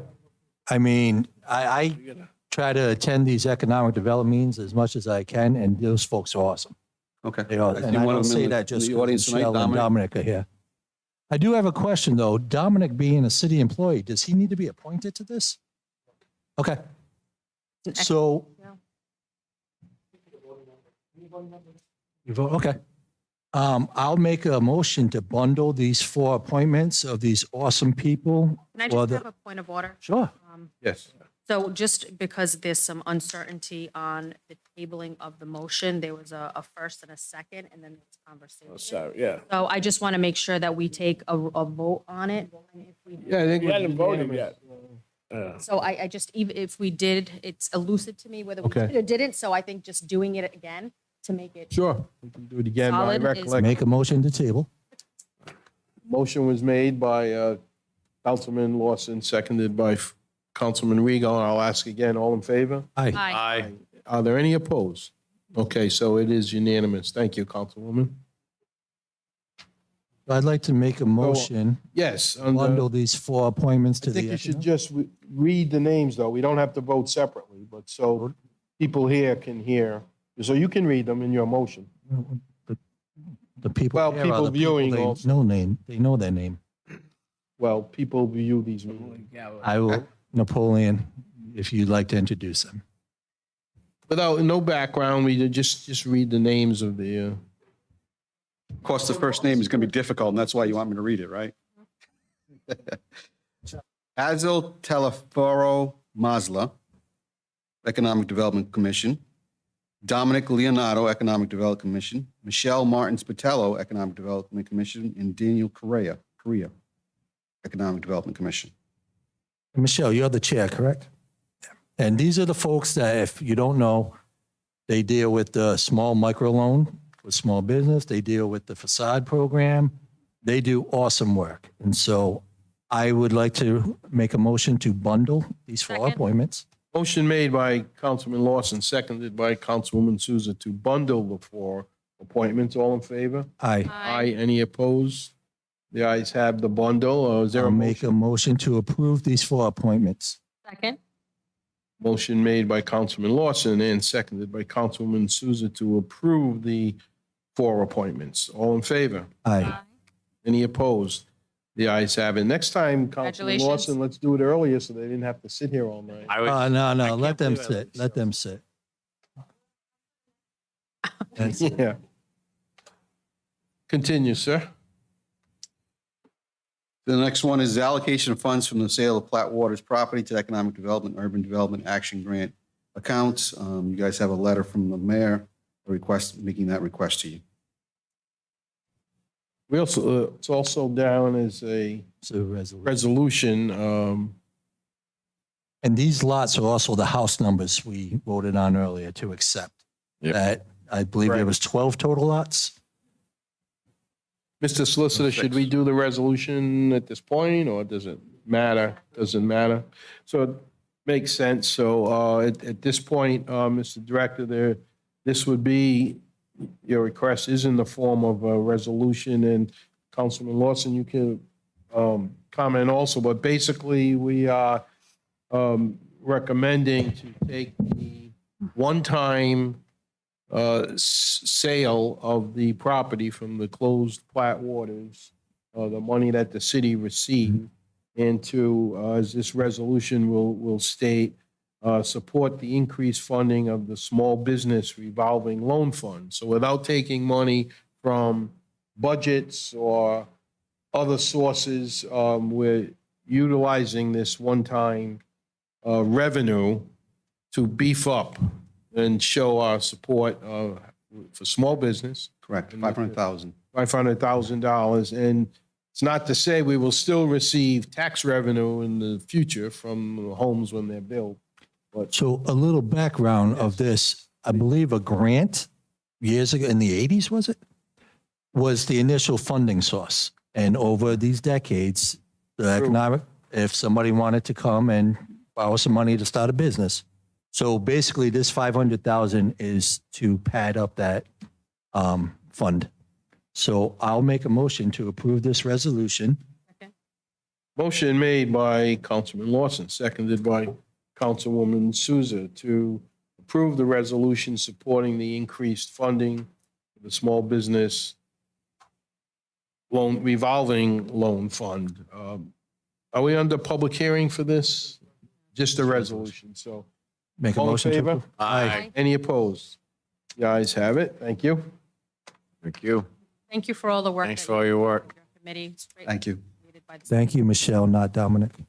Have a Dominic good night. just arrived. And let me just ask one question. Now, they're all sold, right? Everything is I think there's 3 that is 2 lots. The 2 lots are unsold, and that's the affordable housing. housing unit. Okay, They may be under contract, but I don't think they're sold.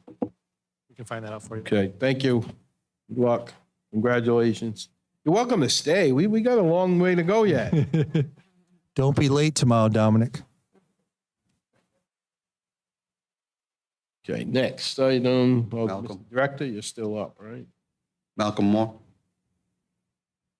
We want to table the finance update? Yeah, we'll table that. Yeah. But poor Malcolm could have been home 3 hours ago. Motion to table then? I'll make a motion that we table this till the next meeting. A second? Second. Second by Councilman Rego. All in favor? Aye. I, Opposed? The ayes have it. Okay. Next, Madam Clerk. We'll still, Still with the Napoleon's- director, okay. Napoleon's announcements. Do you want me to read it? Sure. This is appropriate. Crescent Park Carousel Summerfest, Thursday, July 20th, 2023, 6 to 10 p.m. Friday, July 21st, 2023, 6 to 10 p.m. Saturday, July 22nd, 2023, from 1 to 10 p.m. And Sunday, July 23rd, 2023, from 1 to 5 p.m. That's a Crescent Park Carousel Summerfest. Next item is the Holy Ghost. can I just interject? I just need to publicly acknowledge the work Tracy Johnson, the carousel manager, put into putting this event together. She was asked by the mayor to see if she could do something to fill the gap that Heritage Days isn't here. And, you know, we didn't have a big budget and she worked her butt off. And I hope she gets all the praise in the world because it's looking awesome down there with the ride set up. So, sorry, didn't mean to hijack. Well said. Next is the Holy Ghost Brotherhood Santa Maria Club Feast, July 28th and 29th from 6 p.m. to midnight, and July 30th from 10:30 a.m. to 10 p.m. After that, we have the National Night Out, August 1st, 2023, from 5 to 8 p.m., the East Providence Senior Center. Then finally, the Loof Arts Festival, Saturday, August 12th, 2023. The rain date is Sunday, August 13th, 2023. And you know, Mr. Director, all of these events have been so well attended. The prior ones, now these will be, I'm sure. And I'd be remiss if I didn't state at this point what a success that the city fireworks display and entertainment was this year.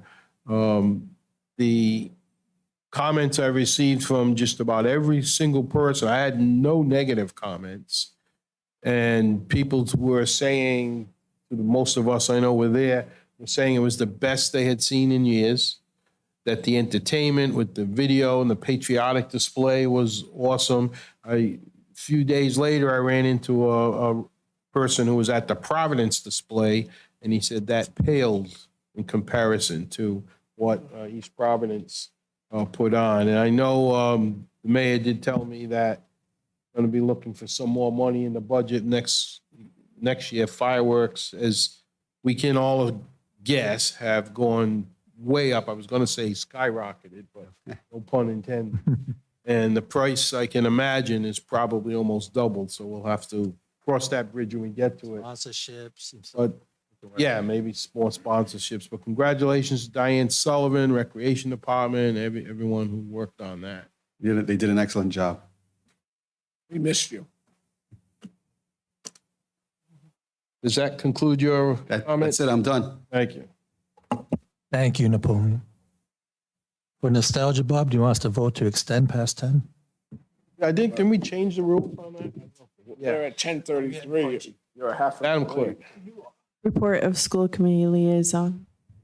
All right, so me and the mayor attended the budget meeting of the school committee. And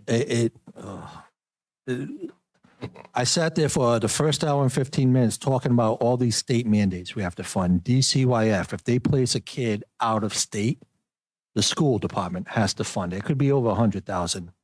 Out of district placements, the school department's on the hook for transportation is going to go up about $1 million on them.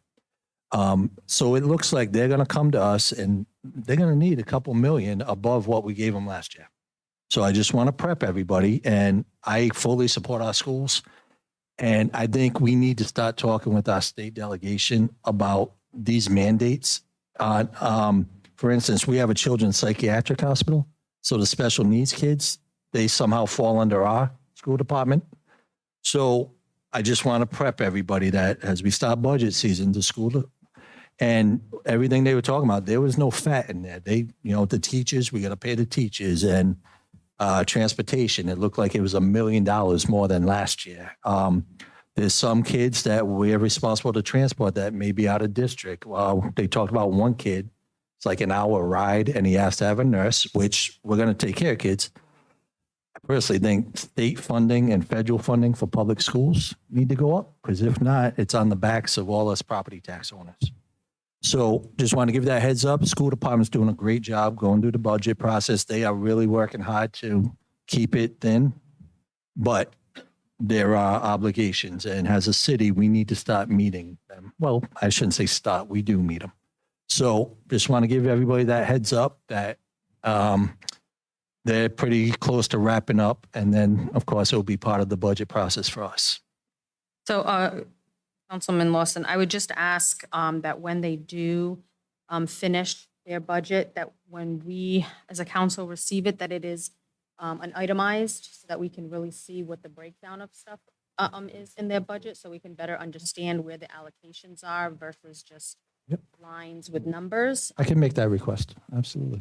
Easier for us, just like we do in the city, where we have a budget that's itemized, so we can understand where the funds are going. And we do know state law gives all the power to them. We can't go line by line and say, cut this, cut that. Oh, no, All we could no, do. that's not the intention. It's No, I perfectly understand where you're coming from. It's just me, again, venting my frustration that all these state mandating on us having to fund them. What the state did give, and actually I think maybe it was a city, I don't know if you were here then, which I don't agree with, but we have to approve school contracts. We don't negotiate them. We're not at the table.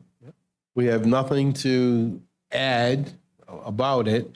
But before, it's kind of perfunctory, but still, it comes, the school committee will pass, the superintendent of schools, and it comes to us. It was a way of some prior officials putting the hand in the school department bucket. And they might have said, well, we're trying to control costs to help the taxpayers, but not really. Yeah. What they did was they made teachers the lowest paid in New England. Yeah. Now that has been fixed a bit. They're back up a bit. Yes. A little more about than midway. So it might be something we address down the line, but I'm very uncomfortable with voting on, I generally will support it, but on voting on a contract that I had no input in. It's state law. Yeah. Anyway, that's another day's conversation. Where are we here? Next. Thank you for the report, Councilman. Resolution establishing the East Providence Small Business Advisory Committee, sponsor Councilwoman Sousa. Thank you. So this has been something that has been discussed with business owners throughout the state over the year, throughout the city over the years. Previously, there was over a decade ago a committee in the city, I believe it was Taunton Avenue Business Association, where businesses along Taunton Avenue got together and had meetings and discussed how to improve businesses, how to improve, issues that they might have had that that were barriers in their businesses, and how to be successful and thrive in our community. And I know we have a commerce that works with our businesses in our city and throughout the state, but this is a little bit different. I think this is more of a hometown feel.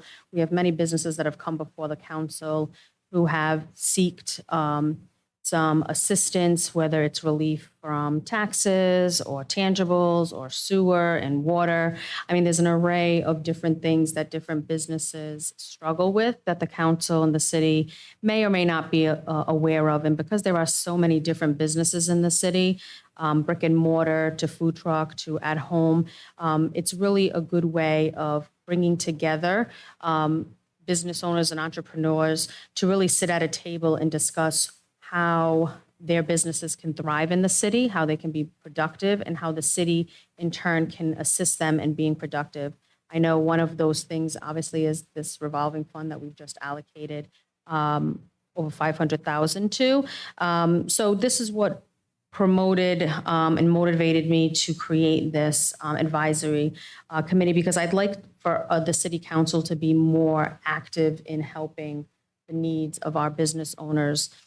So this just basically allows council members to appoint businesses from their wards, any type of business, for a 12-member panel that would then have a chair and co-chair and a secretary presiding over it. They would be all subject to the Open Meetings Act. And they would come together and serve to talk among themselves and decide of, what they could bring to the council in terms of issues or barriers that we could help them with. This would also allow them to be active in our planning and zoning meetings. Again, being able to provide insight and substance to things that might be happening at those meetings that, again, could be barriers. Maybe we could do better with our permitting, maybe we could do better with our zoning. They would also be involved in tracking, legislation that's up at the State House, again, that may be business-friendly or not business-friendly. So it's really, again, a way to bring together our small businesses, create a networking system within our city for those small businesses to not only help each other, but to have the council also then in turn help them be the best business that they can be and reach new levels in their growth. Cool. Open it up to the council for any questions and move for So message. I fully support. The only thing I want to mention is appointments made by submission of a letter of appointment submitted. Do you have any appetite for using the onboard system for people to apply as well? Is that okay? Okay. Yeah, that's fine. So either electronically or Okay. any form. The block parties you guys approved came about from me meeting with the small business owners in Riverside Square and talking about ways that we could help. And it was a decision that if we find a way to get people off the bike path. So I fully support this, 1,000%. There's a group that could maybe help. Do you know, is it Robert Ferreira? There is a business group. They meet once in a while. They had I think you were there. Yeah, at the Squantum Club, they meet and it's basically local business owners and they network. Right. And they talked the planning, all the planning department was there. And it's the more you talk to people, the more you get on the same page. So I am all for stuff like this. Yeah, so I would encourage that group of business entrepreneurs to, reach out and seek to Sure. this. Their motion. I made a motion. Second. Second. Seconded by Councilman Lawson, was made by Councilwoman Souza. All in favor? Aye. Aye. Any opposed? The ayes have it. Thank you. Resolution authorizing the mayor to enter into a contract for the City Hall ceiling tile replacement project, sponsored Council President Rodrick. This is part of the continuing improvement of and repairs throughout infrastructure in the city. This would expend $156,500 for City Hall. They're actually called VAV Box Replacement Project. I do have the bids. The company is the low bidder. Automatic temperature control. There was another bid that came in higher. So this is the low bid. They will remove and dispose of existing boxes, put in new cooling boxes, et cetera, as city engineers have specified. Council President, would they be any of the boxes and these ceilings that look pretty shoddy? Yeah, I don't think these are the resolution, Oh, okay. yeah, ceiling. Right. Oh, yeah, I'm talking about. We're talking about ceiling tiles. Yeah. Council So- President was off. Oh, I don't have C. I'm sorry. It's- Council President, my only concern is it doesn't specifically say where the funding's coming from. It's either opera or other available funding. I don't have it. I'm a little concerned about approving. I mean, they're perfectly. Probably Dan will tell us. Yeah, it's already allocated capital funds. Okay. I'm good then. There was an overage of, a small amount that will have to come before the council at the following meeting to get authorization for the gap that, didn't cover what we had allocated in capital. What's the cost of that? I somehow, I didn't bring. I don't know off the top of my head. I One- apologize. 155,440. Okay. 155, 440. Yeah, so we had 100 allocated Okay. in capital, so, we'll have to I authorize. amend my additional 50. comments of earlier, that was the correct price that we just heard from Yep. It's Dan. 100 So It's 150,000 more.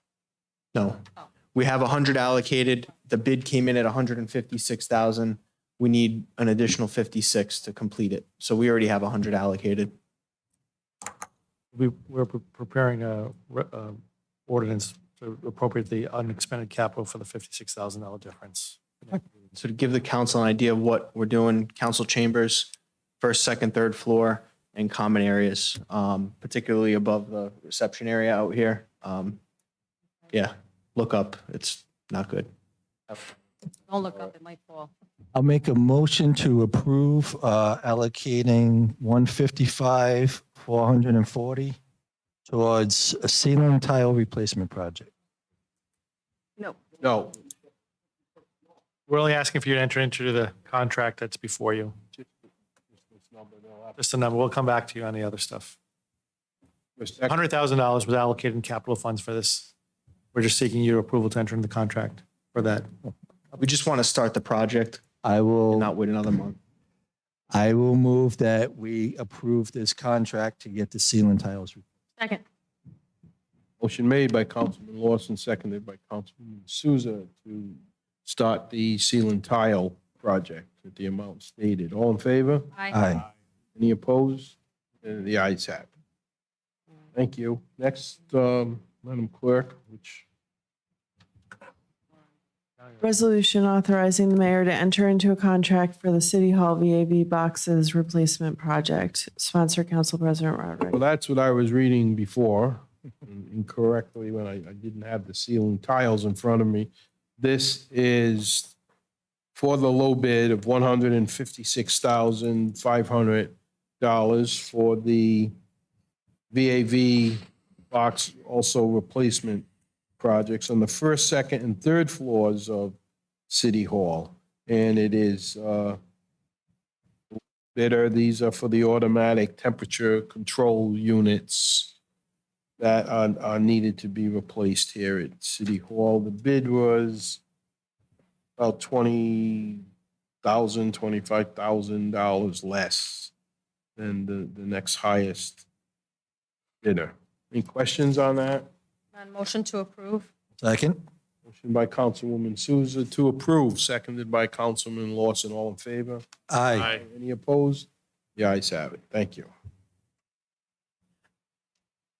Resolution authorizing the mayor to enter into a contract for the Weaver House porch exterior repairs. Sponsor, Council President Rodrick. Then infrastructure repairs. This is for the Weaver House. I thought that was a Fed HUD owned that building. The Fed owned it. That's city property? Yes. Yeah. So Dave Baccarat's office was in there. Right, but Dave's kind of with HUD. Some of his, I believe, and I guess Malcolm, some of his, not Malcolm. If it's our responsibility, I'm fine. I just wanted to clarify that. City-owned building. Okay. We own it. Submitted proposal for the repairs, Make a motion to approve. and the amount is $176,600. And Second. motion made by Councilman Lawson, seconded by Councilwoman Souza. All in favor? Aye. Aye. Any opposed? The ayes have it. And again, some of this seems like, we're nitpicking at times, but it goes to infrastructure. When you let things go, when the roof goes, and anyway, next item. And next week, right above you. Introduction of ordinances and ordinance and amendment of Chapter 18 of the revised ordinances of the City of East Providence, Rhode Island, 1998, as amended, entitled Vehicles and Traffic, summary section 18-307, entitled Parking Prohibited at All Times, Trot in Place. Co-sponsors, Council President Rodrick and Councilwoman Souza. I think, Councilwoman, this was at your lead, if I'm not mistaken, so Okay. I think So, my yeah. name was put on there, but Proceed. Thank you. So this is in regards to a paper street on Grove Avenue. There has been some issues with how the paper street abuts to properties, and there will be no parking for a section so that it doesn't block entrance to the abutting property. So it's more of a safety component so that there can be an in and out property without having a barrier there along. Both property owners have their own right of way and have their own driveway. So having that fence there with, the pseudo street, it doesn't make sense to be able to park there because it doesn't give access for the property owner that's to the left. So it's really more of a housekeeping and safety component. So with that, I make, it's open, it's first passage, so. Any comments? To approve. Motion made by Councilwoman Second. Souza to approve, seconded by Councilman Fogarty. Fogarty, also Councilman Rego. All in favor? Aye. Aye. Aye. Any opposed? Now, Oh, okay. motion to. Motion passes unanimously. And before we make that motion, thank you, Well, Madam Clerk, for putting up with our disheveled agenda So now we today. gotta- Good job. One more we're going, thing. yeah, we're going to executive. That's what I was going to. Oh, yeah, we forgot. Oh, we also That's what I have was to, going to say. Yeah, and we also have So to in wish, accordance, what's that? we have to wish you a happy birthday, Oh, belated. thank you. And Older and Miss grayer. Anna Souza's birthday is coming up on Saturday. Oh, Let's happy wish her a birthday. happy Good- birthday Good month. before we go into executive session and blow out the candles. All right. All right. In accordance with Rhode Island General Laws 42-46-5, we will now go into executive session to discuss item letter A and number 2, claims and sewer abatements, and the decision, Rhode Island Commission of Human Rights, Samantha Burnett versus City of East Providence, update based on finding of no probable cause. And, all right. I make the motion to go into executive session. Second.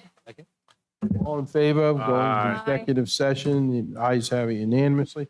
We will come back out and report out and then go towards adjournment. Be right back.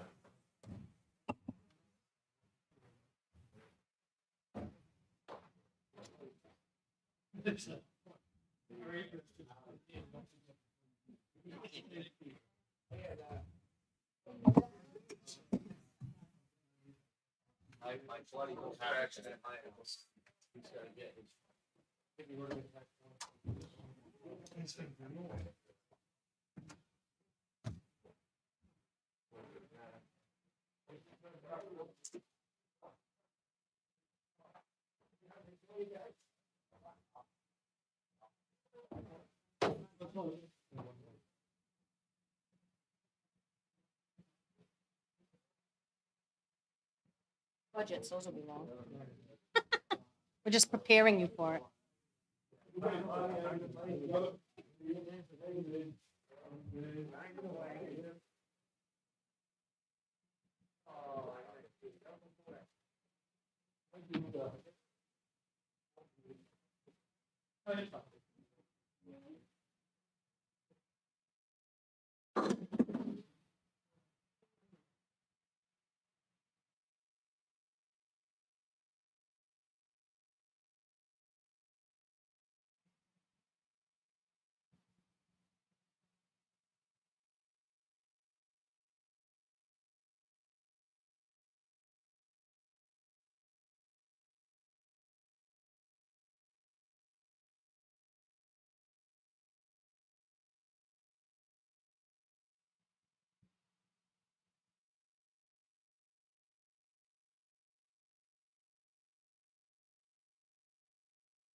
A motion to go back into open session?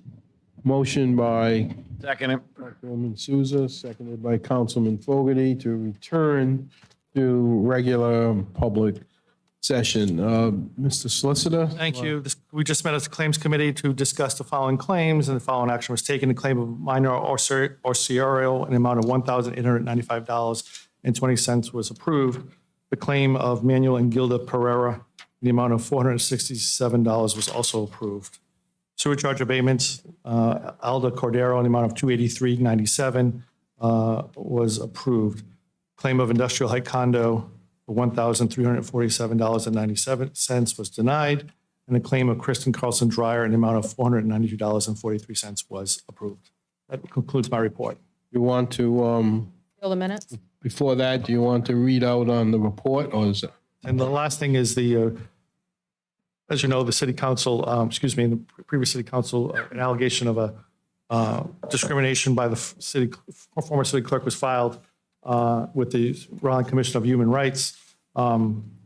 As a result of their investigation, they found no probable cause to believe that there was any type of discrimination caused by the city. And so they have closed their investigation.